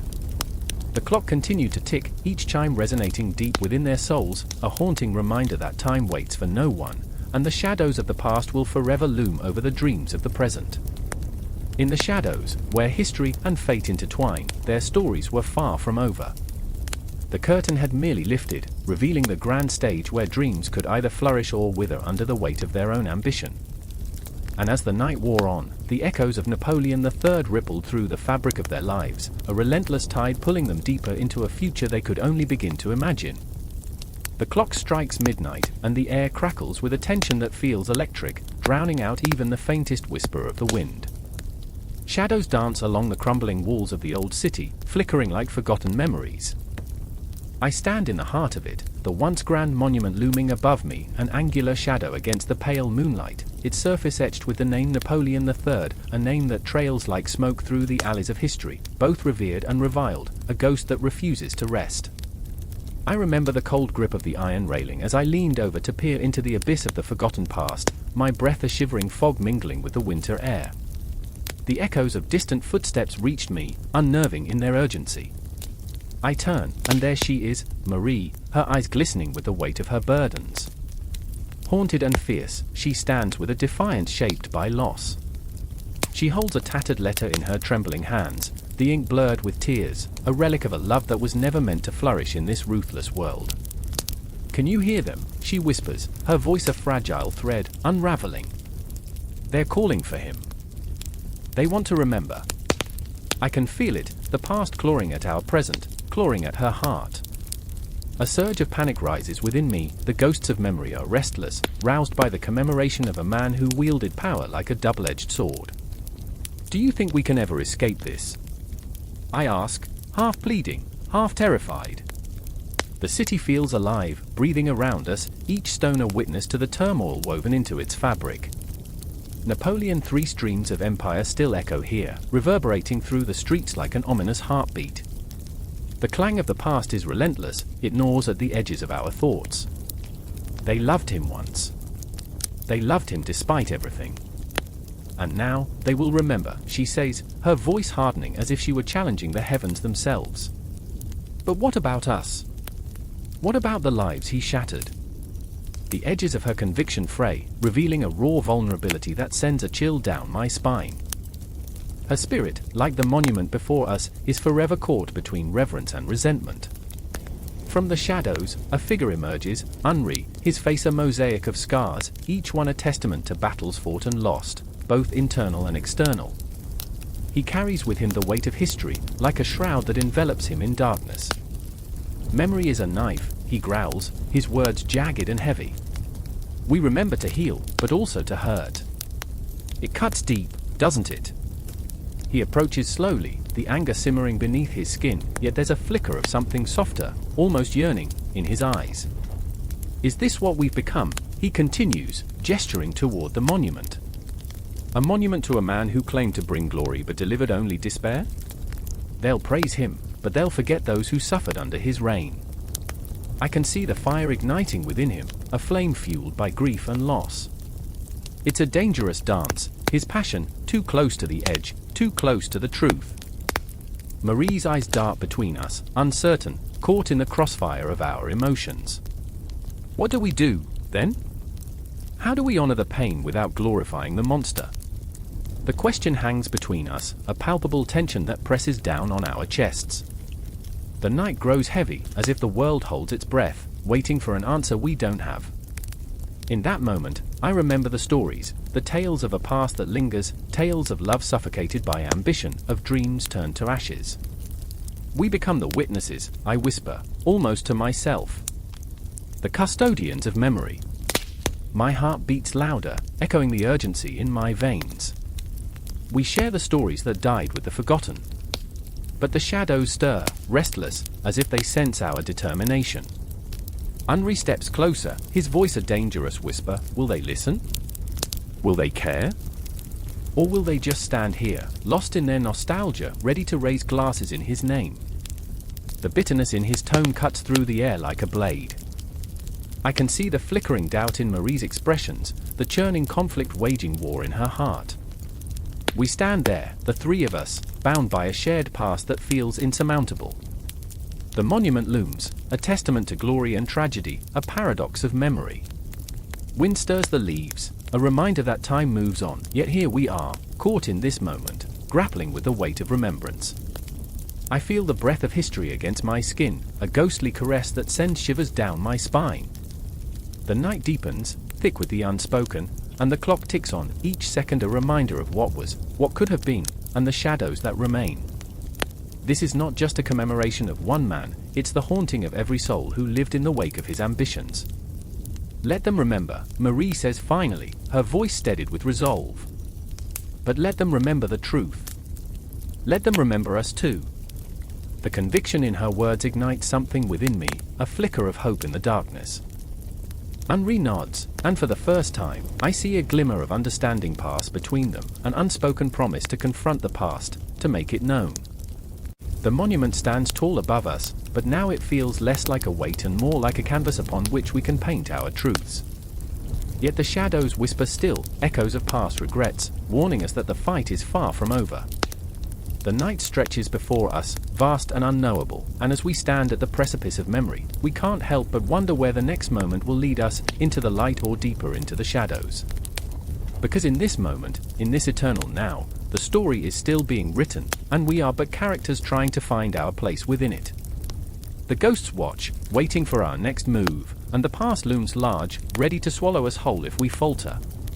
But we stand firm, together, united in our defiance against the weight of memory.